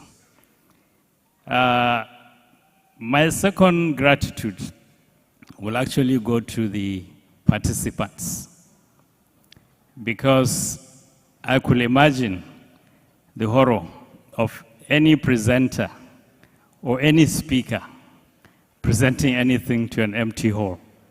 So I believe that the participants are actually the most important, and I thank you very much for your doggedness and perseverance, and I can see the hall has not been any less occupied than we started yesterday. So I thank you very much for all the participants that have honored this event. I think I will go to the sponsors. The sponsors have made it possible for us to hold this event successfully. They provided for all we have to do. They provided for all this ambience. They provided for what we had to eat, what we had to drink, and all the technology that supported the exercise. So our sponsors, thank you very much for supporting this event. And please don't get tired when we come back in 2 years' time. Now I'll go to thank the chairman of WASRA, who incidentally is the DG of the Securities and Exchange Commission, Nigeria, and the WACMaC committee and the members of WASRA who actually developed this conference. They created it, and I can see clearly it has become a very important framework or tool for discourse, for exchange of ideas, and to serve as a veritable tool for inputs into policy formulations. I will thank next the dignitaries, the Vice President, who was ably represented, the Lagos State Governor, and a lot of his executive that participated in this program, the chairman and members of both the Senate and the House committees who have remained with us throughout this program, and all other distinguished dignitaries who graced this occasion. And I thank you all for your not just attendance, but for the remarks and the insights that you provided. It actually added quality and depth and color. I would also like to thank the various keynote speakers and other presenters, the moderators, and all the discussants and panelists. You have done justice to all the programs and to all the panels. Thank you. I would love to also thank the WACMaC organizing committee members for the excellent program. These are the people that they are not visible, but their actions are very, very visible. They are responsible for the planning and the implementation of this conference. And I must say that they have gotten, or they have got the pass mark on this program.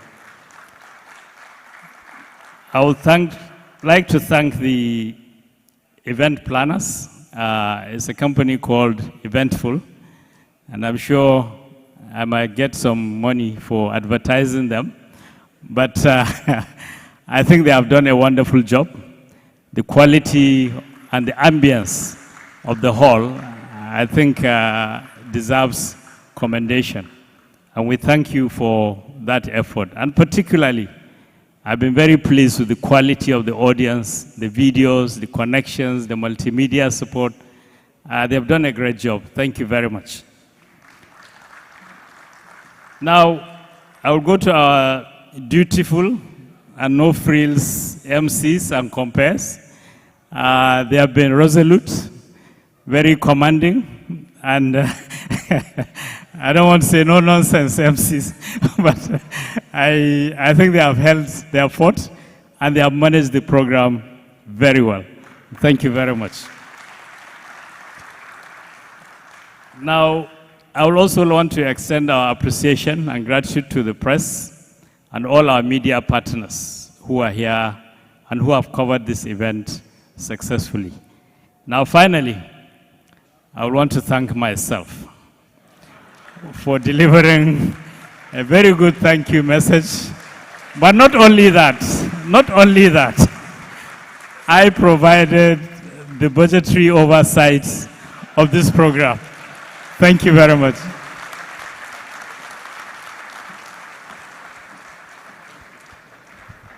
Thank you very much, Mr. Ibrahim Bohi. You know, the interesting thing is I was going to come up stage to thank him. So please let's thank him one more time for delivering a well-covered and thorough vote of thanks. He touched on all points, every single person in the room, the participants, the attendees, the event planners that more often than not we always overlook, but the people who are working tirelessly behind the scenes to ensure a smooth run of events. Thank you so much. One more time, give him a round of applause for that detailed and thorough vote of thanks.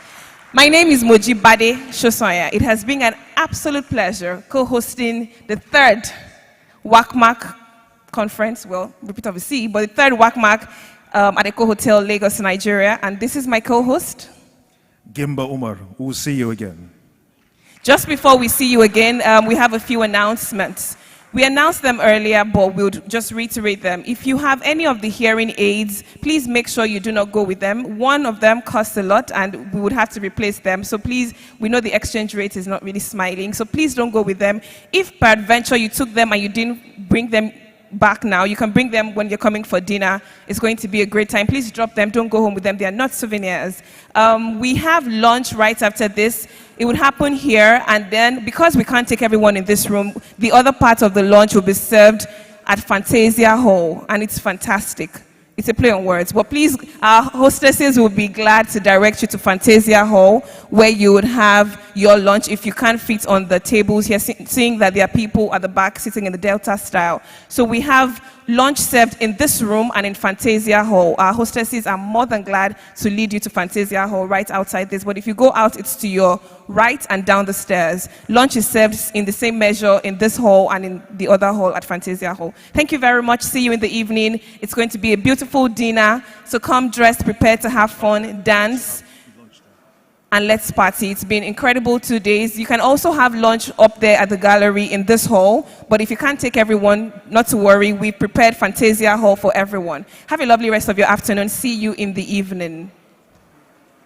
We will take the closing prayer, beg your pardon, just the second stanza of the national anthem of the Federal Republic of Nigeria. At this point, I'd like to crave your indulgence. So please rise in honor of our dear country as we now take the national anthem.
God bless the Federal Republic of Nigeria. Long live the West African capital market. We'll be setting up for dinner, so if you're going out of this hall, please go with your belongings. Thank you very much. We have an ID card here belonging to Haruna Gideon Akami Soko. If you have misplaced your ID card, please meet me or any of the event planners representatives to claim your ID card. See you all in the evening by 6 p.m. for the gala and dinner. If you would also like to hear the Ghana versus Nigeria verdict, the announcement will be made by 7 p.m., so don't miss dinner. We'll see you. Lunch will happen here and in Fantasia Hall.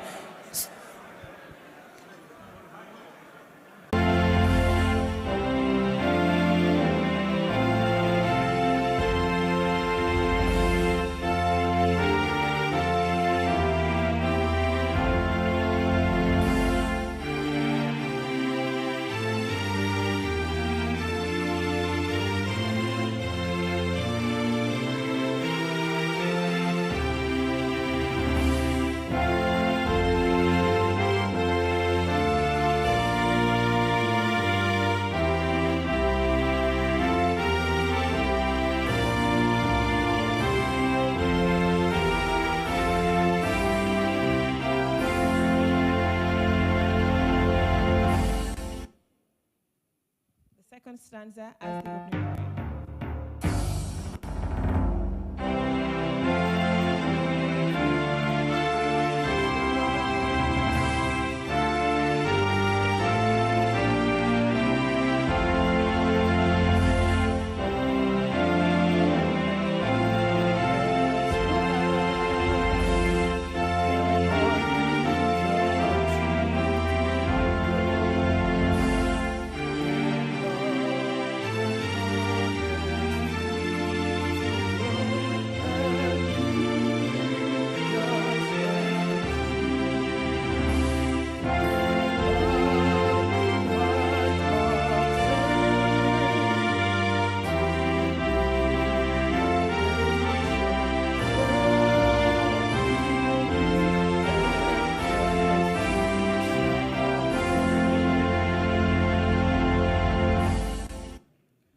Be seated, please. God bless the Federal Republic of Nigeria. Please have your seat.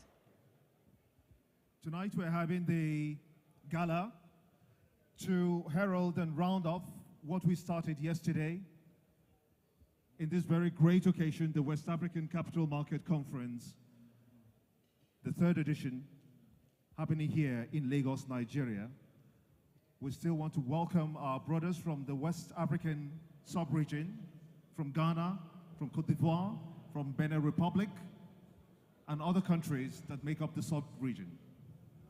Good evening, distinguished ladies and gentlemen. It is such an honor to co-host the awards and gala night as we celebrate after 2 extremely incredible days of deliberating on how to take the capital market in West Africa forward. It has been such an incredible journey, and we'll be wrapping up tonight with not too many speeches. Tonight we'll be rewarding excellence, we'll be letting down our hair, we'll be having fun, listening to good music, and of course enjoying good food. My name is Mojibade Shosoye. And I am Gimba Umar. We're going to start very quickly by acknowledging some very distinguished personalities who have been able to grace this occasion and to make it happen. We'll start by recognizing the Director General of the Securities and Exchange Commission, Nigeria, Mr. Lamido Yuguda. A round of applause for him. Thank you. Also the Board Chairman, Securities and Exchange Commission of Ghana, Dr. Yaboa Amoa. Thank you very much. We'll also be recognizing the Director General, Securities and Exchange Commission, Ghana, Reverend Daniel Ogbami Tete. Thank you for joining us. We'll be recognizing the Secretary General, AMEF Umoa, Mr. Ripet Busukwe. A round of applause for him. We'll also be recognizing the former Director General, Securities and Exchange Commission, Ghana, Dr. Adu Anani Enchi. A round of applause for him. The former CEO, Ghana Stock Exchange, Mr. Eko Afedzi. Thank you for joining us. The GCEO Nigeria Exchange Group PLC, Mr. Oscar Onyema, OON. A round of applause for him. Thank you. The Executive Commissioners of Securities and Exchange Commission, Nigeria, thank you for joining us. The Chairman House Committee on Capital Markets, Honorable Solomon Bob. Thank you for joining us, sir. The Chief Executive Officer, Central Securities Depository, Ghana, Mr. Joseph Latte. Thank you for joining us. The President of Ghana Securities Industries Association, Mr. Winston Nelson Jr. Thank you for joining us. Capital market luminaries in the house, we recognize you. Would have loved to go one after the other, but in the interest of time, we're recognizing you and we say thank you for joining us. Our highly esteemed sponsors for whom this night is accredited, thank you for giving us of your time, of your money, and your resources to ensure that we have a successful conference this year. Captains of industries present, distinguished ladies and gentlemen, once again, we warmly welcome you to this fun evening. It promises to be relaxing, not too many speeches. We would have fun, let down our hairs, reward excellence, dance to good music, and of course, enjoy good food, Nigerian food. We had agreed that we were going to announce the winner, Ghana Jollof, Niger Jollof. We'll do that during the course of this event. But in the meantime, please enjoy yourselves. Now let's do something. Everyone looks amazing. Now this is Lagos. Welcome to Lagos. The governor has said this is Lagos. We don't do welcome to Lagos, but I'm welcoming you officially to the Center of Excellence and the State of Aquatic Splendor. It's an honor to host you here tonight as we celebrate Now, I'm going to ask you to look at your neighbor and compliment them. Just say something nice to them. You can say they look like dollars, they look like pounds. Just judge them by the currency they look like. So I will start with my co-host. You look like pounds. Okay. You look like the combined capital markets. Wow, I'll take that. I'll take that. Thank you.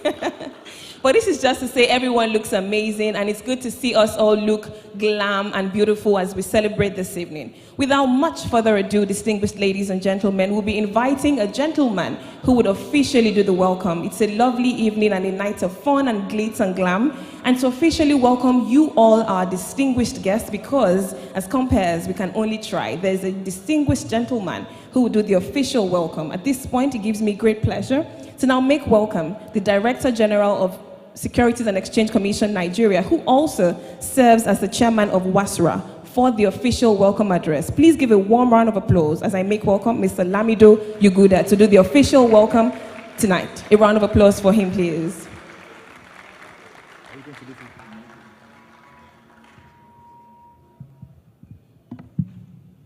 Distinguished ladies and gentlemen, a round of applause for Mr. Lamido Yuguda as he comes up stage to officially welcome us all.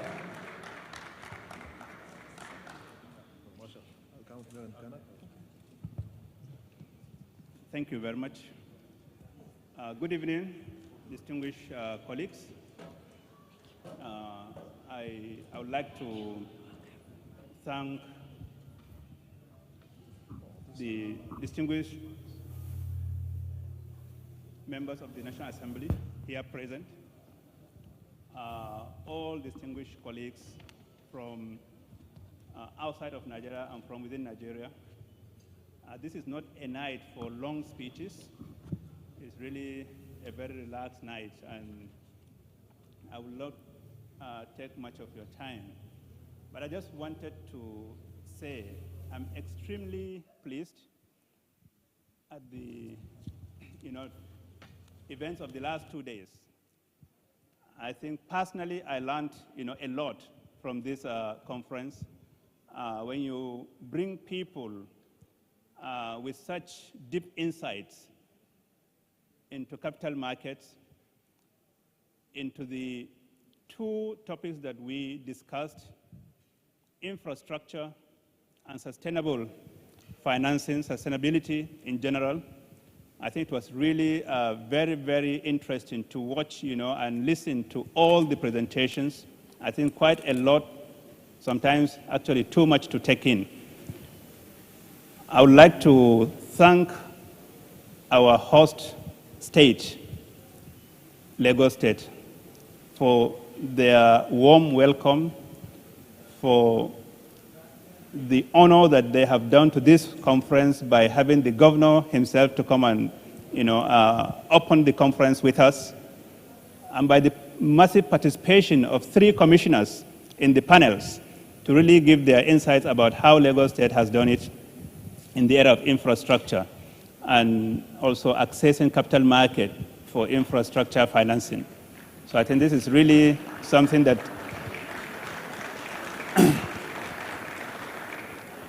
this is really something that a lot of our states and regions, in the sub-region should emulate. Because when we talk of infrastructure deficit, we have first of all to understand it, to admit it, to realize, that we need to do something and then to do something about it. And I think this is exactly what Lagos State government has been able to do over the many years that they have actually been accessing capital markets to provide necessary infrastructure for the teeming population, of Lagos. We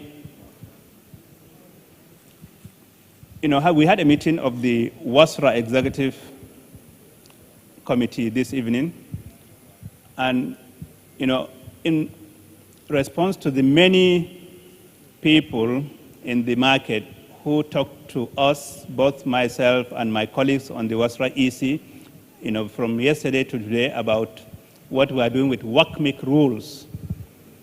I want to say that we have actually agreed to do this in 2 steps. We are going to be, sending an invitation to the WACMaC Executive, Committee, the leadership of WACMaC, to have a meeting with the WASRA, EC in advance, of the actual communication, okay, of the go-ahead to, implement the rules. So we are going to do that, very soon, within the next, few weeks, and we will decide, if we all have the time, if we can have this meeting in person. Otherwise, we'll do it virtually.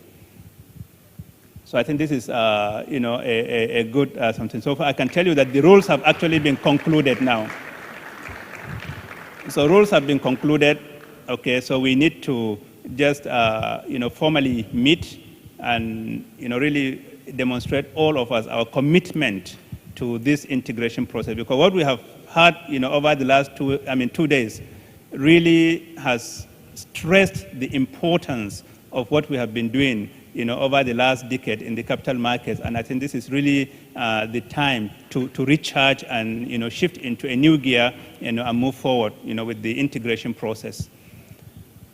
I want to, wish, all of us who will need to travel from Lagos, either tonight or tomorrow morning or over the weekend, a very safe journey to their respective destinations. I think we've been really, really, really very, happy with the, guests that came out of, from outside Nigeria, especially, from Morocco. We really thank the AMMC for its massive support. I think this has really been very good. You have not only come here, you have also participated in the panels, giving us such deep insights, into your own experiences. Thank you very much.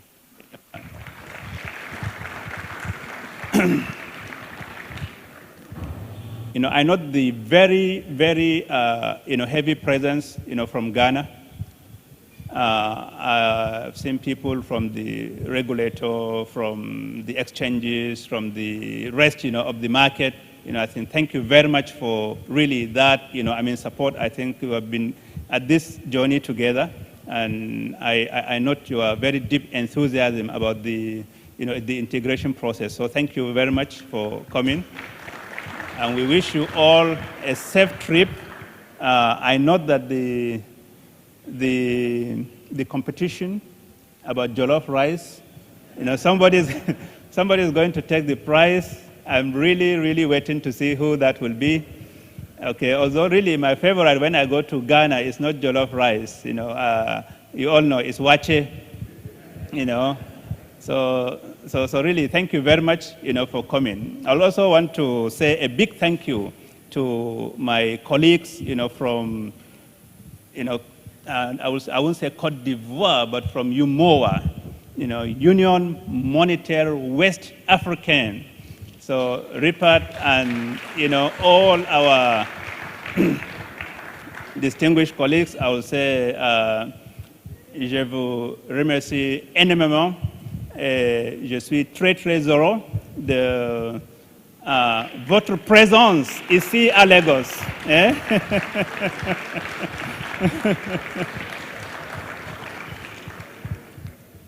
I want to say a big thank you really to all of the colleagues from the Nigerian capital market who have really turned out in big numbers.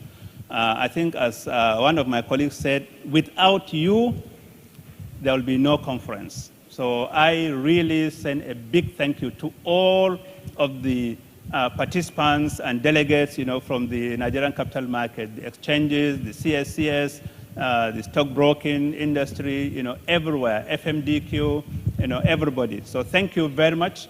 And this will be the end of my, small address. And I think I will hand over to my very able, compare Mr. Gimba. Thank you very much, and have a very good evening. Thank you very much. Thank you very much. Thank you. Excellent job. Thank you so much, sir.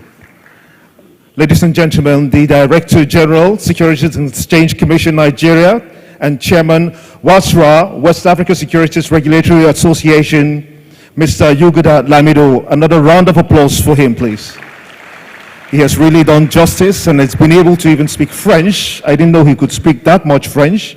I've been struggling with it, but that effectively gives me the challenge to see whether or not I will succeed over the next 1 year. I've given myself 1 year to learn at least some French.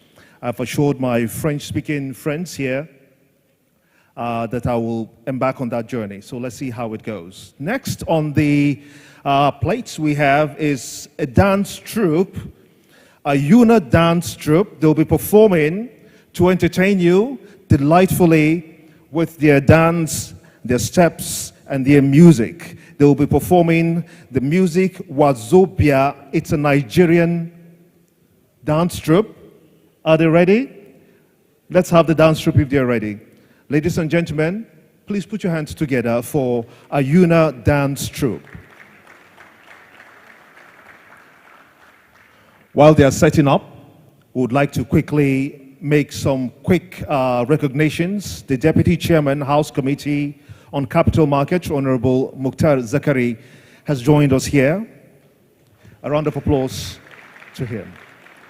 Also, it is my great honor and privilege to once again introduce the governor, the erudite governor of my state, because I'm from Bauchi State here in Nigeria. His Excellency, the former governor of Bauchi State, Barrister Muhammad Abubakar, Senior Advocate of Nigeria, SAN. Please, a round of applause for him. We also have with us the former Chairman, House Committee on Capital Markets, Honorable Babangida Ibrahim, who is here with us. Thank you, Honorable. And now we can have the dance troupe.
Christian.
Please give them a round of applause. Thank you very much. Thank you. Now, what you have just seen shows the symbolism of unity in oneness to take Nigeria forward. We have Wazobia. Wazobia represents, beg your pardon, 3 dominant tribes in Nigeria, the Yoruba, the Hausa, and Igbo. So Wazobia, and they've just shown us how much we can achieve when we are together and when we come together in oneness. So thank you again, Ayuna Dance Troupe. We have said that tonight is not for too many speeches. We are recognizing excellence and rewarding diligence. We have our first set of awards that will be presented very shortly. But to deliver a message on the significance of these awards, please join me as I make welcome Director, Market Development at SEC Nigeria, Mr. Tunde Kamali. A round of applause for him as he comes up stage of awards. A round of applause for him. He's coming up stage right now. Thank you very much.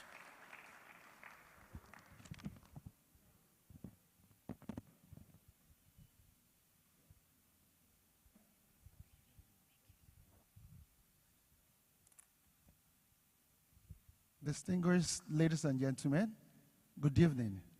Is it a beautiful night? Is this a beautiful night? Like she said, tonight is not a night of too much talk. And I've been asked, I can't do it alone. Because WASTRA didn't start with just me.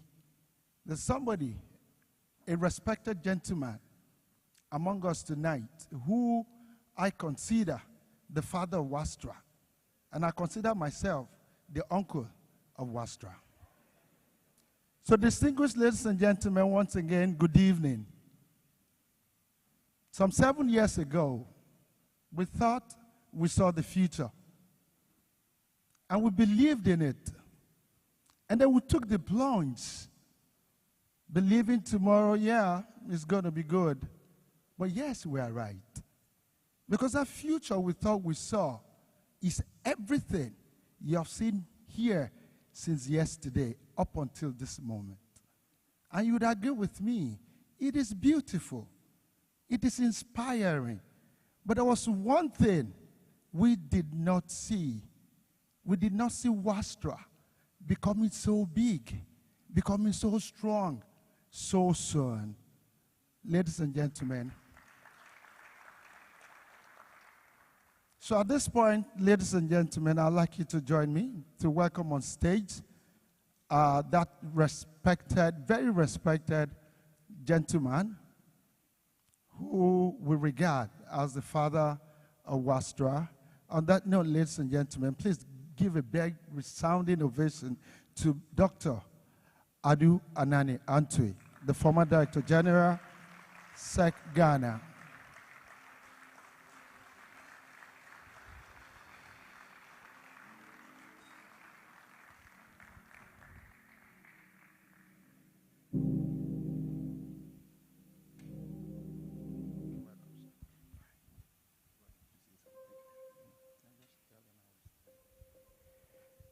Good evening, ladies and gentlemen. I'm asked to say a few words from the beginning. Let me say it all began with a visit to my office by WAMI, then led by Dr. Ubuna. And in the that was 2013. In the course of our discussion, since WAMI represents West Africa, the integration of West African markets became as one of the subjects.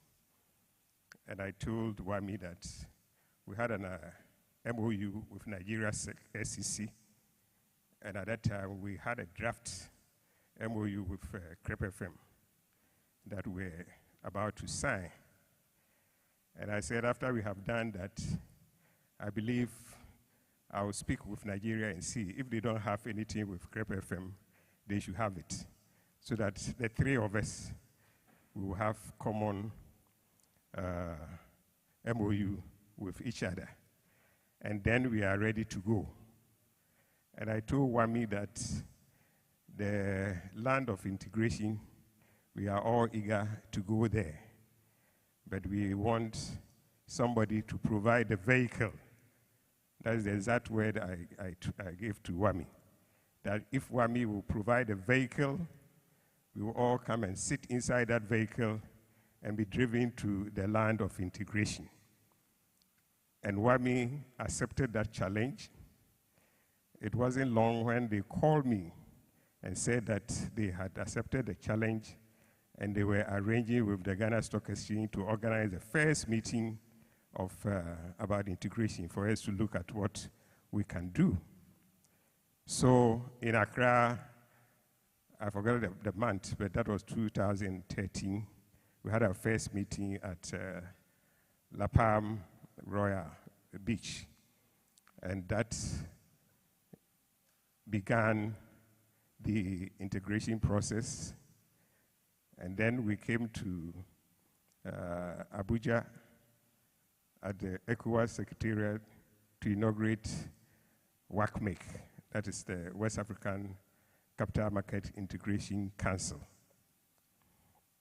WACMaC was made up of chief executives of or director generals of the regulatory commissions, and then the stock exchanges. So 3 from the regulatory side and 3 from the operator side, the stock exchanges. We ran WACMaC for some time, and then I realized that if we want to move, we may probably have to have a different association for the regulators, so that the regulators will take WACMaC and the integration project as one of their babies and help us achieve the results. So I discussed that concept with my colleague regulators from Nigeria and CREP-FM. And so in 2015, we had a meeting. I think we met at one of the IOSCO conferences, and we decided, we agree in London, that we'll go forward with that idea of the regulators having their own association and therefore leaving WACMaC. And so we formed the WASRA, and the regulators left WACMaC and allow WACMaC to be operated or run by the operators, while the regulators have their own association to supervise the work of WACMaC. So that is the journey so far. So we started 2015, and we have moved. And the integration, for those of you who haven't heard this, I always give the history of integration. That is the third one we are doing. The first one was government-sponsored, when Nigeria government and Ghana government decided to do something that we call Ghana-Nigeria fast-track, bilateral fast-track, to fast-track the integration. That worked for some, it didn't work for a long time, and it went off. Then the second attempt was made. The first one I was at SEC then, but the second time I wasn't at SEC. But they started another one that went a little further than the first one. There were some documents that were exchanged. Technical committees were set up to do so many things, but that also didn't work. So the one we started 2013, I said that is a third attempt. And I said, in my tradition, they say you go to the gods for the third time. If it doesn't work, don't believe in the God again, don't go there again. So they have obosumenim yakodum prensa. If you visit the God to solve your problem and you go 3 times and the problem cannot be solved, tell the God he doesn't have the power to solve, so don't go again. So anytime I'm talking about integration, I say this is the third time that we are tackling this, and we shall not fail. And I'm happy so far we are moving on. And I pray and hope that we will get to the land of integration pretty soon. Thank you very much. Thank you very much, Doctor. So distinguished ladies and gentlemen, from its genesis to its revelation, that is the story of why we're here. Thank you very much. Thank you very much, the father and the uncle of WASRA. Thank you. All right, without much further ado, I'll be inviting Reverend Daniel Ogbami Tete, Director General, SEC Ghana, to help present these first set of awards. A round of applause for Reverend Daniel, please. Thank you. Now, these first set of awards. Let us keep the applause.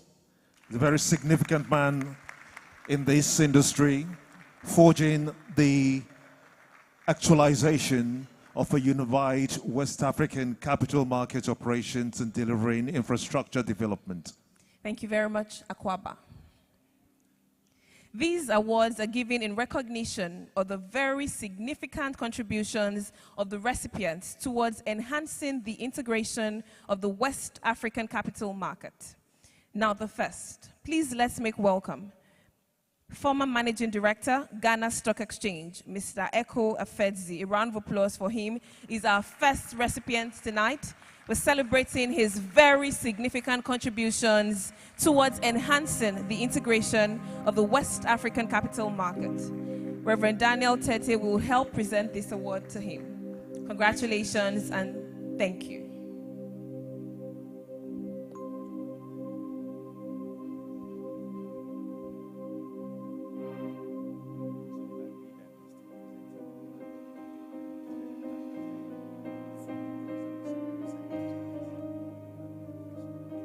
So this award is given in honor and celebration of an outstanding individual whose dedication and unwavering commitment have greatly enriched the ongoing journey of the West African capital market integration. With deep gratitude and admiration, we honor you, Mr. Eko Afedzi, for your remarkable contributions to our shared vision of creating a more unified and vibrant capital market in the sub-region. Congratulations to you, sir. A round of applause for him. Thank you.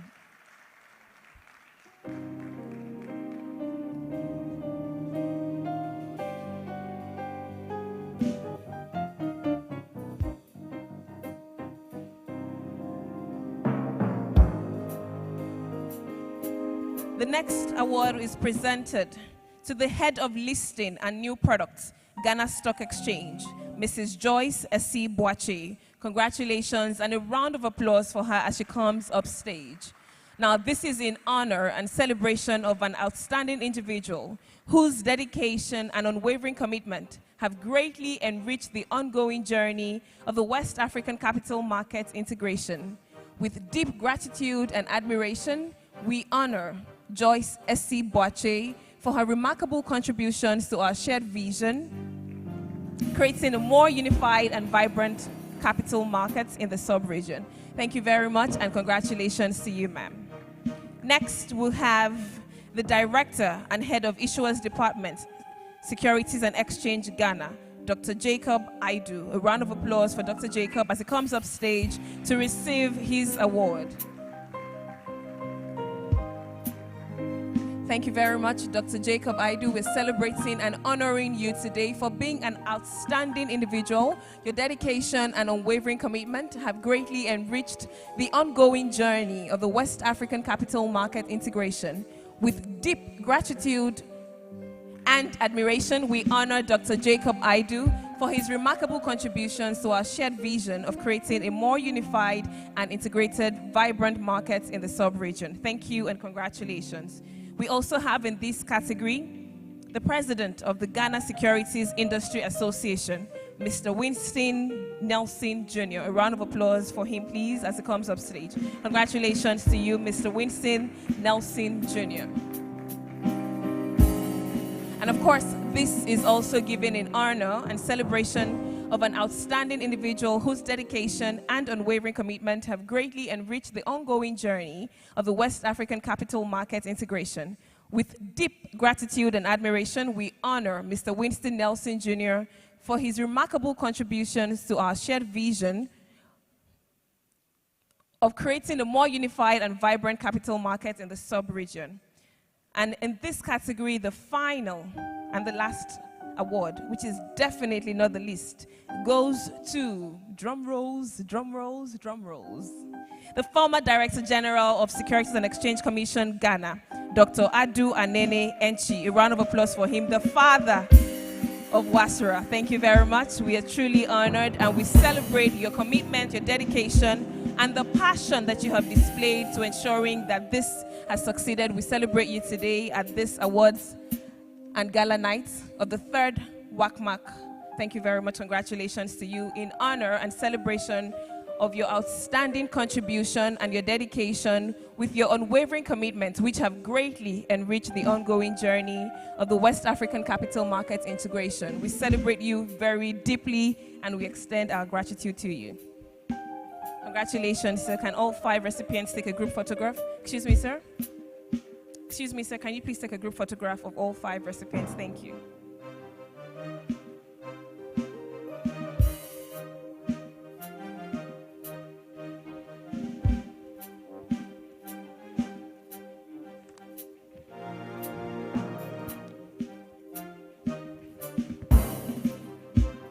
Thank you very much, and congratulations to these gentlemen and the beautiful lady whose contributions have helped us to achieve the integration that we so earnestly desire. Congratulations. Please give them a warm round of applause as they exit the stage to take their seats. Thank you. At this point, we'll be proceeding to dinner. We still have many more recognitions, and of course, we would have more entertainment. We have the best band out of West Africa and in the world. We have Vintage Band, we have a spoken word performance, and we have several other performances to entertain you tonight. Like I said, less speeches, more food, more entertainment, and we will dance tonight. We've paid for this hall till tomorrow morning, so we're partying all evening. But right now, we'll go for dinner. It's a buffet. We have 4 service points, 2 in front and 2 at the back. We'll do this in an orderly manner. Our hostesses will be by the distinguished guest table to lead them to the service point.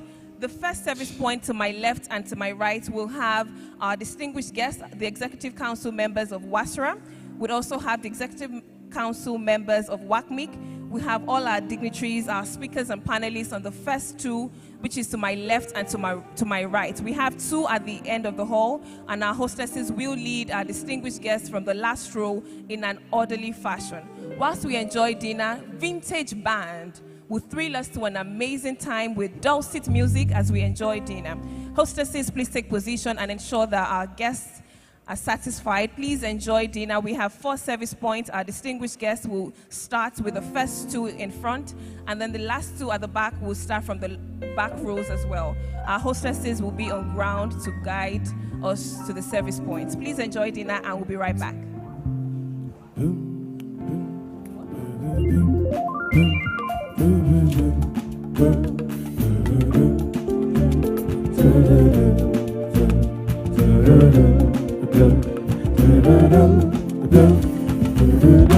See, when the night has come and the land is dark and the moon is the only that will see. Though I won't be afraid, Lord knows I won't be afraid. Just as long as you stand by me. See me now, say darling, darling, and stand by me. Baby, won't you stand by me? Good God, stand by me, stand by me, stand by me, stand by me. See me now, say whenever I'm in trouble with his stand by me. Baby, won't you stand by me? Oh Lord, stand by me, stand by me, stand by me, stand by me. See me now to the next one, everybody, whoa, whoa, hey, hey. Out of you more than I can say, out of you twice as much tomorrow. Whoa, I love you more than I can say. Good God, whoa, whoa, whoa, hey, hey. I'll miss you every single day. Why must my life be filled with sorrow? Oh, I love you more than I can say. See me now to the next one, everybody. All the rivers of Babylon. Hey, hey, where we sat down, and there we were. When we remember Zion, yes, it's all the weekend, counting us away, counting the tears required from us a song. How can we sing the Lord's song in a strange land? So let the words of my mouth and the meditations of my heart be acceptable in the sight. Oh, to the next one, everybody, I say, let's put out a barrel in the marketplace. Malarista singer in the band. Desmond says to money, girl, I like your face. And Mother says this as she takes it out her head. Vintage, obladi, oblada, life goes on. Yeah, hey, hey, tra la la la, life goes on. Good God, obladi, oblada, life goes on. Yeah, yeah, tra la la la, life goes on. To the next one, everybody I say, now about the way. When the nights are day and the sun shines daily on the mountain top. I took a trip on a sailing ship. As I came to Jamaica, I made a stop. Lord, I'm sad to say I'm on my way. I'm on my way. Back for many a day. I say my heart is down, my head is turning around. How to leave a little girl in Kingston Town. Lord, I'm sad to say I'm on my way. I'm on my way. Back for many a day. I say my heart is down, my head is turning around. How to leave a little girl in Kingston Town. Oh, yeah, vintage, I said show me emotion. La la la la la. So show me emotion. La la la la la la. Show me emotion. La la la la la. She looks like a sugar in a plum. I said brown girl in the red. La la la la la. Said brown girl in the red. La la la la la. Brown girl in the red. La la la la la. She looks like a sugar in a plum. See, I said hey, Miss Hannah, yeah, yeah, yeah. Let's go back, we wanna go. I said hey, Miss Hannah, yeah, let's go back, we wanna go. I say come to Mr. Taliban, tally me banana. Let's go back, we wanna go. I say we wanna go, we wanna go, go, go, go, go. Let's go back, we wanna go. See, when I was younger, just a little boy, I asked my mother, what will I be? Will I be pretty? That's right. Will I be rich? Yes, indeed. Guess what it said to me? Everybody say, yeah, Sarah, Sarah. Whatever will be, will be. WACMaC, the future's not ours to see. Yes, Sarah, Sarah. Yeah, yeah, yeah, Sarah, Sarah. Whatever will be, will be, will be, will be. Hey, the future's not ours to see. Yes, Sarah, Sarah, yes, Sarah. What will be, will be. Yes, Sarah, yes, Sarah, Sarah. What will be, will be. What will be, will be. Oh, yeah, la la la la la la la la la la la la. Yeah, la la la la la la la la la.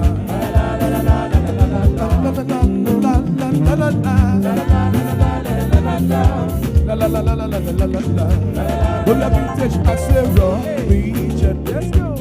Rock me slowly, take it easy, don't you know? Let's go, come on. 'Cause I have never been rocked like this before. See, I say, baby, baby, rock me gently, rock me gently, take it easy. Yes, I've never ever.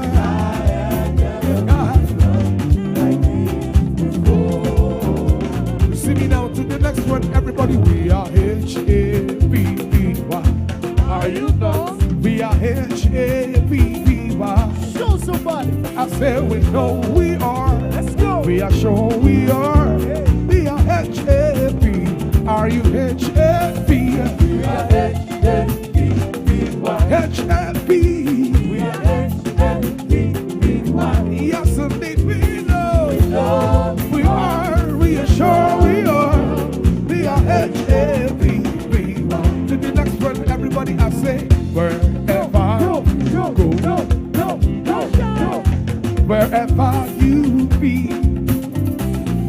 do not say yes when you think to say no. See, wherever you go, wherever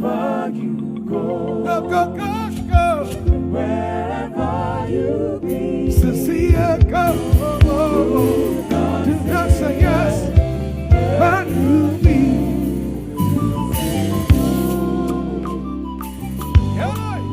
Oh, yeah, never. See, have you seen my beautiful baby? Oh, have you seen my tomato baby? Oh, here, baby, suffer a good little tempo. Ada, baby, na sugar, sugar. Yo, see everybody do it. Takele no more. Inani mambaka, yakasubuna wanikila mo. Oh yeah, ada uwanua epe ya. Ada, yo, ada. See ada uwamu. Yeah, yes, ada. See me now, say everybody the way to you. Say putake.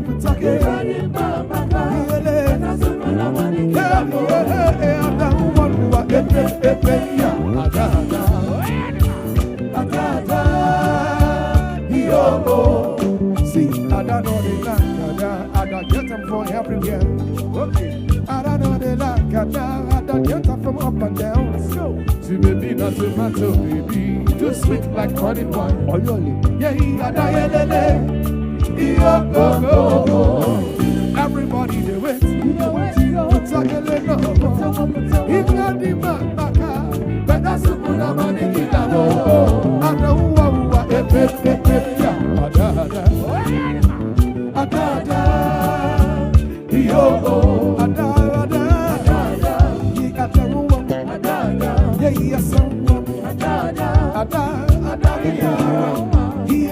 everybody do it to you.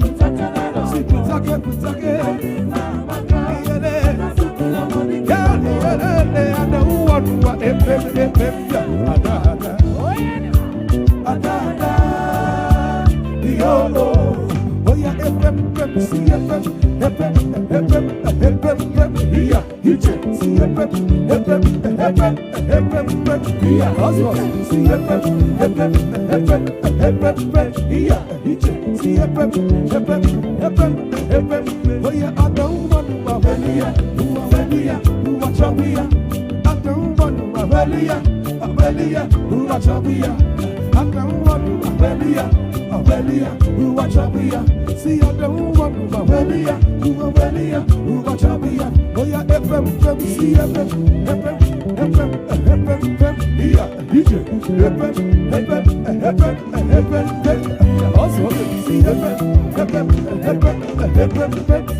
In 9 months' time, we'll come visiting with a boy and girl, and I'll praise you, Lord. La da da, yo.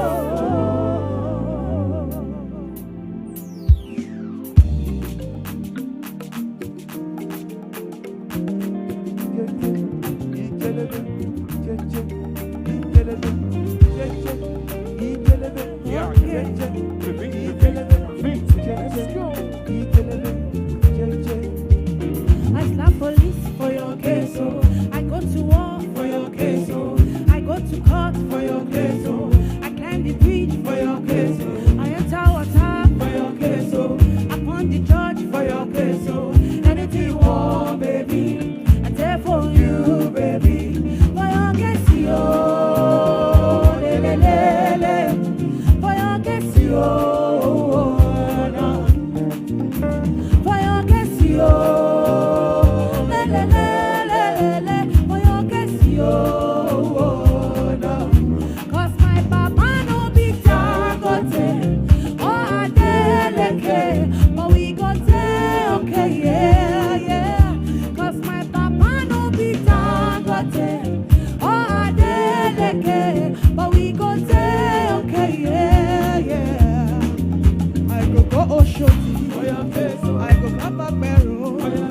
I go call MC Oluwamo. I go report all of them. I go Oshodi.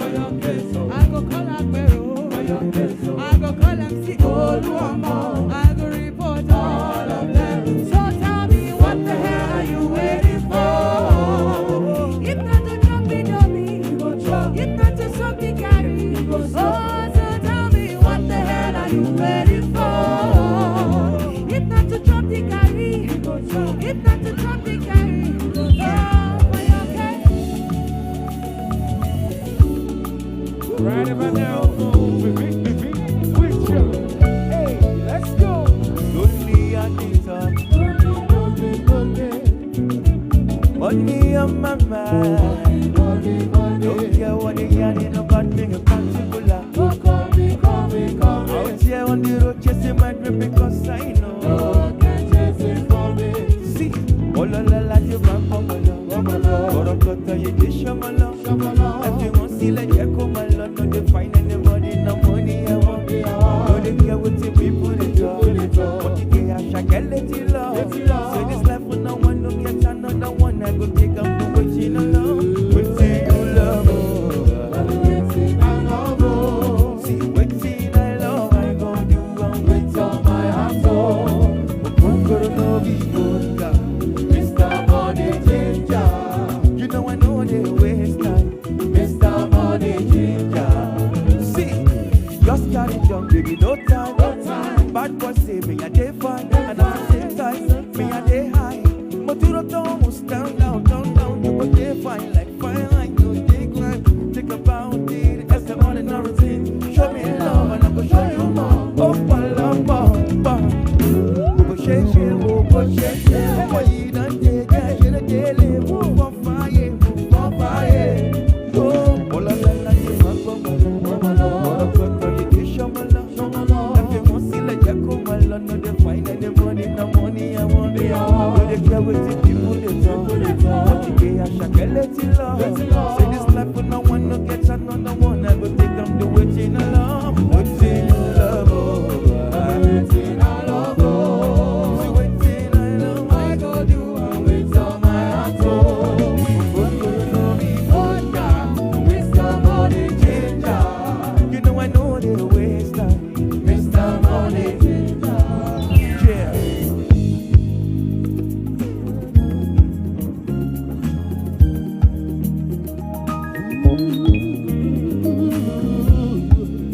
Rewind. This is the journey.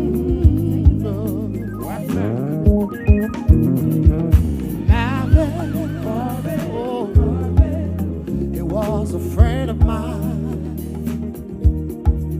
and they could sing his heart. He's out on every line. Oh, Marvin, oh, sang of joy and pain. He opened up my mind. See what? And I still can hear him say, talk to me, so you can see what's going on. Oh, say it, sing your song forevermore, evermore, evermore. Gonna be some sweet sound coming down on the night shift. You can see the proud. I know you're single proud. Gonna be a long night. It's gonna be alright on the night shift. You found another home. I know you're not alone.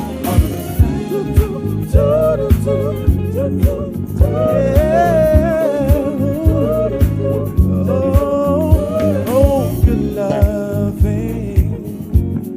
This girl's got plenty good loving. Yeah.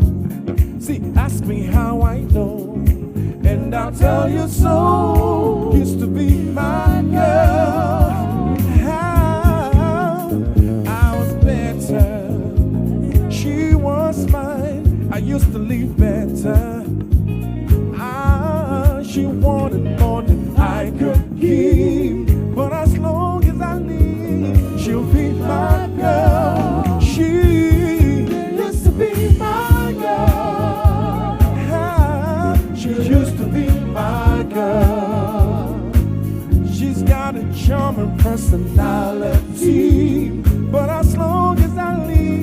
she'll be my girl. If I had a chance, Lord knows I'll take her back.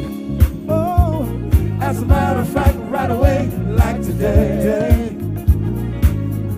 Not only good looking, girl was so smart, you can't beat her cooking. Ask me how I know, and I'll tell you so. She used to be my girl. Deep down inside, I love. Oh yeah. Woo.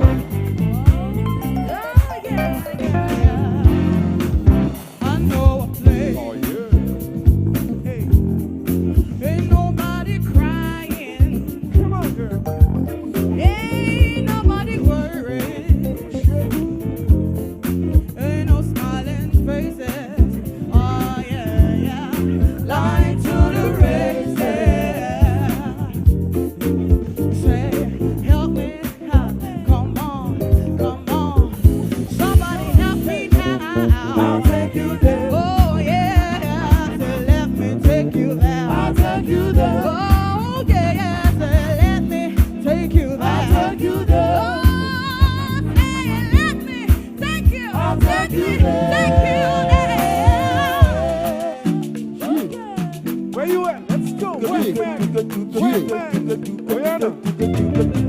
Eledumare, bless you with the body, oh baby, oh.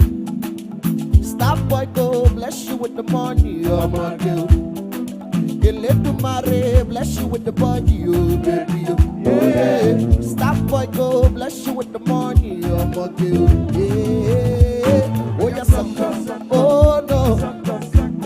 Oh no.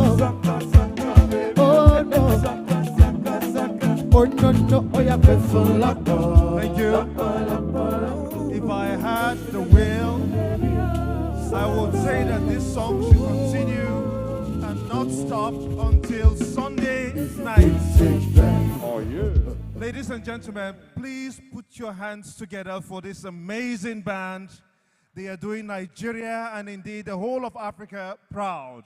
Thank you very much for those beautiful songs, renditions they are, and the efforts that you put through it.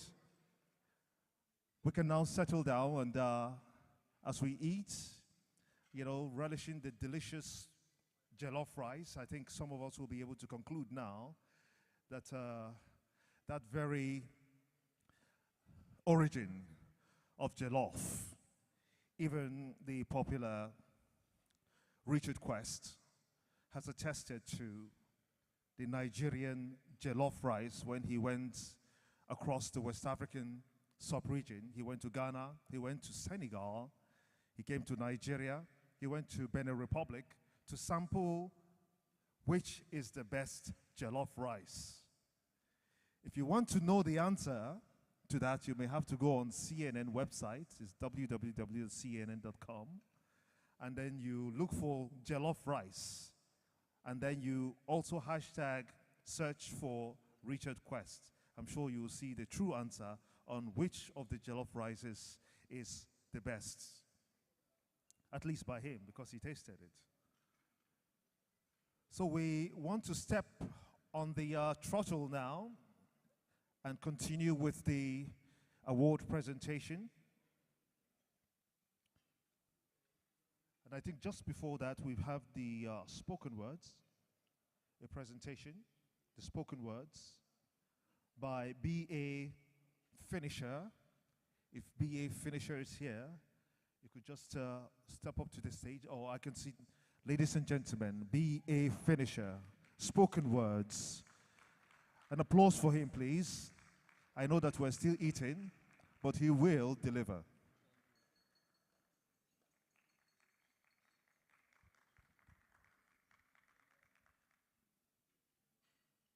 Good evening, distinguished ladies and gentlemen.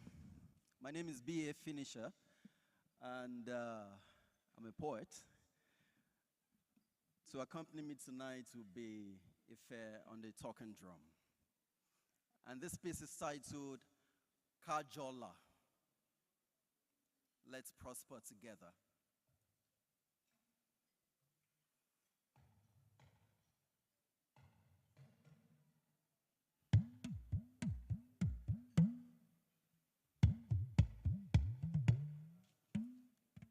Let me tell you about Kajola Jones.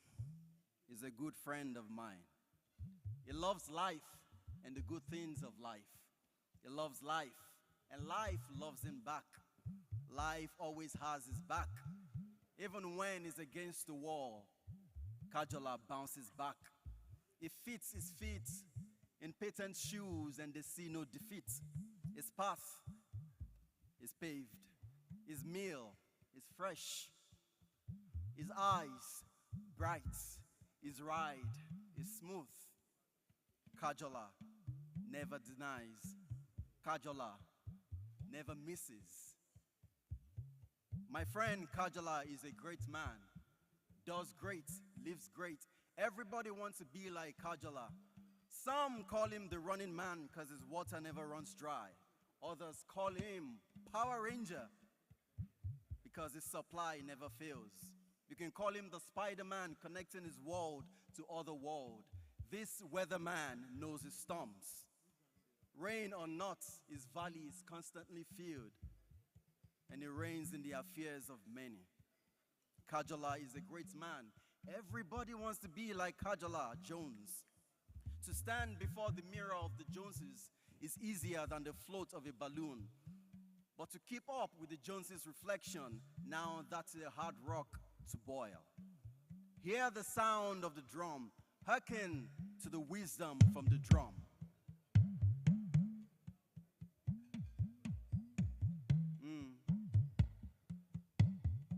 Kajola, Kajolowo, kó dùn kó pọ̀ kó pọ̀ kó pẹ́, kó pọ̀ kó kárí kó kù.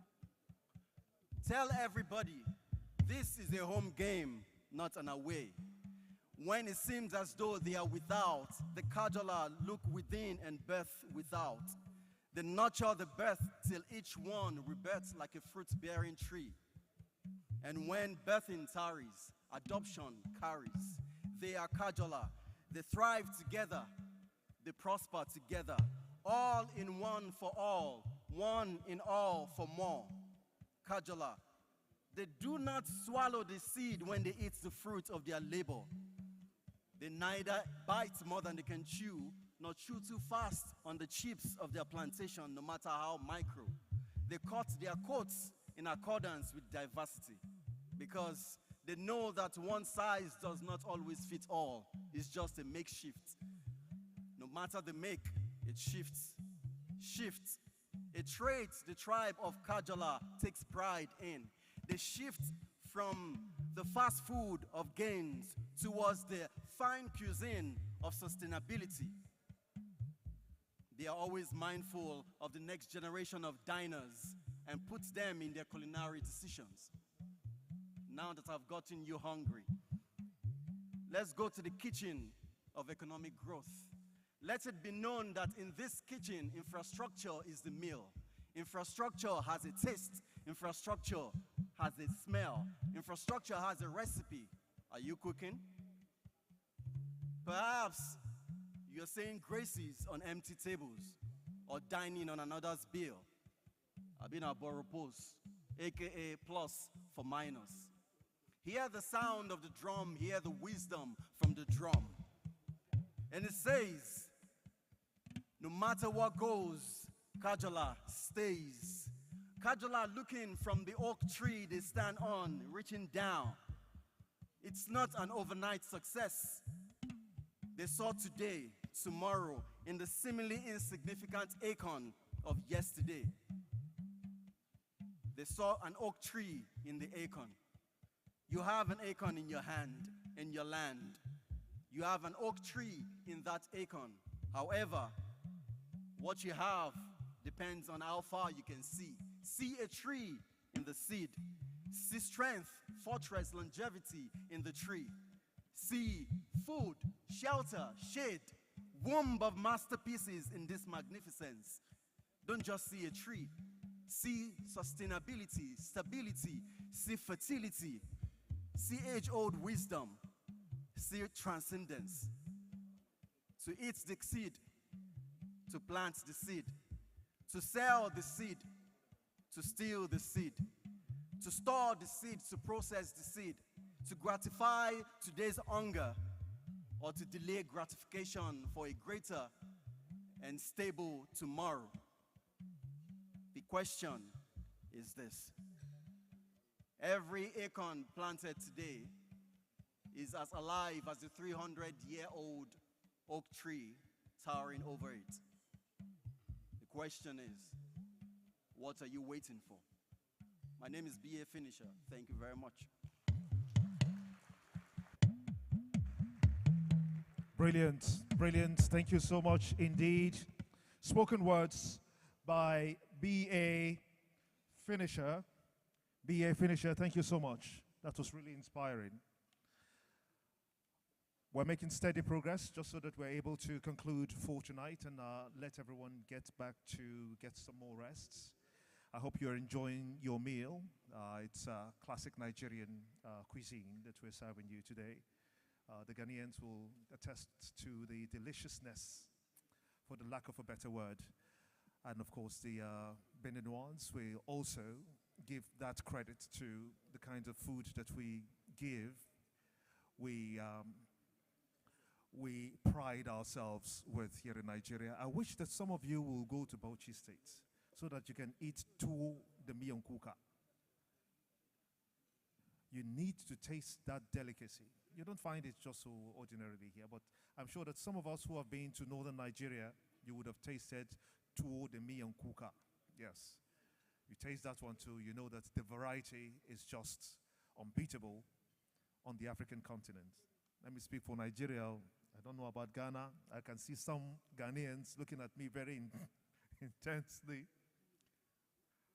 All right, we have the next set of award presentation to be done, and to chair this segment, the awardees have demonstrated diligence, passion, and professionalism in implementing the drive to integrate the West African capital market, and it is for this very reason that they will be receiving this set of awards. And to preside over this presentation is Mr. Rupert Busope, the Secretary General, AMF Amoa. Please, ladies and gentlemen, put your hands together for him as he makes his way to the podium. The Secretary General, AMF Amoa, is still here.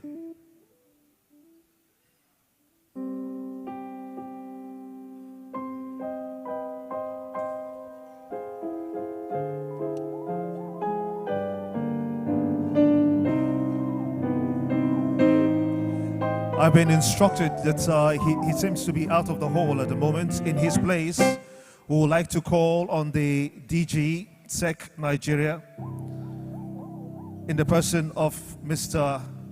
Lamido Yoguda to preside over this set of presentation of awards. Ladies and gentlemen, once again, the dynamic Director General, Securities and Exchange Commission of Nigeria, Mr. Yoguda. Thank you, sir.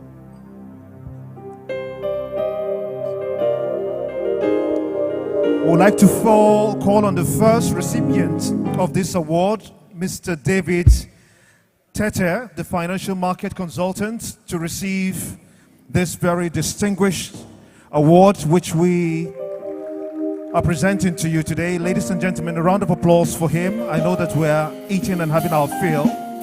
A round of applause. Let's keep the applause going. Let's keep the applause going. He is indeed an honorable person in celebration of an outstanding individual whose dedicated and unwavering commitment have greatly enriched the ongoing journey of the West African capital market integration. With deep gratitude and admiration, we honor Mr. David Tete for his remarkable contributions to the vision of creating a more vibrant capital market across the region. Next is Madame Evelyn Etienne, Director and Head of the Exchanges and Markets Department, SEC Ghana. Evelyn Etienne.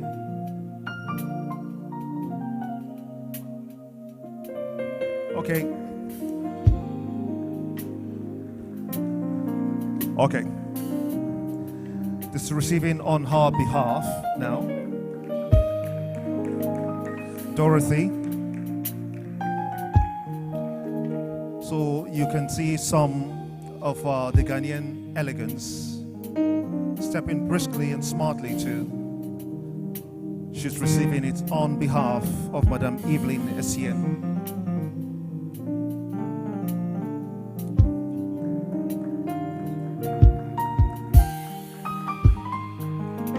Thank you very much indeed.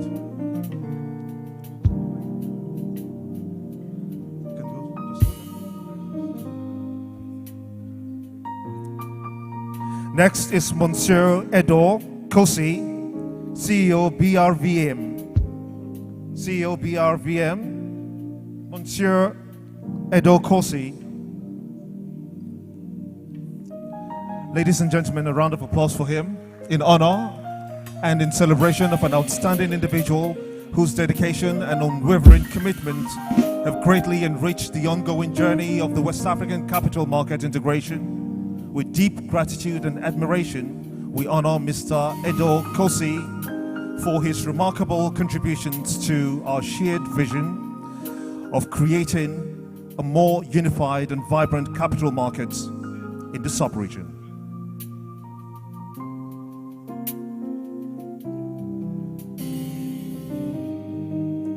Dorothy Asima again will be receiving in honor. She's already upstage here. She's doing a remarkable job. She's receiving for Mr. Maury Sumahoro, the former Secretary General, AMF Umoa, who has outstandingly performed for the upliftment and integration in the West African sub-region.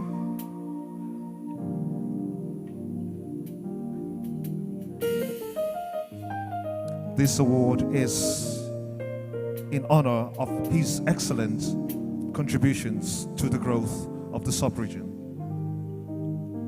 Thank you, Dorothy.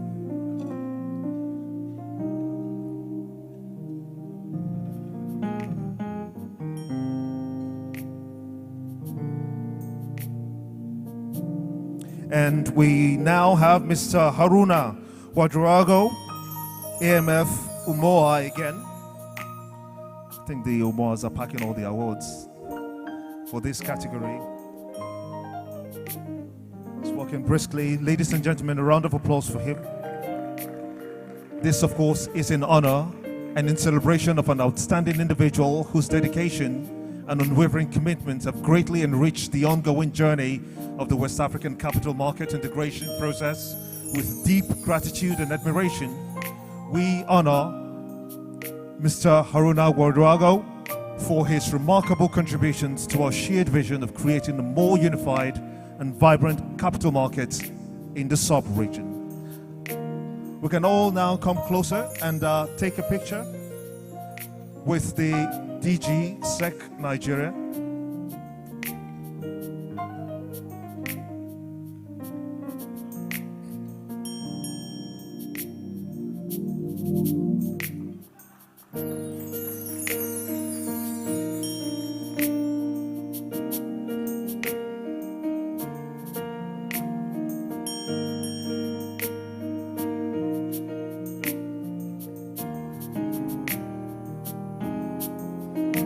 A round of applause for them all. These are distinguished scholars, pioneering and pushing the brand identity and the growth of integration within the West African sub-region. Thank you very much indeed. But that's not all. This is just the second tranche of awards that have been given out tonight. This very beautiful gala night. We have another batch of awards that will be given out shortly. That will be performed by the beautiful Mojibade Shosonya. Yes, you are vintage, I know that. Ladies and gentlemen, as she walks briskly, keep coming. Don't worry, I'll wait for you. Keep coming. She's just clarifying a few things. Not to worry about that though. The next batch of awardees.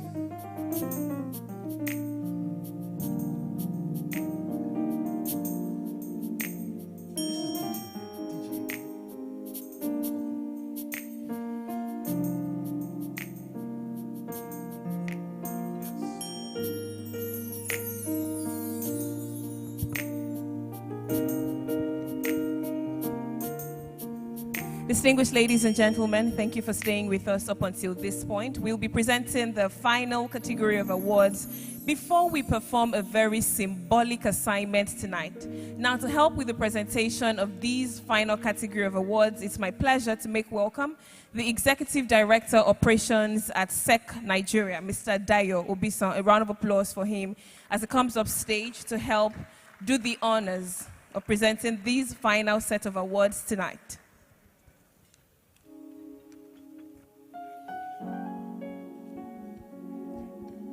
Please give him another round of applause as he comes up stage. Thank you very much. Now, these awards are given in honor and celebration of outstanding individuals and institutions whose dedication and unwavering commitment have greatly enriched the ongoing journey of the West African capital market integration. Now, the first on this list is the former Director General SEC Nigeria, Mr. Munir Gwazo. He's unavoidably absent, but he'll be represented by Dayubu Kurfi. A round of applause for Dayubu Kurfi, who will be receiving this on his behalf. So we're celebrating Mr. Munir Gwazo in honor and celebration of an outstanding individual whose dedication and unwavering commitment have greatly enriched the ongoing journey of the West African capital market integration. With deep gratitude and admiration, please extend our warmth and our congratulations to Mr. Munir Gwazo. Tell him we deeply celebrate and appreciate him. Please take a stand to the right side of the stage. Thank you. Now, this next award goes to the very first chairman of WACMaC. He is the current Group CEO of Nigeria Exchange Group. Please give a resounding and lusty applause as I now invite Mr. Oscar Onyema, OON, to receive this award. He's the current Group CEO of Nigeria Exchange Group and the very first chairperson of WACMaC. We indeed honor and celebrate you tonight for your relentless contributions to the capital markets in West Africa. And this award is given to Mr. Oscar Onyema, OON, in honor and celebration of an outstanding individual whose dedication and unwavering commitment have greatly enriched the ongoing journey of the West African capital market integration. With very deep gratitude and admiration, we honor you, Mr. Oscar Onyema, OON, for your remarkable contributions to our shared vision of creating a more unified and vibrant capital market in the sub-region. Thank you and congratulations. The next award goes to a former Acting Director General of SEC Nigeria, Ms. Mary Uduk, who is unavoidably absent but will be represented by Buki Rufai. A round of applause for Buki Rufai, who will be receiving this award on behalf of a former Acting Director General SEC Nigeria, Ms. Mary Uduk. And we're celebrating Ms. Mary Uduk today in honor and celebration of her outstanding personality, whose dedication and, again, unwavering commitment have greatly enriched the ongoing journey of the West African capital market integration. With very deep gratitude and admiration, we honor Ms. Mary Uduk for her remarkable contributions to our shared vision of creating a more unified and vibrant capital market in the sub-region. Please extend our love and warmth to her when you deliver the plaque. Now, the next award goes to a Director, Market Development, SEC Nigeria. He was upstage earlier to do the honors of introducing the awards. Please let's make welcome Mr. Tunde Kamali. Congratulations to you, Mr. Tunde Kamali. He says he's the uncle of WASRA. I won't forget that in a hurry. A round of applause for the uncle of WASMA. A round of applause, a round of applause. We truly celebrate you. And this is in honor and celebration of your outstanding personality and your dedication alongside your unwavering commitment, which have greatly enriched the ongoing journey of the West African capital market integration. With deep gratitude and admiration, we honor you, Mr. Tunde Kamali, for your remarkable contributions to our shared vision of creating a more unified and vibrant capital market in the sub-region. And last but certainly not the least for this night, we have an institution, AMMC Morocco. AMMC Morocco will be receiving the last award. Please give them a round of applause. Do we have a representative?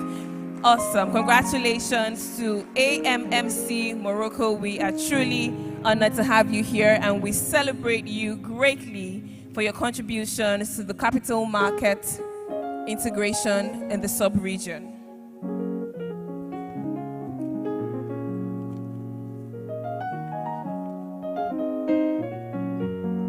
Thank you very much. Congratulations. Mr. Dayo, please join them. They'll take a group photograph. All recipients, please come to the center of the stage. Congratulations. Mr. Oscar Onyema, Mr. Munir Guazo, Ms. Mary Uduk, Mr. Tunde Kamali, and AMMC Morocco. Congratulations. We truly celebrate you tonight. And we recognize your incessant contributions to the capital market in West Africa. Thank you for all that you do. Thank you for your hard work, your dedication, and your unwavering commitment. Thank you very much in fostering. A round of applause for them, please. Give them a round of applause.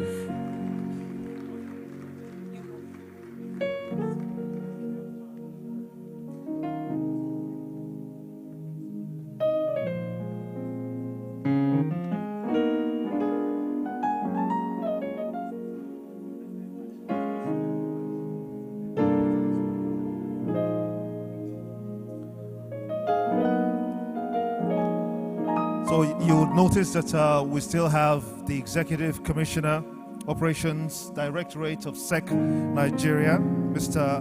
Dayo Obison, who is still here on stage. And this is for a very distinguished and special award which we have tabled him to present under this category, which is a special recognition award to Mr. Bolaji Balogun, Chief Executive Officer, Chapel Hill Dunham Group, for his contribution to infrastructure finance through the capital markets.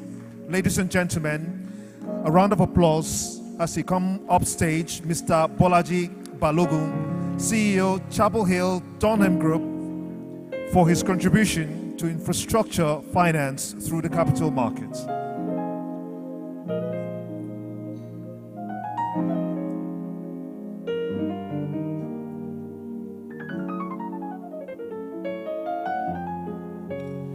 Yes, we have to keep him there. You can take his picture. Take his picture. Just right there. Okay. Okay. Yes, we can go now. That's it. Okay. Thank you very much indeed. Another round of applause. It's a special category, a special recognition award. Brilliant. He wants to have an opportunity to say a few things to you, and we grant that opportunity. Excellencies, distinguished ladies and gentlemen, if I received this award this evening and I didn't have an opportunity to commend all of West Africa's regulators, I would be somewhat remiss. I was very delighted, first and foremost, to see all of our regulators from Ghana, a market in which we also operate as a firm. But beyond that, I really want to commend the leadership of WASRA and WACMaC, especially for the topic of this year's conference, which is around how we can use capital markets to finance infrastructure. The one message I'd like to share with all of our regulators is that capital markets must work for all of the people of West Africa. And if we do not use our markets to lift our people out of poverty, it's an incredibly missed opportunity. This continent and this region has the ability to feed the rest of Africa, has the ability to feed the world, and has the ability to resource the world. But we're only going to be able to do that if we can finance all of our deficits, and perhaps the most significant are our deficits around infrastructure and housing through capital markets. Thank you all for what you do, and thank you for this nice surprise. Most great. Congratulations, Mr. Bolaji Balogun, and thank you for your acceptance speech. We truly honor you tonight.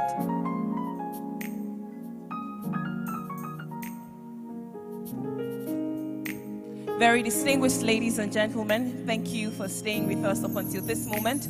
We do have a very special assignment to perform tonight. Well, we'll be heralding that assignment because we won't be doing the official assignment. At this point, something symbolic will happen on stage, and we'd like to crave your indulgence to please pay attention as we invite the Chairman, West Africa Securities Regulators Association, and the Director General, Securities and Exchange Commission, Nigeria, Mr. Lamido Yuguda. Please come up stage. A round of applause for him as he comes up stage. Something symbolic is about to happen. As he's coming up stage, please give him a round of applause. We've asked him to come up stage about 50 times today, and he's graciously walked up stage with all smiles, ready to perform any task assigned to him. Coming up stage as well, we'll have the Secretary General, MF Umoa, Mr. Ripet E.H. Busukwe. A round of applause for him also as he comes up stage for this very symbolic moment. Please give them a round of applause as we pay attention to the stage for this symbolic assignment. Keep the applause coming, keep the applause coming. Thank you very much. These are two distinguished gentlemen who will be performing a very symbolic assignment tonight. So this is the handing over of hosting baton, and it's from, can you please take center stage, thank you. So this is the handing over of hosting baton from Nigeria to WAMU. And this will be performed. He's carrying it like he's carrying the treasure of the world. That is my co-host. And that is the baton wrapped in green, symbolizing the handing over of the hosting baton. Will be handing over from Nigeria to WAMU. And we'll be doing the honors. We have Mr. Lamido Yuguda, who will present the baton to Mr. Ripet E.H. Busukwe. Over to you, sir. Thank you very much. We have said yesterday that WACMaC happens every 2 years.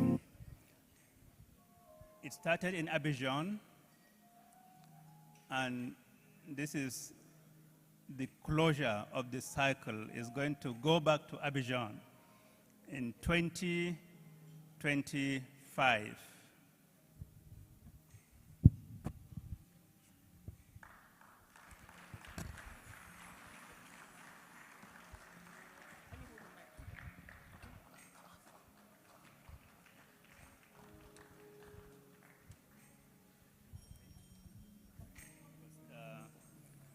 I wish you all the best. Thank you for setting the stage. Abidjan was very, very interesting. It was the first time, and we hope the second time in Abidjan will be even greater. Thank you very much. Merci. Thank you, ladies and gentlemen. It's an honor to have a baton to go to the Abidjan. Abidjan is the headquarters of IMF UMOA, that is the Securities and Exchange Commission. But the particularity of the next conference 2025 is that it could not be in Abidjan because we have eight capitals. It could be Cotonou, it could be Ouagadougou, it could be Niger, it could be, we will choose together and we will welcome all people and to help us to achieve the goal of capital market integration. Thank you.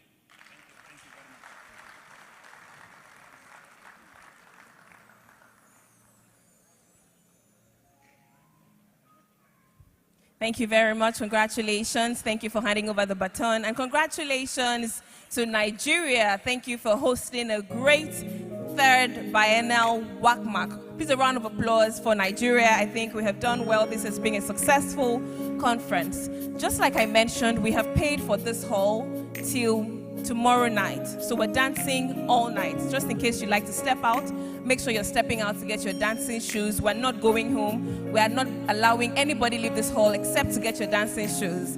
But to officially do the vote of thanks before we go into a session of dance, Vintage Band is ready to take us to an entertaining night, all night up until tomorrow morning. Please join me as I make welcome the Distinguished Executive Commissioner Operations Directorate, SEC, Mr. Dayo Obison, one more time to come up stage for the official vote of thanks tonight. Before we have the dance. Vintage Band is getting ready for an after party, so don't go anywhere, ladies and gentlemen. A round of applause for Mr. Dayo Obison. He's coming to do the official vote of thanks tonight. I think it has been a wonderful and a rewarding evening, but we still have more for you in terms of entertainment. Mr. Dayo Obison will come up stage very soon. How are you, my co-host? Have you had a great time? I've been doing good, Mr. Obison. If we would just crave your indulgence to just give us a few seconds just to recognize the organizing committee for this very great and grand occasion that we're all enjoying today. Members of the organizing committee led by Tony.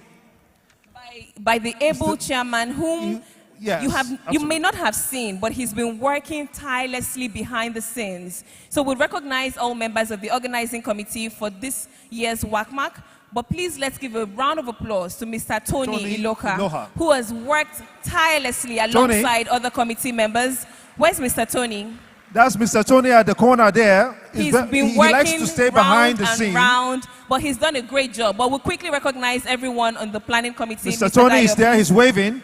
Abdul Salam Saad, Dorothy Yeboah Asimia, Godwin Ansa, Joyce Boche, CD Mbayo, Peter A round of applause for them as they come. Tariq Malki, Abdul Rashid Zubair, Taib Said, Amina Abakura, Hadiza Ibrahim, Joy Utubor, Scott Obaya, Olayemi Johnson, Musa Kabir, Shale Sonny, Maikaji. Please give them a round of applause.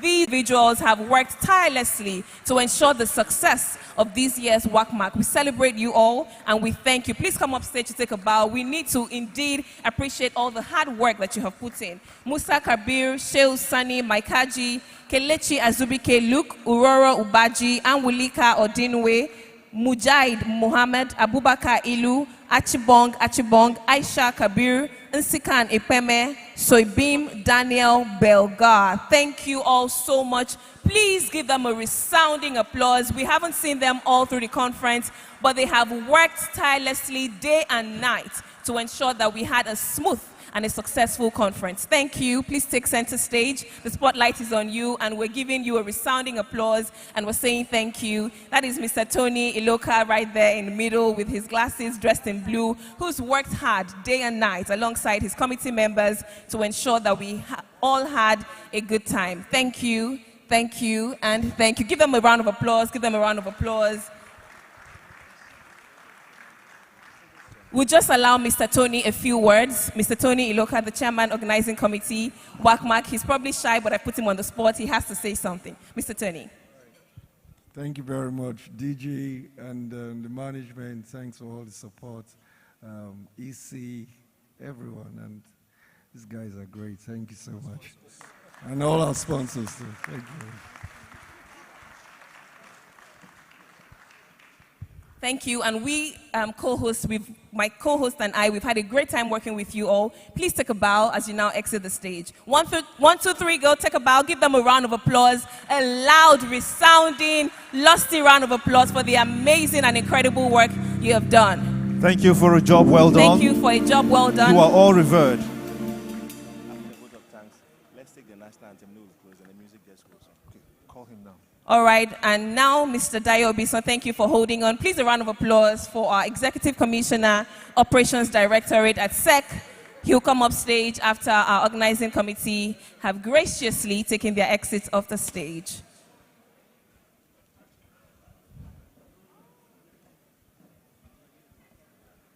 But for me, it's an emotional evening because I've almost gotten used to seeing all these beautiful faces. And tomorrow we won't see them again because they're going back to their homes. But thank you for having us. I am sure that I will see them in 2025. Okay, see you in 2025. This is to Mr. Busupe. We'll come and see you off stage, sir. Absolutely. And there they are all down now. We can have Mr. Dayo Gail Obison for the come official upstairs. vote of thanks. A round of applause Great. for him. Thank you. Okay. Thank you. As you can tell, all right, as you can tell, I'm a Yoruba boy and I've been going to parties well enough to know that when comedians hail someone the most, that's most likely the person that will hand them the check. So for them to be hailing Tony Loca so much, they know it will be the person to either hand them the check or write the check. But ladies and gentlemen, we can't really, I personally can't really thank the organizing committee well enough. Tony is who they saw, but a lot of these guys did marvelous amount of work, putting in the hours, the capacity, thinking on their feet, resolving issues as they come along. Please make a very, very thunderous clap for them all. They've been wonderful, absolutely. Absolutely. I heard, but I wasn't sure if it was true. Even the dinner we ate tonight, I heard there was a new cook who apparently was an apprentice, and they squeezed too many knorr cubes into one of the stew. These guys made sure you have stews that is not going to run your tummy while we were here in the hall. That was a joke, by the way. So before a hotel throws us out, a round of applause for them. So I'll just end this wonderful evening thanking you all very, very astutely and profusely from the bottom of our hearts, from SEC Nigeria especially, because like it has been said numerous times on this stage, without the participants, there is no conference. We can only plan, but it's just by your divine or your kind presence, active participation, well wishes that we're here and able to say we had a good conference and we're having a very good evening. On that note, please give yourself a round of applause. We really thank you and we deeply appreciate you.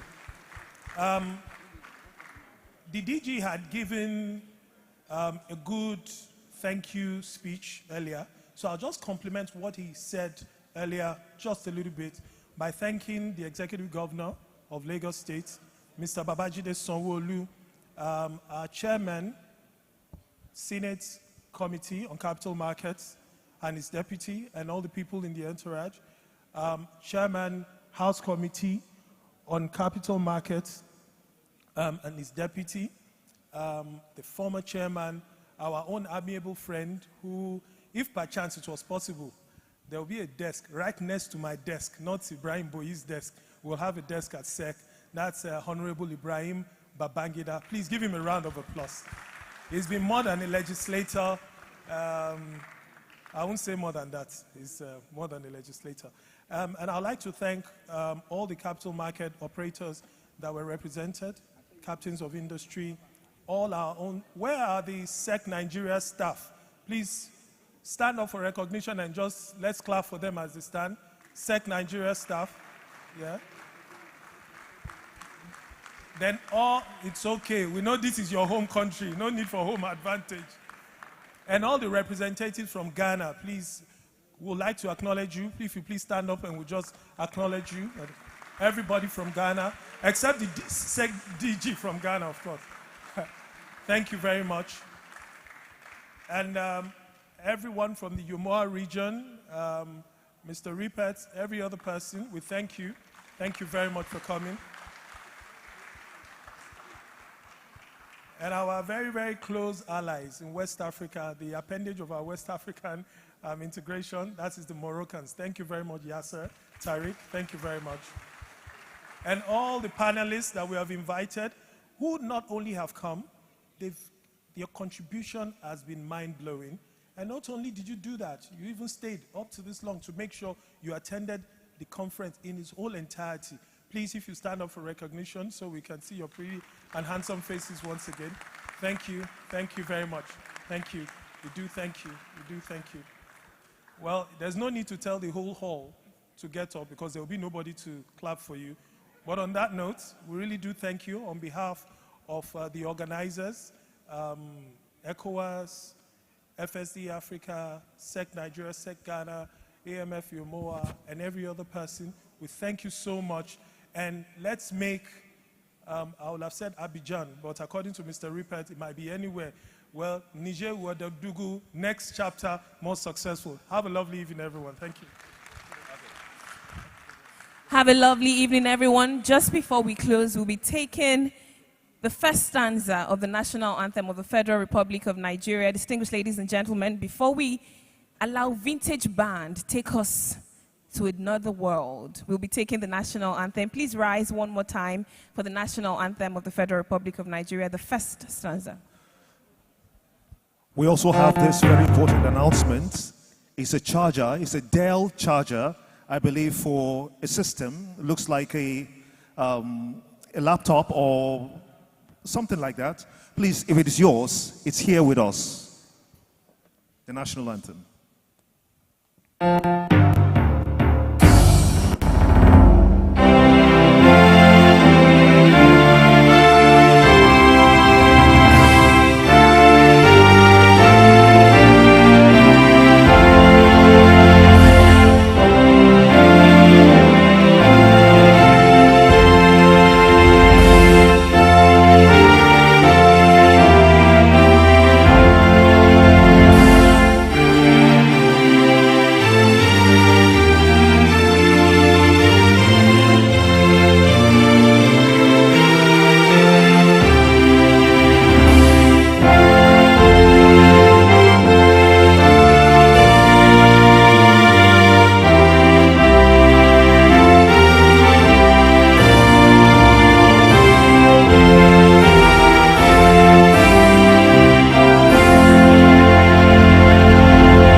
Second stanza.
God bless the Federal Republic of Nigeria. Long live the capital markets in West Africa. Congratulations on a successful conference. See you in 2025. But please don't go anywhere. The party continues. Vintage Band of Africa is here to thrill us to an entertaining time. My name is Mojibade Shosoya. It has been an absolute pleasure co-hosting the third WACMaC. And I am Gimba Omar. Take it away, band. Vintage Band, over to you. I